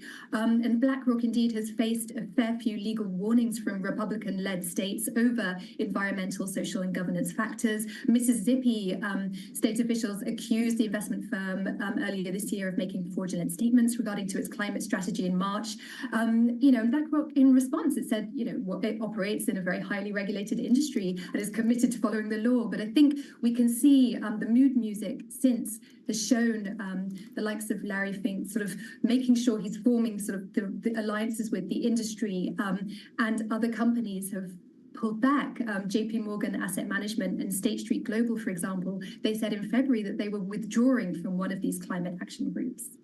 All right, Sally, great reporting. It's a fascinating story, and I recommend everyone go on the terminal or Bloomberg.com to check it out. Sally Bakewell, they're talking about the new Texas suit against BlackRock, Vanguard, and State Street. Now, I just want to point out, we've been following the Pony AI IPO. The shares in that IPO priced at $13. They haven't started trading yet, but pricing is indicated at about $15 a share. So a little bit of a premium there. Yeah, that's what you want, a little bit of a pop. Not too much, because then you left money on the table, and not none, because then investors aren't left wanting more. And all told, that should give it a market cap between $4.5 to $5 billion. We'll continue to follow that one. And coming up in the next hour, we got a great lineup. Yeah, Anwiti Bhagwana from Northern Trust talks about her Buy America tactical call for equities. Then the points guy, Brian Kelly, joins us to talk about Thanksgiving travel. Should be the most traveled weekend of all time. And plus, we're going to get to talk to Whitney Tilson. He's running for mayor on this program. This is Bloomberg.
How do we reach down to the 18 to 35-year-old market?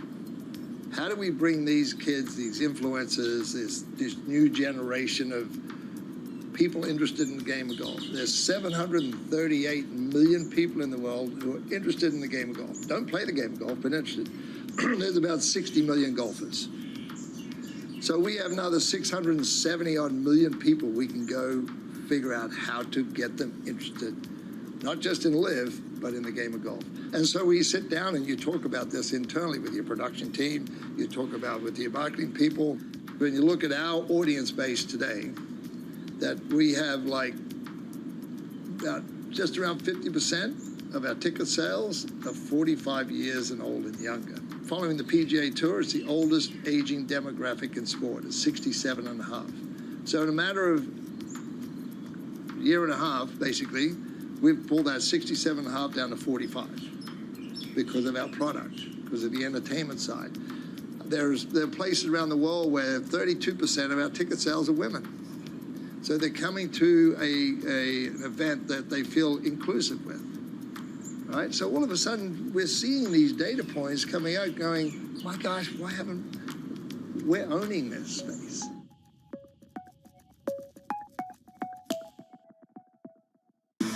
Bloomberg Surveillance covers the latest in global markets and the political events that influence your world. Join Jonathan Farrell, Lisa Abramowitz, and Anne-Marie Hordern only on Bloomberg. Context changes everything. Bringing you up-to-the-minute financial news whenever and wherever it happens. I'm Michael McKee at the Federal Reserve, and this is Bloomberg.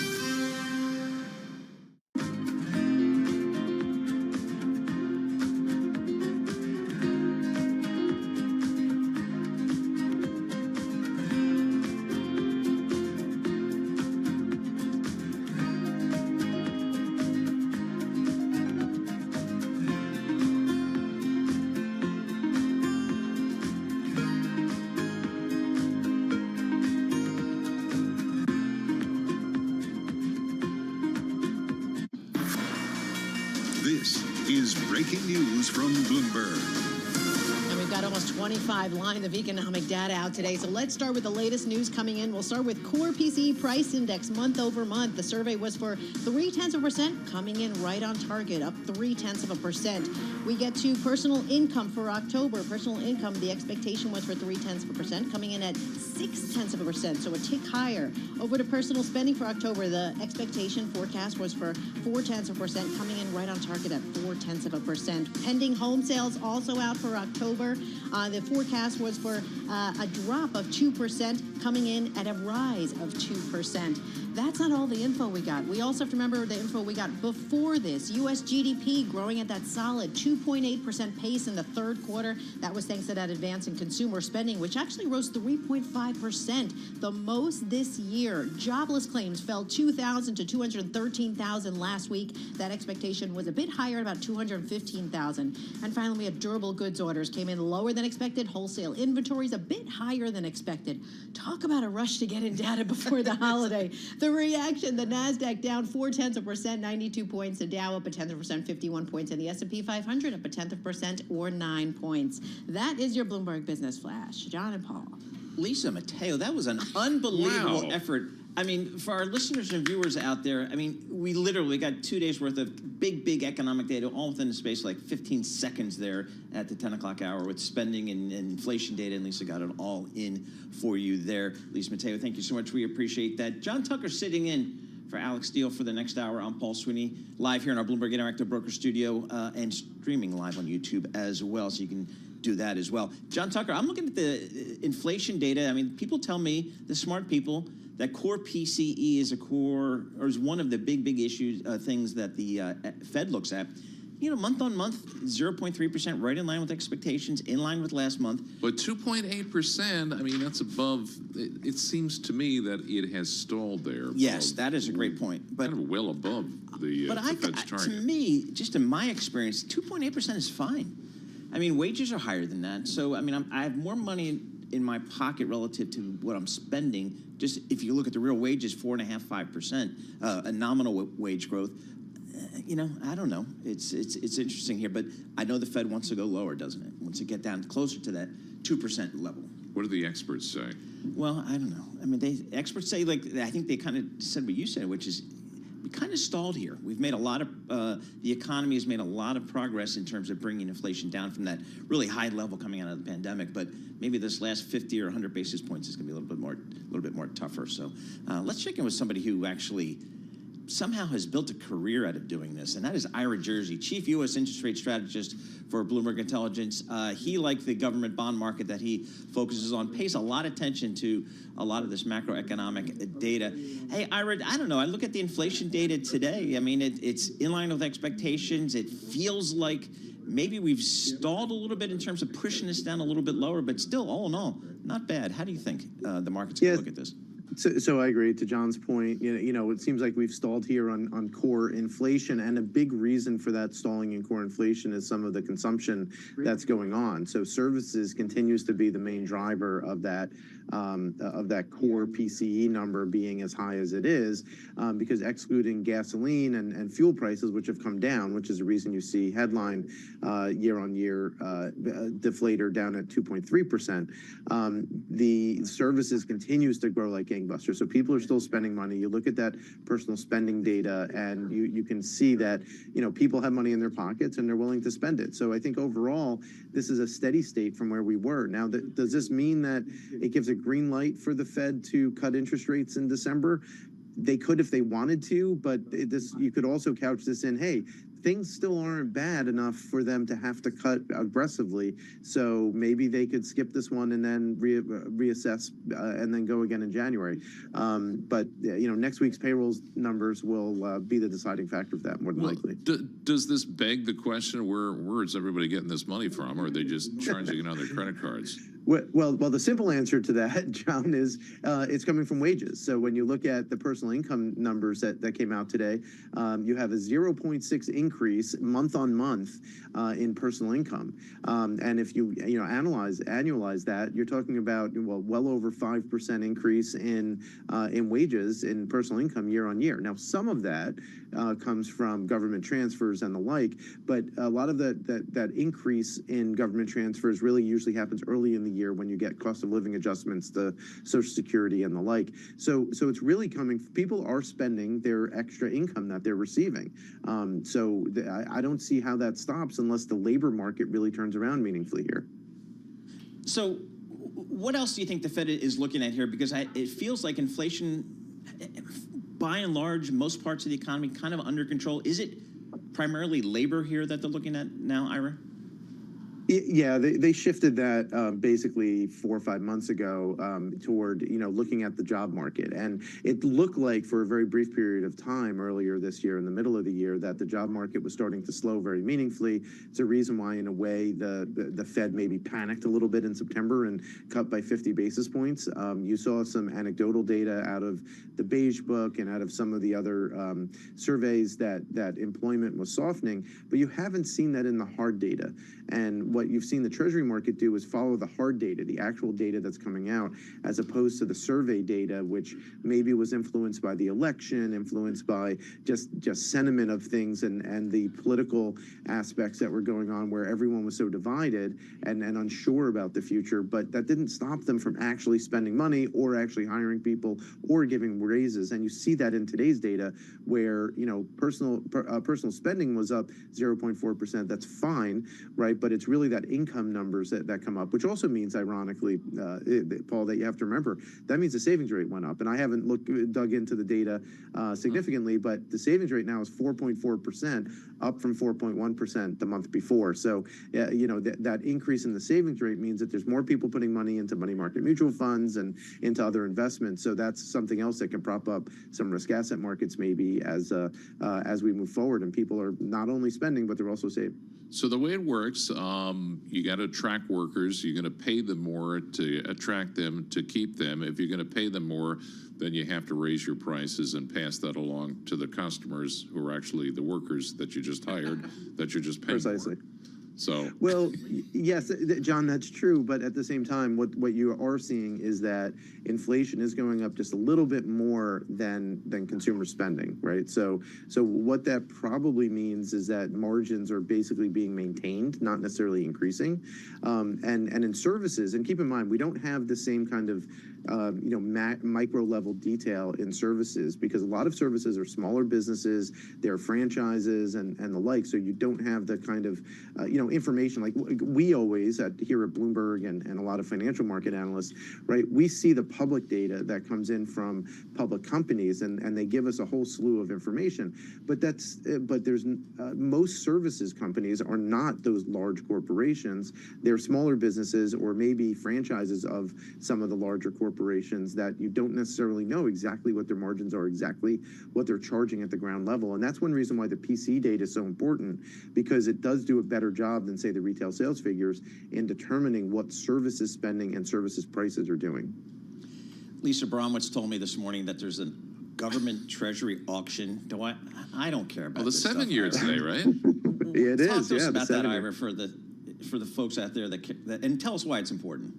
Yeah, well, it's important because the government has to fund the massive deficit. So one of the reasons why personal spending is where it is as high as it is because the government transfers money to the household sector, and where it gets that money from is from savers. So it is a bit of a circular thing going on here, where right now 28% of consumption is coming from government transfers. So basically, Social Security recipients, Medicare, Medicaid, and other programs that the government runs and gives transfers to the household and businesses sector.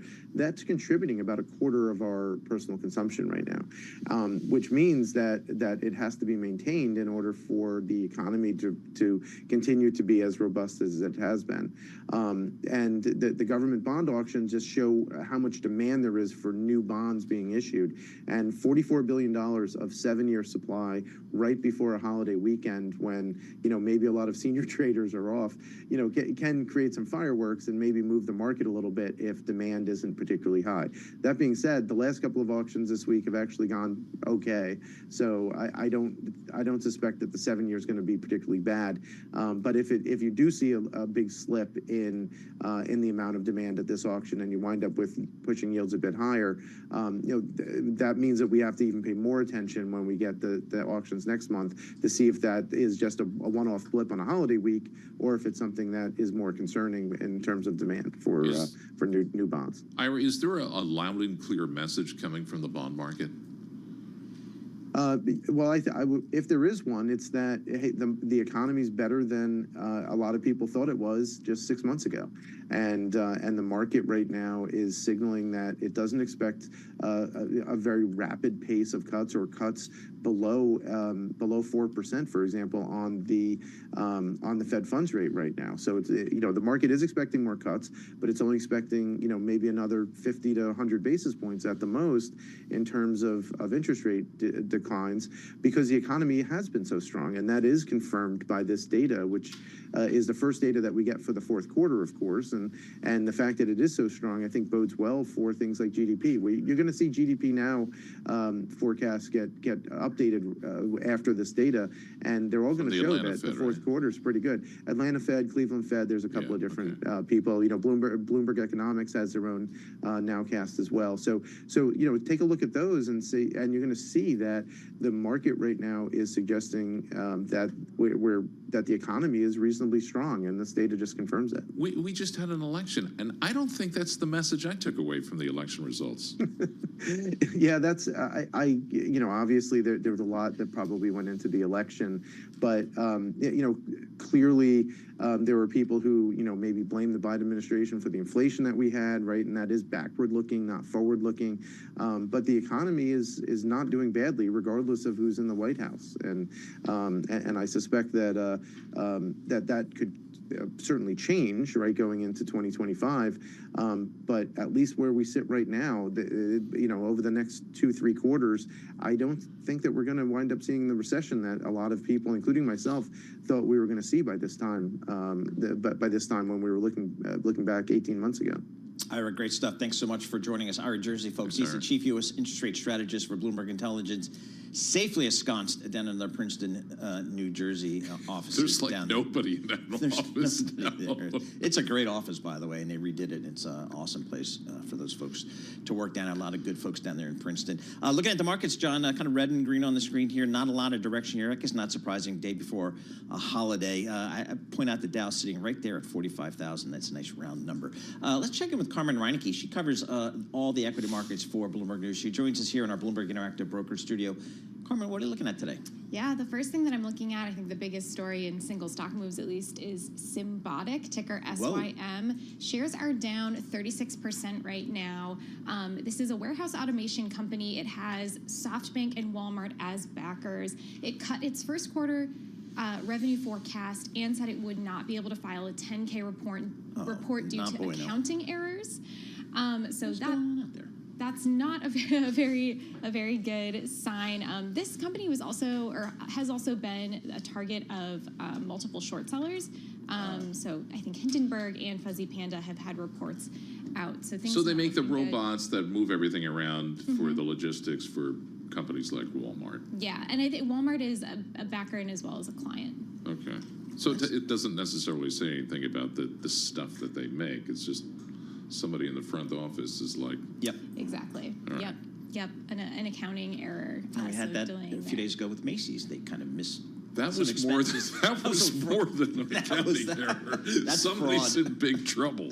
Yeah, that's fraud. Somebody's not going to be on the Macy's float this Thanksgiving Day. Can't dust for fraud. What else you got? So the other thing I'm looking at is Urban Outfitters. This is ticker URBN. Shares are up about 14% this year. This is just off of an earnings move, stronger than expected sales growth in the third quarter. What I thought was interesting here is it's not just the Urban Outfitters sort of brand that's doing really well. It's Anthropologie and Free People, including the athleisure line FP Movement. That's been a significant growth driver of sales. This is just, it's interesting. It's interesting to see a retail company doing well, especially when we've kind of seen overarchingly the consumer has been more picky, retailers haven't been doing as well, and this one, which it also includes Nuuly and Free People, seems to be doing really well. So we had Dana Telsley in earlier on Surveillance, the #1 retail analyst on Wall Street for several decades now.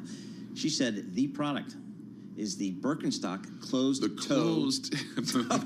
So that's not a sandal. That's like the... No, it has the strap on Who the knew? back. So Lisa Matei went right out there. I think she was looking around various websites to see if she could buy it. But that's what Dana Telsley was saying. And the year before, I had answered the same question. It was that women's boots for the longest time was the gift to get. And now it's... Birkenstock closed-toe. Well, everybody wears them too. I see them for men and women, which I think that's big. Hard no for the men. Yeah, and I'll call that out on the 6th floor, John, if I see that around here. The fashion police. Please come and get you on the 6th floor. I'm hiding my shoes right now. No, now you've got the fashionable leather jacket, which Matt Miller. Exactly. Thank you. Do you know Matt Miller? He has like multiple high-end. Maybe we'll talk about this in the 11 o'clock hour. These leather jackets. They're horsehair. They're I don't know where they're coming from. They cost more than what I paid for my car. Yes, exactly. And he has multiple of them. Dell, what happened to the PC market? Yeah, so Dell and HP, both stocks are down today. HPQ is down about 10%. Dell is also down about 11%. Basically, both had quarterly financial results that suggest that this sort of recovery that everyone was hoping to see in personal computers is sort of not coming to fruition. Basically, kind of what happened here is that there was a huge uptick in people buying laptops during the pandemic, which makes sense. We were all working from home. People were going to school at home. You needed a personal laptop. That's fallen off. It sort of was assumed that there would be a resurgence of this. Maybe people need to upgrade, or they need a new laptop. It's not really coming to fruition.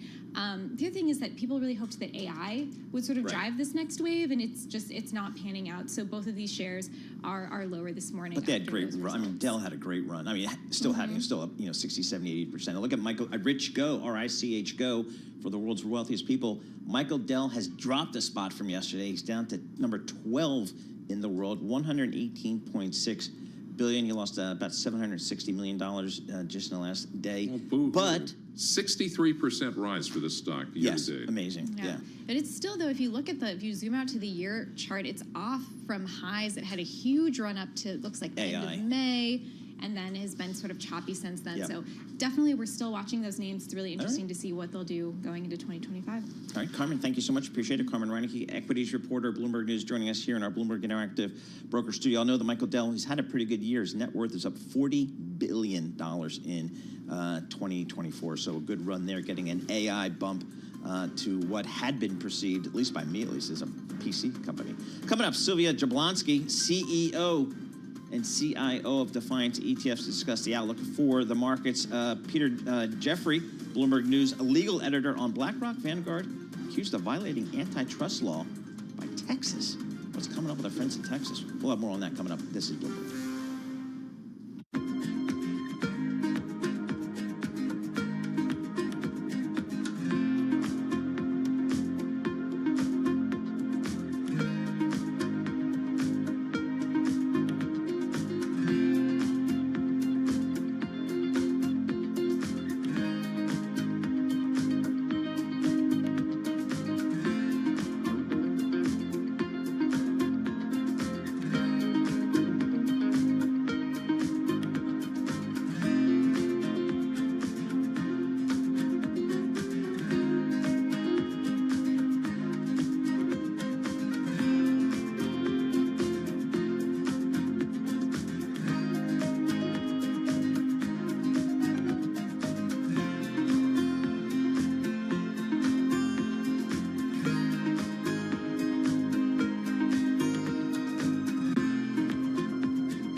Markets, headlines, and breaking news 24 hours a day on Bloomberg Radio, Bloomberg Television, and the Bloomberg Business app. This is a Bloomberg Business Flash. From the Bloomberg Interactive Broker Studio, I'm Lisa Mateo. Well, it looks like the America's economy heading toward a new year, pretty good shape. Third quarter economic output expanded at a 2.8% pace. Consumer spending registered this year's biggest gain. We had core PCE month over month came in right on target, rose 0.3%. Jobless claims, well, they continue to run at historic lows, dipping last week to 213,000. That is just scratching the surface. A lot to get into. We'll go to the reaction, though. The stocks, NASDAQ down 0.6%, 132 points, 19,041. The Dow up 0.2%, 119 points, 44,979. And the S&P 500 down 0.2%, 12 points at 6,008. The 2-year yield, 4.23%, down 2 basis points. The yield on the 10-year, 4.27%, and that's down 4 basis points. We have the Bloomberg Dollar Spot Index down about 0.4%. The Japanese yen higher, stronger. Euro, British pound stronger. We have Bitcoin up about 3% at around 94,000. Took a bit of a hit to the PC market. We're talking about computer giants Dell, HP, both reporting sales that were below expectations last quarter. Dell is down about 12%. HP Q is down about 11%. And shares of cybersecurity company CrowdStrike Holdings down 5% after a disappointing earnings forecast. And shares of software company Workday down 8%. That's after it issued that disappointing earnings forecast as well. For on-demand news 24 hours a day, subscribe to Bloomberg News Now, wherever you get your podcasts. I'm Lisa Mateo. That is a Bloomberg Business Flash. Paul and John. All right, Lisa Mateo, thank you so much. We appreciate that. John Tucker sitting in for Alex Steele. And I'm Paul Sweeney. We're live here in our Bloomberg Interactive Broker Studio. We're streaming live on YouTube, so you have to go over to youtube.com, search Bloomberg Podcast, and that's where you will find us. I don't know, John, we're getting some pretty solid economic data. The earnings that we just kind of finishing up were pretty solid. Expectations are still pretty positive for earnings. I got a Fed that I think is cutting rates. I think that's all pretty constructive for markets here. Let's check in with somebody who does this stuff for a living. Sylvia Jablonski, Chief Executive Officer and Chief Investment Officer, Defiance ETFs. Sylvia, I'd love to just get your thoughts, just broadly defined to start off here, about where you think we are with some of just kind of the market outlook as we think about 2025. Where are you guys in terms of thinking about where this could go? Well, good morning and happy early Thanksgiving to you both. Well, I think that the markets are probably poised for a small rally into year end. We'll probably, go back to these highs that we've tested this year and see that happen in the next month or so. You had a great setup there, right? The Fed has cut already and is potentially on a path to continue cutting or at least holding and not raising. So, financial conditions should be a little bit better for corporations. We have a president that's coming in that's pro-deregulation, market-friendly tax cuts, things like that. So that tends to, do well for markets as well. So, my view on this is that for the next, call it 18 months or so, I think we're in a pretty smooth, spot, barring any kind of major changes to fiscal monetary policy to see the S&P and the broader-based indices trend upward. How much money is on the sidelines at this point, Sylvia? Yeah, a lot. I think, to the tune of 7 trillion or more. And I think that that's because, a lot of this kind of risk-off mentality came about in 2022 and didn't come back into the markets, particularly when, 5% is the type of interest rate you're getting on your cash. And so I think that's changed now. The S&P's going to be probably up 25% or so this year. All of a sudden, it really makes sense to put some of that dry powder to work in the markets. And I think, we're going to start seeing that come back in the next couple of years. And I think, that with high single-digit corporate earnings outlook, cash coming off of the sidelines, that bodes well for at least a pretty decent average rate of return type of S&P 500. Sylvia, just with your ETF platform, I always love to just ask folks like you that are seeing the flows out there, where are the flows going in your ETF platform? The most popular ETF that we have, and potentially that planet Earth has right now, because I see everybody writing about it and talking about it, is the leveraged microstrategy ETF. So we have a 2-beta microstrategy ETF, ticker symbols MSTX, and it's seen almost a couple billion of flows just since its inception, which is basically September, late August. And so that's just been a wildly popular trade. And then the election results and this idea around, again, deregulation and crypto adoptance really helped that ETF. It's been wildly popular there. Second place, though, is quantum. And there are all these little stocks out there that people don't talk too much about, but, IonQ, Cuba, QBTS, like some of these small quantum computing companies, we have them in our quantum ETF. And so, a lot of flows have flowed into there as this AI evolution continues to grow. That's the little companies. I was fortunate enough to see the up in Sleepy Hollow, the IBM Research Center. I think it's the Watson Research Center. They've got a huge quantum center. Yeah. And they've got this thing is. It looks really cool. Most of it is just cooling coils. It's like a big air conditioner, a big freezer for what is essentially a chip like this big, and they have to keep it just above absolute zero, which is really, really cold. I think of quantum computing, though, Sylvia, as sort of like, fusion energy. It's going to be another 5-10 years, and then we get there, it's going to be another 5-10 years, et cetera, et cetera. Yeah, I think, the broad topic and idea for us is more around the idea of supercomputing, machine learning, AI plus quantum computing, but we're kind of referring to the companies that are responsible for those coolers that you saw, right? And they're kind of feeding the hyperscalers and their AI and machine learning R&D, and they provide these cooling system or else basic quantum computers for them to kind of run their data on. And so it does exist already to some degree, right? Like you have banks running supercomputing to detect risk. It's used in cryptography already. Drug research has some level of machine learning and supercomputing, but it's the idea that these quantum computers will come in and allow this to be done more efficiently and more quickly to make it, kind of more commercial is what's going to play out, I think, in the next few years. And if you have an algorithm, you can actually send it to IBM, and they will run it for you. Is that right? Clean up all the mistakes that invariably happen, too. Ah, interesting. Hey, Sylvia, talk to us a little bit about XMAG, XMAG.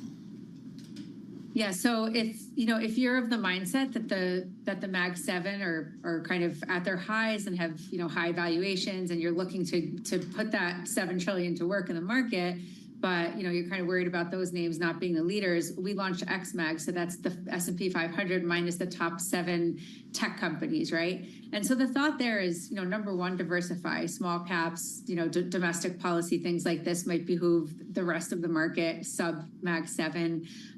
Again, you have winners in there. In the other 497, names like whether it's Costco or Broadcom or Vistra, Constellation Energy, like all of these stocks that are doing quite well this year and aren't talked about. We kind of let them fly because it's a market cap weighting, but that's the diversification trade. And the second argument there is, we love the Mag 7. We just know you already have them. If you own S&P, a third of that is the Mag 7. So you've got it somewhere. You're mentioning tax cuts, et cetera, so forth, deregulation, all that stuff. How much of that is actually baked into company forecasts right now? I think, probably not much. I don't know. I think the market was anticipating this winter, but then there was enough of uncertainty where you kind of saw things like the dollar and gold and commodities in the 10-year pop around a lot before the election. So I don't think any of it was fully priced in. I think that post-election pop kind of gave us some of that, but longer term, I think this will, play out as companies actually save this money and expand balance sheets and, kind of have better taxes, more CapEx, hopefully, and some growth. All right, Sylvia, thank you so much for joining us. Always appreciate getting a few minutes of your time. Sylvia Jablonski, Chief Executive Officer and Chief Investment Officer at Defiance ETFs. One of the most widely read stories on the Bloomberg terminal has to do with some of the bigger names out there in global Wall Street, so that's not a surprise. BlackRock, Vanguard, accused of antitrust violations by Texas. What's going on down with our friends in Texas? Peter Jeffrey joins us, Bloomberg News legal editor. Peter, what's going on with some of these huge asset managers and our good friends at the state of Texas? What's going on? The asset managers have belonged to groups that are seeking to mitigate climate change by reducing, for example, coal output. Some of them have drifted away from these groups, but Texas sued this morning in federal court claiming that the asset managers are effectively colluding to depress the output of coal and therefore raising energy prices on consumers in the states that sued, including Texas, West Virginia, Montana, Alabama, and so forth, Republican-led states. How much of this is just kind of loony Ken Paxton, Republican Texas politics? Ken Paxton does sue a lot, but it's an interesting suit. It's 100 pages long, and I think, just looking it over, they're going to have to show that it was the actions of BlackRock and State Street and Vanguard themselves. They're pushing these portfolio companies to cut down on their coal output, the states are going to have to show that that is what led to the reduction of the coal output, it seems to me, and therefore raise prices on consumers. So to your question, yes, Ken Paxton does sue a lot. Yes, he's got to show all of that, as well as the other states have I should to point show. out he's the Attorney General. The Attorney General of Texas, right. Who himself went through an impeachment proceeding and prevailed. But I will say that it's a carefully, I've been looking at it just this morning, it's a carefully written, fairly well-structured suit presentationally. Now, whether it can prove the allegations is an open question. I always find that funny. I'm learning from Alex Steele, who's our expert here on energy. You think of Texas, you think of oil and gas, but they're also the biggest wind farm people, the biggest solar places are down there in Texas. I mean, so they are cranking out a ton of alternative energy. And in fact, it's those alternative sources that are partly playing a role by competing with coal. One of the forces that may be making it, depressing coal output as well. So again, to show this connection that it's Larry Fink who is driving down the coal output and up the prices is the challenge for the states that are suing. It's quite an interesting suit. And we also know from having read the grid that Texas has its own grid. They're not hooked up to the rest of us. Right. That fiercely independent streak that they have. Right. Exactly. And coal output in Texas, I think, is down to 10% of its energy output from 18% just 4 or 5 years ago, if I've got those figures right. So there's no question that the coal output is diminishing, but what's causing that will be one of the crucial links to show in succeeding in this suit. So what are these asset managers, have they said anything in response to these suits? So far, no, they haven't yet given us their position. We're waiting. We're hoping to get that position and put it in an update in our story. But I'll tell you what they're asking the court to do. They're asking the court, it's kind of interesting, one of the possible asks, if necessary, is asking the court to force these giant money managers, the top 3 U.S. money managers, to divest themselves of these coal holdings. We'll see if it happens, but that is one of the things the suit seeks. Do they still shake in their boots when this happens, or are they sort of like the asset managers kind of fighting back? Well, that's a good question. I mean, there's been so much litigation around ESG, and some money withdrawn because of ESG. But I think at this point, they'll look the suit, they'll read the suit carefully, they'll be prepared. I don't know if they're shaking in their boots. Yeah, it's. I'm from Vanguard or State Street. I'm like, I'll go against the state. One of the federal statutes that the suit invokes is the Clayton Antitrust Act from 1914, and what that says is that if any action that you take, for example, in shareholder proposals, voting on shareholder proposals that has the effect of limiting competition is illegal. All right, Peter, thank you so much for joining us. Peter Jeffrey, he's a legal editor for Bloomberg News, joining us here in our Bloomberg Interactive Broker Studio. Coming up, we're going to check out Ned Lazarus, Associate Professor of International Affairs at George Washington, who's a potential ceasefire in the Middle East. That's coming up. This is Bloomberg.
markets, headlines, and breaking news 24 hours a day on Bloomberg Radio, Bloomberg Television, and the Bloomberg Business app. This is a Bloomberg Business Flash. And this Bloomberg Business Flash brought to you by IBKR. With Interactive Brokers Forecast Trader, you can trade your views on key economic and climate indicators. Visit IBKR.com/forecast and get started today.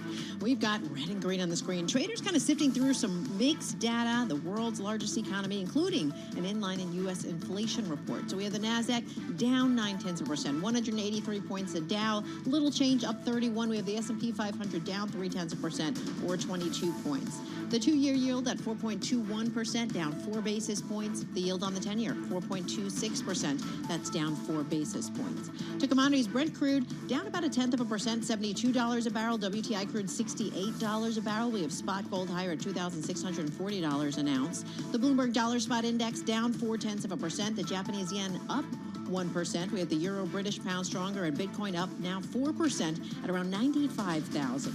Shares of Guess, they're lower, down 5%. It reported third quarter revenue, missed estimates, also hit its full year adjusted earnings per share and revenue guidance. Then you have clothing retailer Urban Outfitters. On the flip side, they're doing better. Shares up 15%. That's after it reported stronger than expected sales growth in the third quarter. And finally, BlackRock, Vanguard, State Street being sued by a group of states led by Texas for alleged antitrust violations. Now they're accused of boosting electricity prices through their investments. For on-demand news 24 hours a day, subscribe to Bloomberg News Now, wherever you get your podcasts. I'm Lisa Mateo. That is a Bloomberg Business Flash. Paul and John. All right, Lisa Mateo, thank you so much. We appreciate it. John Tucker sitting in for Alex Steele. I'm Paul Sweeney. We're live here in our Bloomberg Interactive Brokers studio. We're streaming live on YouTube as well. So head over to youtube.com, search Bloomberg Podcast. Well, on the geopolitical front, some good news coming out of the Middle East. Lebanon ceasefire starts after Israel and Hezbollah reach a deal. That's a good news. Let's break it down a little bit and see what it means for that part of the world. Ned Lazarus, Associate Professor of International Affairs at George Washington University down here in Washington, D.C., joins us via that Zoom thing. Ned, talk to us about this agreement. What does this agreement say? What does it do? How is it important for that part of the world? It's extremely important and has the potential to be a turning point in what has become the most active front of the war. It sets out a 60-day period during which Israel and Hezbollah are supposed to cease fire. And so that means ceasing the bombardments of many areas in Lebanon, ceasing IDF troops that have gone up to the Litani River in Lebanese territory, ceasing the advance of IDF troops, and ceasing Hezbollah's continued missile fire on Israel, firing dozens, often hundreds of missiles every day, despite all of the blows that Hezbollah has absorbed from Israel in the last few months. So the fire is supposed to cease over a 60-day period. The Israeli military is to withdraw from Lebanese territory back to the international border, and the Lebanese army is supposed to deploy in southern Lebanon.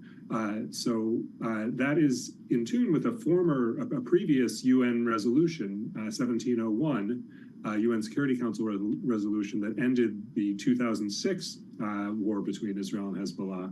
But the Lebanese army never did deploy, and instead Hezbollah built an enormous militarized area right up to the Israeli border, including tunnels, including massive amounts of munitions, all set for the order to invade northern Israel. So what the Israeli military has sought to do is to destroy Hezbollah's very elaborate setup for an invasion. And what is meant to happen now in these 60 days is that Hezbollah is meant to not return to southern Lebanon and not to rearm. The test will be if this is actually what happens, because the chaotic reality may put the best of intentions off course. Right away after announcing the ceasefire, there were celebrations of relieved people in Lebanon and protests from many of the displaced residents of northern Israel who don't trust that the agreement will in fact be enforced.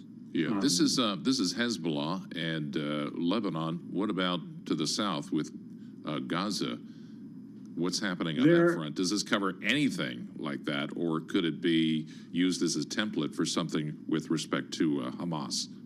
Well, President Biden certainly expressed that hope in his announcement of the ceasefire, and the Israeli families whose family members are being held hostage by Hamas have repeatedly expressed both that hope and also some anger, saying that similar terms could result in a deal with Hamas that would free their loved ones from captivity, and so there was anger at the government that it has prioritized the northern front and not the release of the hostages, while sort of accepting terms with Hezbollah that the Israeli government rejects with Hamas.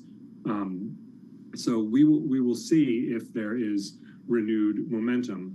Hamas has also issued a statement that it is, that it is ready for a deal. So that may perhaps just be meant to put pressure on the Israeli government, right? Because the far right elements in the Israeli government, on which Benjamin Netanyahu's coalition depends, do not really want any kind of hostage deal. They want to reoccupy the Gaza Strip permanently. Professor, what was the role of Iran in this ceasefire agreement, and what do you think the role will be going forward as it relates to Gaza? So the ceasefire agreement is binding on Israel and Hezbollah. Hezbollah is the armed actor that needs to cease fire, but it's not signed by Hezbollah, and it's an agreement between Israel and the state of Lebanon. It is simply understood that Hezbollah must follow this agreement and assents to it. And it's a similar thing with Iran. So Hezbollah is a proxy of Iran. It is armed, funded, trained, supported by Iran. And so without Iranian consent, this agreement wouldn't be happening. I think it's very clear that Israel's military campaign against Hezbollah in the last 3 months has been devastatingly effective, and has forced the organization to accept terms that it probably would not have wanted to. Nonetheless, Hezbollah is apparently putting out messages in the media celebrating its great victory today. But in reality, it's very clear what has happened. Nonetheless, Hezbollah remains a potent organization and again, has continued to fire hundreds of missiles into Israel every day during the past few months. How many caveats or provisions does this agreement have? Those aren't the usual words you'll toss around in diplomacy with agreements such as this, but is there a chance that Israel's military is going to strike at the slightest provocation and send things spiraling back to square one? The key caveat is in a side letter between the U.S. government and the Israeli government. And that caveat says that if Hezbollah attempts to rearm, attempts to infiltrate personnel into the southern Lebanon area on the Israeli border, that Israel retains the right to strike, to use military force to prevent the reemergence of that threat. President Biden explained that by saying Israel has the right to defend itself as any country does, and that Lebanon has the right to its sovereignty. So that's in a side letter between the U.S. and Israel, because the Lebanese government would not sign off on an agreement that included an inherent violation of its sovereignty. All right, Ned, thank you very much. Really appreciate it. Ned Lazarus, he's Associate Professor of International Affairs, George Washington University down there in Washington, D.C., getting the latest analysis of this ceasefire between Israel and Hezbollah, which is good news for that part of the world, and we'll see how much more we can get. This is Bloomberg.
This is Bloomberg Intelligence with Alex Steele and Paul Sweeney on Bloomberg Radio. All right, John Tucker sitting in for Alex Steele. I'm Paul Sweeney. We're live here in our Bloomberg Interactive Broker Studio, streaming live. That's the video thing, YouTube. Just head over to youtube.com and search Bloomberg Podcast. That's where you'll find us here. All right, Dell, HPE had some results last night. Disappointing, kind of across the board. The stocks are down 12, 13% here today. I thought they were kind of getting a little bit of a tailwind from AI, but let's break it down with an expert here. Woo Jin Ho joins us. He's a senior technology analyst for Bloomberg Intelligence. Woo, give us just kind of the overview of what you saw from Dell and HP last night. Yeah, so Paul, if you look at the results and the outlook, PCs were not as strong as one had hoped. It was actually our call heading into the print that PCs were going to be weak, primarily because of a weak consumer as well as tight corporate IT budgets. And that's exactly what happened. PCs missed. Now, every time Apple comes out with a new phone, there's a refresh cycle that they enjoy. Why is that not the same thing, or is it for PCs? I mean, do I have to throw my PC out now to get something that's AI-enabled? How does that work? And John, that's a fantastic question, right? There is going to be a ramp up on AI PCs. The issue is that there aren't enough apps to help support these AI PCs. We're at this crossroads here where companies are trying to hold back budgets, or they don't want to overly invest in AI PCs today when there is a refresh cycle. But if AI PCs do start to pan out, maybe they have to spend the additional 10 to 15%. So, I do think that you'll start seeing a ramp up in AI PC investment. It's just not going to be right now. Which, I mean, just, before today's 12% decline, Dell was up over 70% year to date. What is the Dell bull case out there? Yeah, look, at the end of the day, the bull case still stands firm. The AI server bull case, there's a big AI server tailwind for Dell. The AI server revenues came in better than expected, but the outlook was a little bit soft. They expect sequentially down for the fiscal fourth quarter. Now, one of the reasons why is because of GPU supply on the NVIDIA Blackwell chips. This is actually a well-known issue, but the big number that I'm looking for is actually the increase in orders as well as the increase in backlog. So this sets them up for a very strong 2026, fiscal 2026. It sounded like you also said in there that we need more AI apps for our computers. Did I get that right? Yeah, John, we're still in the nascent phases of AI apps. Look, Microsoft Office has its Copilot, and we're starting to see more applications that will support third-party AI as well as in-house AI. But for the general office worker or the general Joe or Jane that's out there, there aren't enough apps that really appeal to drive an AI PC demand. Now, in terms of the PC sales, I would have thought that back to school would have been a good period for that. How much did they enjoy from the back to school spending? There was a little bit of seasonal uptick. However, it wasn't as strong as one had hoped. The issue is that consumer budgets still remain tight, and there's a lot of penny pitching that's out there. And this is going to linger on into the calendar first quarter, into the fourth quarter, into the calendar first quarter. So it's not going to be as seasonally strong as one had expected.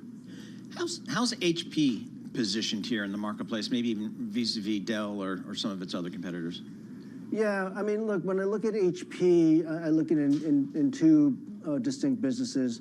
The PC business, it's actually supposed to be the growth driver, and circling back to AI PCs, they're really hoping for a strong second half of fiscal 2025 to drive their numbers. Now, the profit center is on their printing business, specifically on their inks and their consumables business.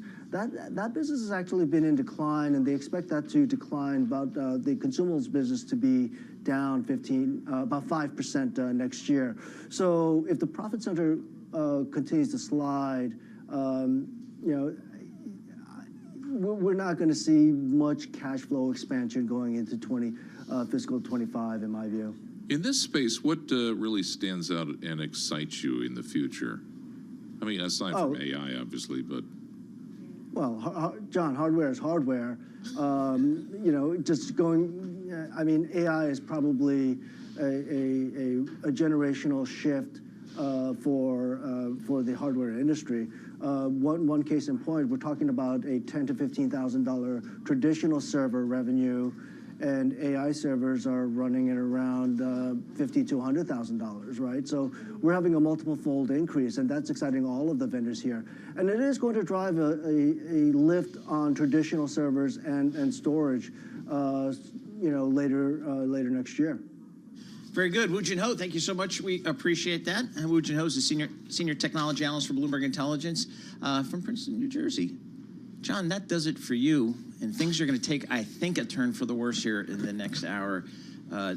Matt Miller just darkened the door. Oh, you were talking about my traffic ride home. No, exactly. Good luck with that, by the way. Good luck with that. Are you charging that to Bloomberg?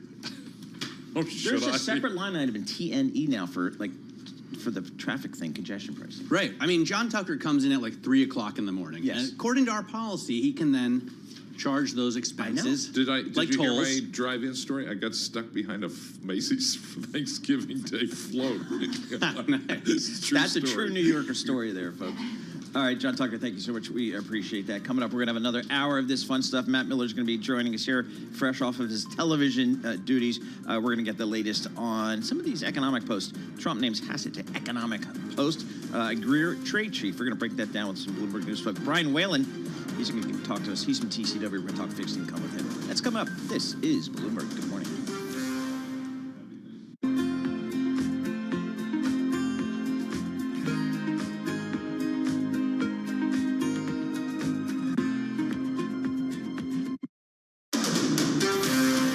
This is Bloomberg Intelligence with Alex Steele and Paul Sweeney. The real outperformance has been the U.S. corporate high yield. Are the companies lean enough? Have they trimmed all the fat? The semiconductor business is a really cyclical business. Breaking market headlines and corporate news from across the globe. Do investors like the M&A that we've seen? These are two big-time blue-chip companies. The window between the peak and cut changing super fast. Bloomberg Intelligence with Alex Steele and Paul Sweeney on Bloomberg Radio.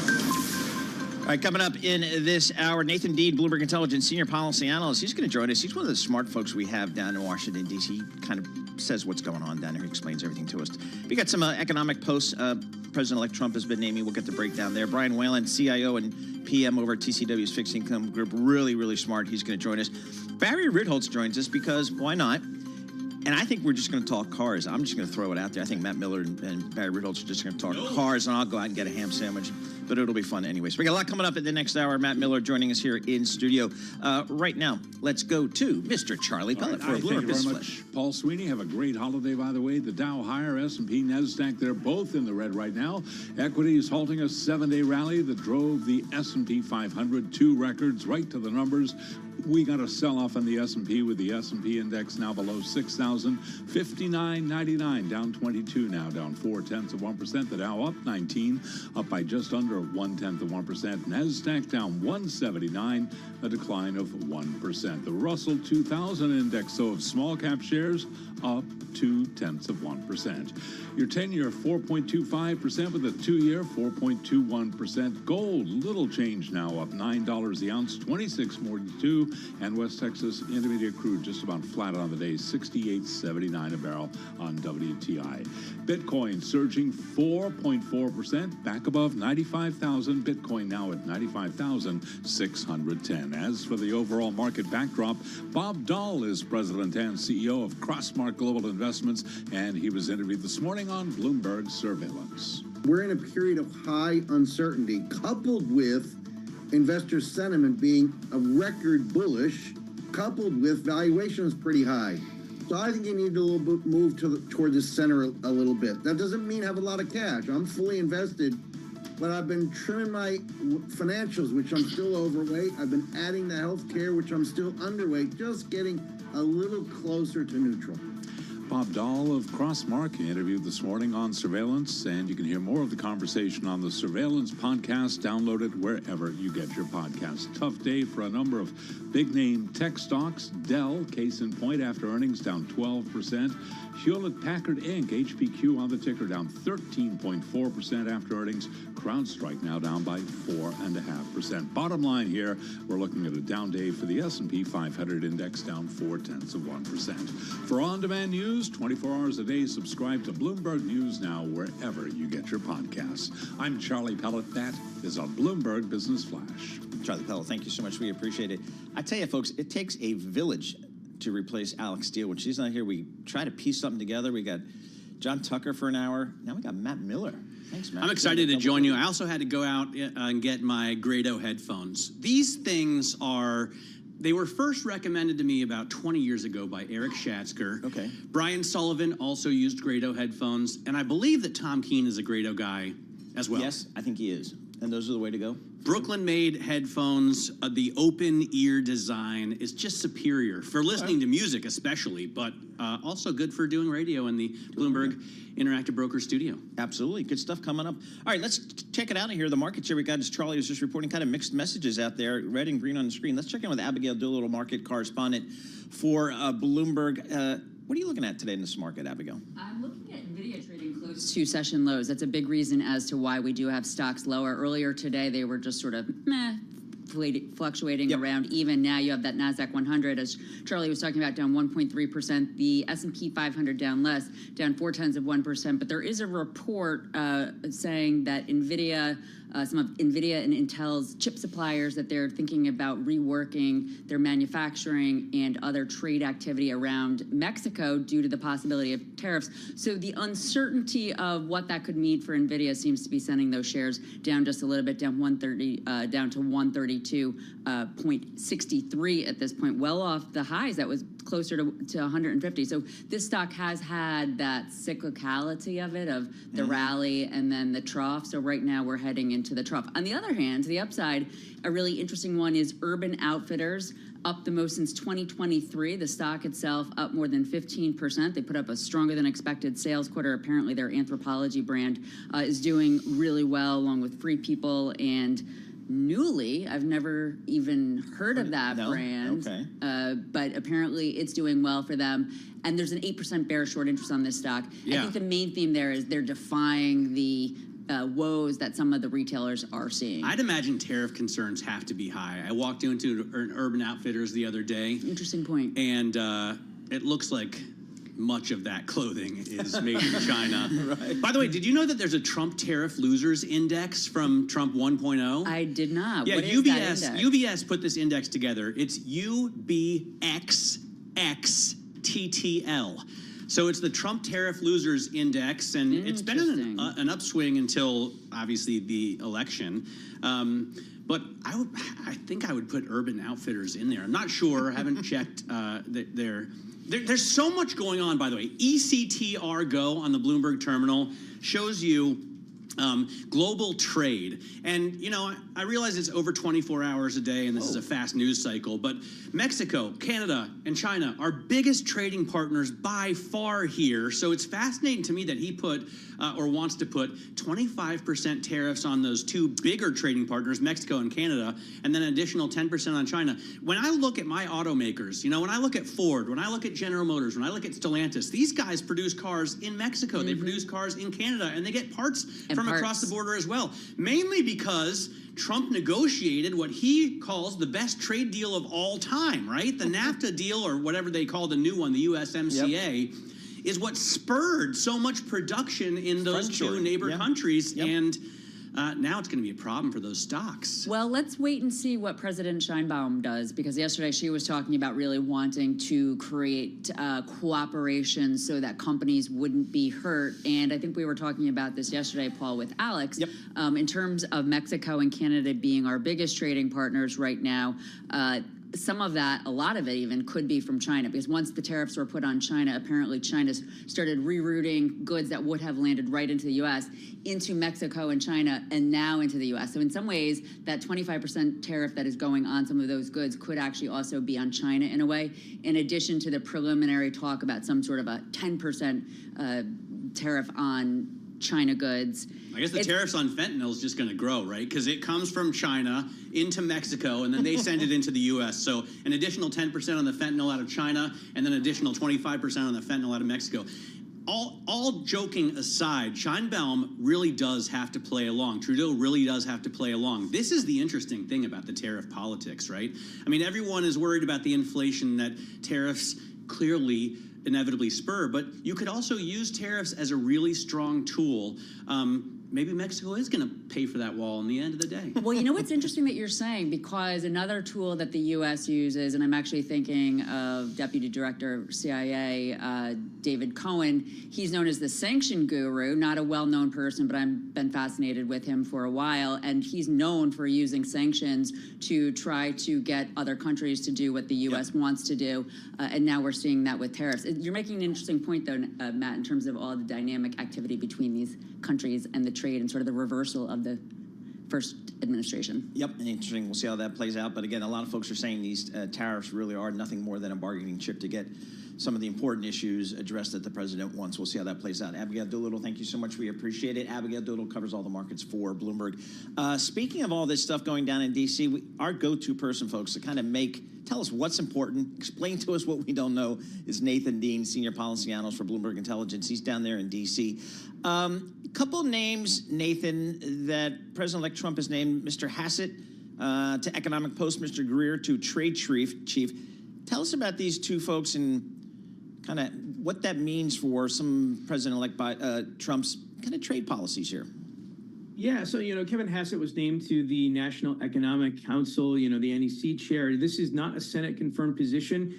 Think of this position as the policy wing of the White House when it comes to driving economic policy, which is different than what's known as the Council of Economic Advisors. Think of them as like the consultancy. So what Kevin Hassett is going to be tasked with is essentially just to drive economic reforms. And we think that most of that is going to be geared towards pushing tax reform through Congress. Not so much the trade space. There's a lot of other cooks in the kitchen when it comes to trade. So I think Kevin is going to be mostly focused on tax reform. But he could also play this idea of a shadow Fed chair, if Jerome Powell is still, if there's friction between the Fed chair, Jerome Powell, and President Trump. On the other hand, you have Jamison Greer, who's going to be the trade representative. Think of him coming from Robert Lighthizer cloth. He was chief of staff to, the trade representative in Trump's first term, very much pro-tariffs. And obviously, this is one of the situations you're just talking about in terms of tariffs being a negotiation tool. That's certainly the correct way to look at it. But also just remember, President Trump means what he says when it comes to tariffs. And if he gets a deal that he doesn't like, these tariffs can come, and they can come fairly quickly. President Trump said day one. It's probably not going to happen day one, but 90, 120, 150 days later, these tariffs could come. I'm more interested in the tax reform. You've got the 2017 Tax Cuts and Jobs Act, TCJA, sunsetting in 2025. So I guess the first order of business has to be to extend those tax cuts. And Nathan, you know that the part I care about the most is getting rid of the SALT cap that was put in place in 2017. How long do you think that all is going to take? And is it a done deal? Is it a slam dunk? No, so we're far away from the slam dunk. So if you talk to a Republican on Capitol Hill, they'll say, look, we're going to get this done. We're even going to start before Inauguration Day. Because remember, Congress comes in January 3rd. Now, you're going to see a lot of chatter getting it done within the first 100 days. I don't think they're going to be able to do it within the first 100 days because to extend these tax cuts, you're going to have to essentially figure out how to pay for $4 to $4.5 trillion worth of tax extensions. And that's not easy. There's a lot of things like the SALT deduction in particular. They may say, they being Republicans could say, well, let's just keep the SALT deduction where it is so that we can help pay for this and so forth. But the Republicans are only going to have probably a 4-person majority in the House, and you're going to need every single Republican on board to do this because they're going to use a process called reconciliation. Can you just step back and explain why do we have to pay for this stuff? I thought we were okay running trillions of dollars in deficits. Isn't that? And plus the tariffs are going to pay for it, right? So why? Well, That's the interesting thing. So in order to use reconciliation, you have to essentially get it through the Senate and Parliamentarian, and it has to be budget neutral. Now, look, there's a lot of fuzzy math that can go into this. One is economic growth. They can just say 5-6% economic growth will pay for it. You've also heard people talking about throwing tariffs into the congressional record. The idea here is a 20% tariff, if authorized by Congress, could bring in around $2 to $2.5 trillion, which helps pay for that $4 to $4.5 trillion. But you got to get it close. So that's why a lot of people around town think that there's a potential that the corporate tax rate could actually increase, because for every percentage increase in the corporate tax rate, you're looking around $180 billion. And that's why we also think the IRA, which costs around $433 billion, is fairly cheap. Where I'm going with this is that there's a lot of people in Washington trying to figure out how to pay for this, because you got to get it close in order for the process to work. And it's going to be a very tall task. So that's why I think tax reform is more likely going to be an April, May, June issue of next year rather than in the first quarter. Can it be retroactive? It can to only to a certain extent. I mean, it can't go back, many, many years. But there's small provisions that can be retroactive. But we don't think that's going to be the case for a lot of this. We think it's going to be forward-looking. All right, so if tax reform is not a first 100-day type thing, what in reality do you think the to-do list is for this new administration in the first 100 days? So just to go back to the tariff argument, obviously President Trump was not lying when he says day one he's going to sign an executive order.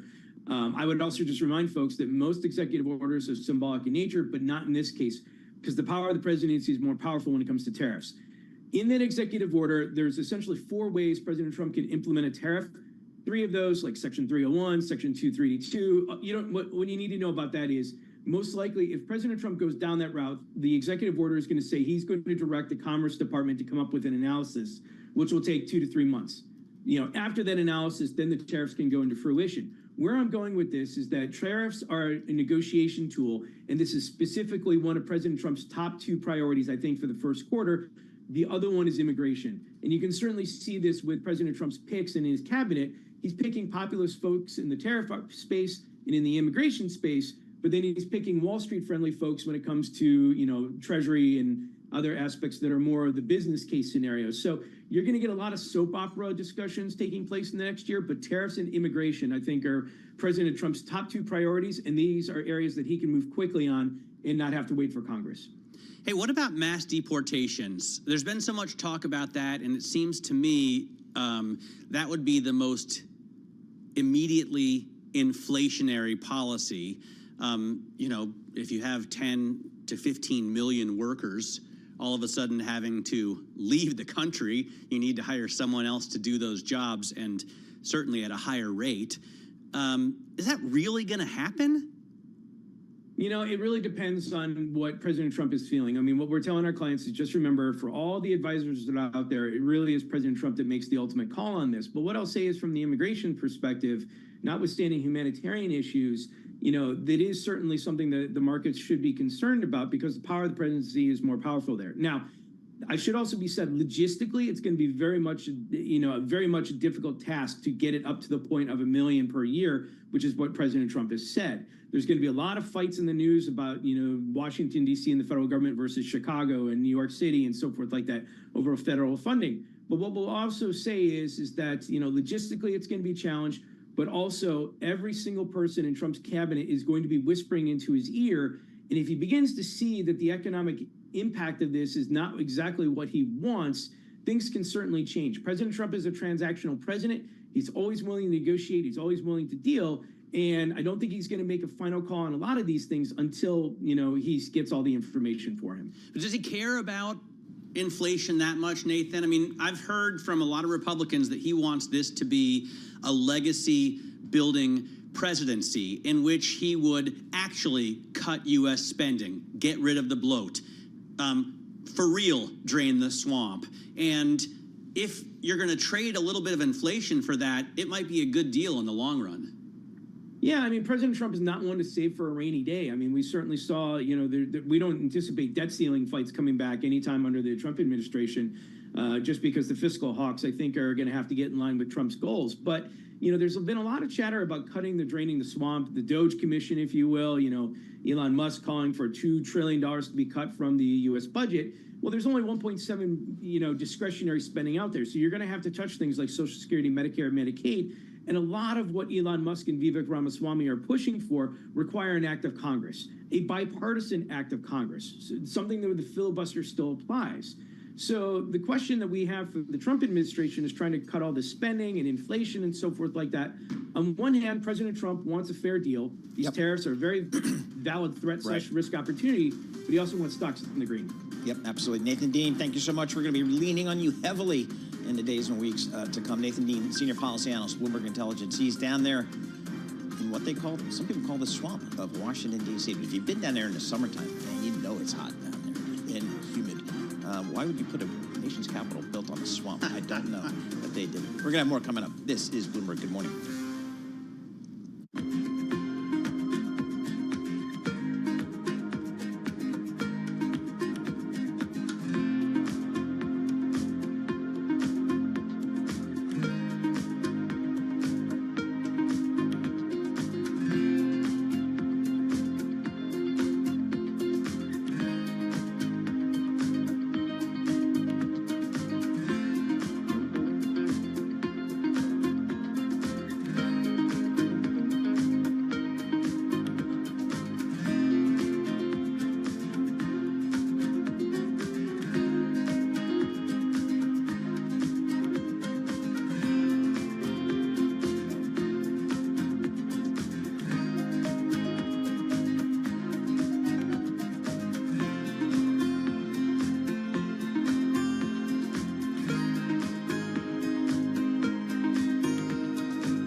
Markets, headlines, and breaking news 24 hours a day on Bloomberg Radio, Bloomberg Television, and the Bloomberg Business app. This is a Bloomberg Business Flash.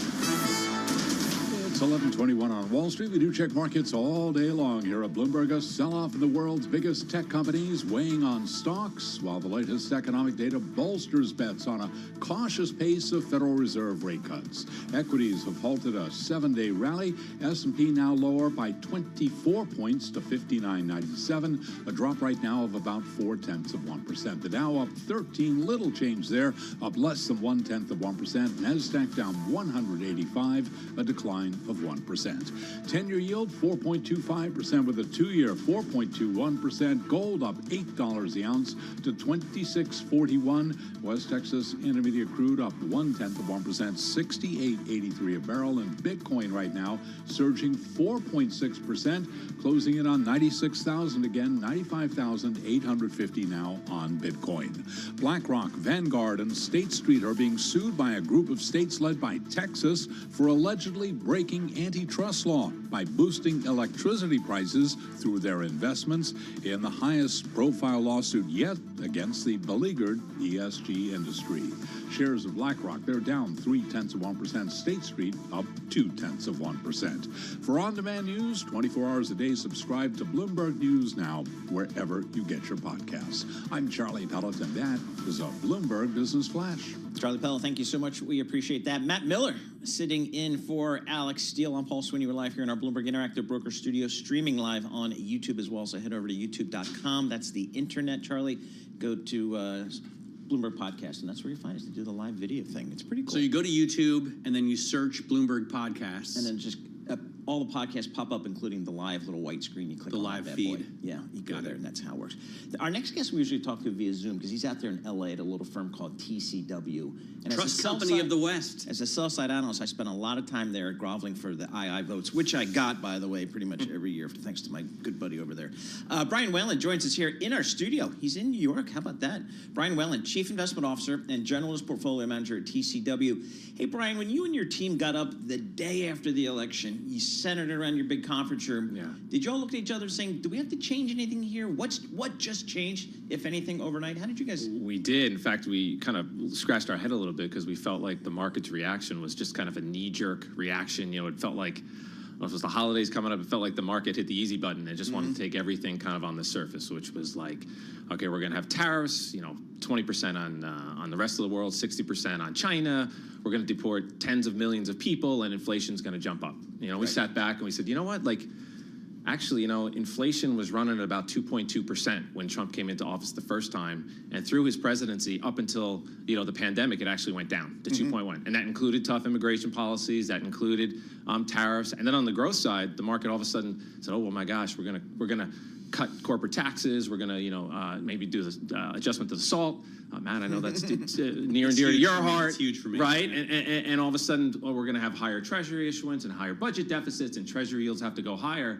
We sat back and said, wait a minute, the first time Trump came into office, it was 100% debt to GDP with 3% budget deficits.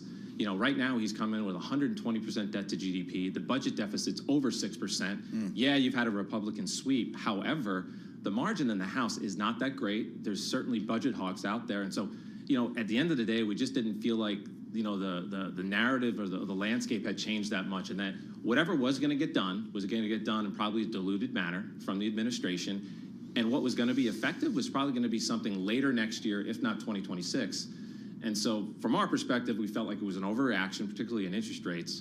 And we'd rather kind of get back and focus on maybe the economic trends that were in place before the election day.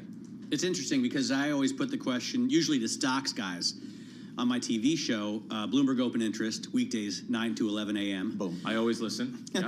Okay. So I always put the question, would you rather be in stocks or bonds going into Trump 2.0? Because he's going to, he says, deregulate. He's going to cut taxes. He's going to, raise tariffs. And it would seem that stocks are the answer. But right now, the S&P is yielding less than 4%, right? And the 10-year is, 4.26 right now. So what do you think? I think that, the knee-jerk reaction was, bonds went down in price and stocks went up. And now I think cooler heads are prevailing. And they're kind of looking at what I said earlier, which is saying, you know what, maybe the story right now should be what was the economic trend in place going into November? And, we can talk about that. And look, at the end of the day, Trump is Trump. You're going to get a lot of volatility. And let's not forget he's a commercial real estate guy. Donald Trump wants lower interest rates. Right. That's good from his perspective, and I think the administration wants them, but can he get them? I mean, you look at Dots Go on the terminal, dude. If you look at Dots Go right now, and then you punch in Fed funds futures, the market is pricing a terminal rate of like 4%, and the Fed has penciled in a rate of less than 3%. Right.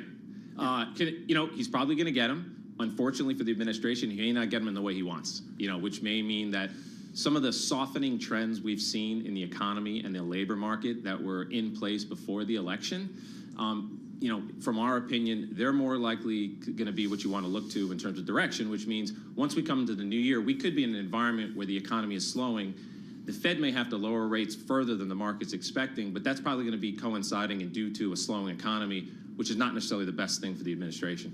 So given that kind of backdrop, do you guys see value in the fixed income market these days? We love for the bond nerds, it's the front end of the yield curve. Basically, if you think about, let's put the yield curve into two pieces. Let's call it the front end, which is like the 2-year treasury and the 5-year treasury, and then you got the long end. That's kind of like, let's call it the 30-year treasury out there. We think the 30 or TCW, we're kind of looking at the math and the fundamental kind of bottoms up work and say, there's a lot of questions on the long end. Like maybe we do have a lot of treasury issuance. Like there's a lot of factors, maybe overseas, central banks may sell it. Like a lot of factors can influence that. Where we would rather kind of tie our clients' money is to the Federal Reserve, what they're going to do with the Fed funds rate, and that will highly influence what happens with the 2-year and the 5-year. And right now, those yields are about 4.2% plus or minus. So first of all, you're getting paid a good yield or a coupon to kind of sit there, kind of like a cash-like investment. And then if we're right, and the Fed actually has to lower rates, not to what the market expects, which is about 4%, to maybe 3% or even lower, you're going to get a really good price return, and that prices are going to jump up when yields go from about 4.2 today to something closer to 3 or even below that.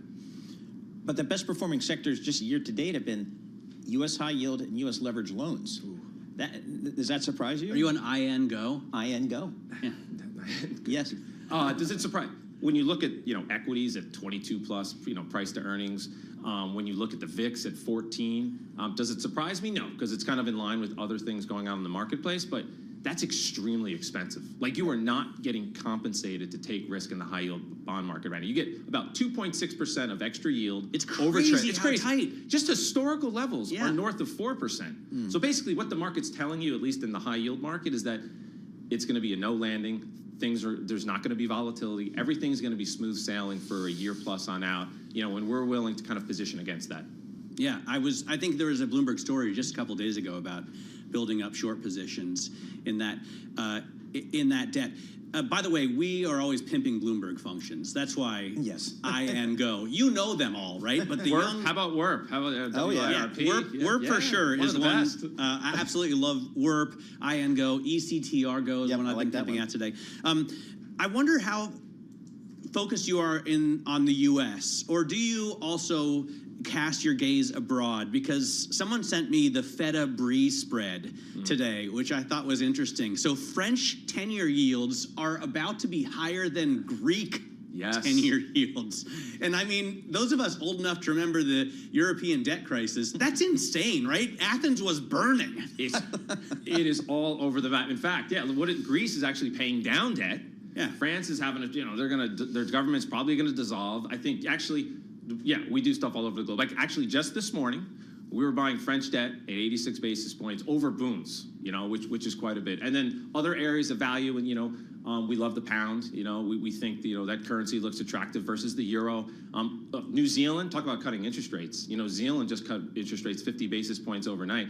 They're still at least 200 basis points away from neutral. So given except for Japan, there was this kind of developed central bank hiking throughout 21 through 23, and now we're on the other side of that. We're on the back 9, and interest rates globally, except Japan, are coming back down, and they're creating some interesting opportunities, a lot of cross currents out there to do things not just in the U.S., but from a rates and a currency perspective all over the globe. Yeah, that's the exciting part of the story. And do you see any significant divergence there? I mean, at the beginning of the year, we all thought everyone was going to be on a cutting cycle together.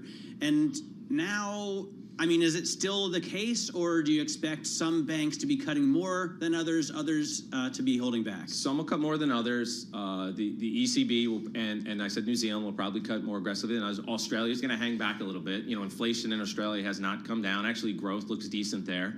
And then you look at places like Japan. Like Japan's behind the curve. I mean, you know, what an incredible turnaround story there. So they're going to have to hike rates a lot more aggressively, we think, than the market expects. And you know, when you talk interest rates, you have to talk about currencies. Yeah, absolutely. You know? So when we look at that, it's like, you know, the yen looks like an incredibly attractive value. The dollar's been on a run. And the it's last so few weak. months. I mean, you can buy more than 150 yen for $1. But you know, I think both from an economic perspective, from an interest rate perspective, and a growth perspective, you've got three nice tailwinds behind the yen right now, and it's gone against you for the last month. But you know, it's kind of value investors. What we think is like, that's just a buying opportunity. You're getting it at a better price right now to purchase that currency. How about emerging markets? Do you guys traffic in that a lot? Or? All over. And yeah, talk about, you know, the election and tying it back to the emerging markets, like great opportunities cross currents, like with regards to tariffs and immigration and the currency volatility.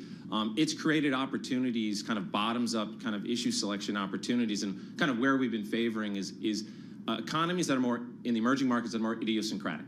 So kind of less exposed to generic like tariff increases on high exporting economies, rather the other side where their economies tend to be more isolated and they have very favorable fundamentals behind them. Damn, I want to come back as a macro trader, dude. That's where all the action is. I know. Yeah. Why are we stocks guys? It's so boring. You could be the next Treasury Secretary. Yes, you could be a macro. You know, I probably have a better shot at that in this administration than I ever have in my life. Exactly. Just the odd, unique calls. Brian Whalen, thanks so much for joining us. Brian Whalen, he's a Chief Investment Officer and a General's Portfolio Manager at TCW, based out there in Los Angeles, but in our New York studio Slumming today. it here in New York City. Exactly. We're going to get rain on the parade tomorrow. Still capital of the world, right? And yeah.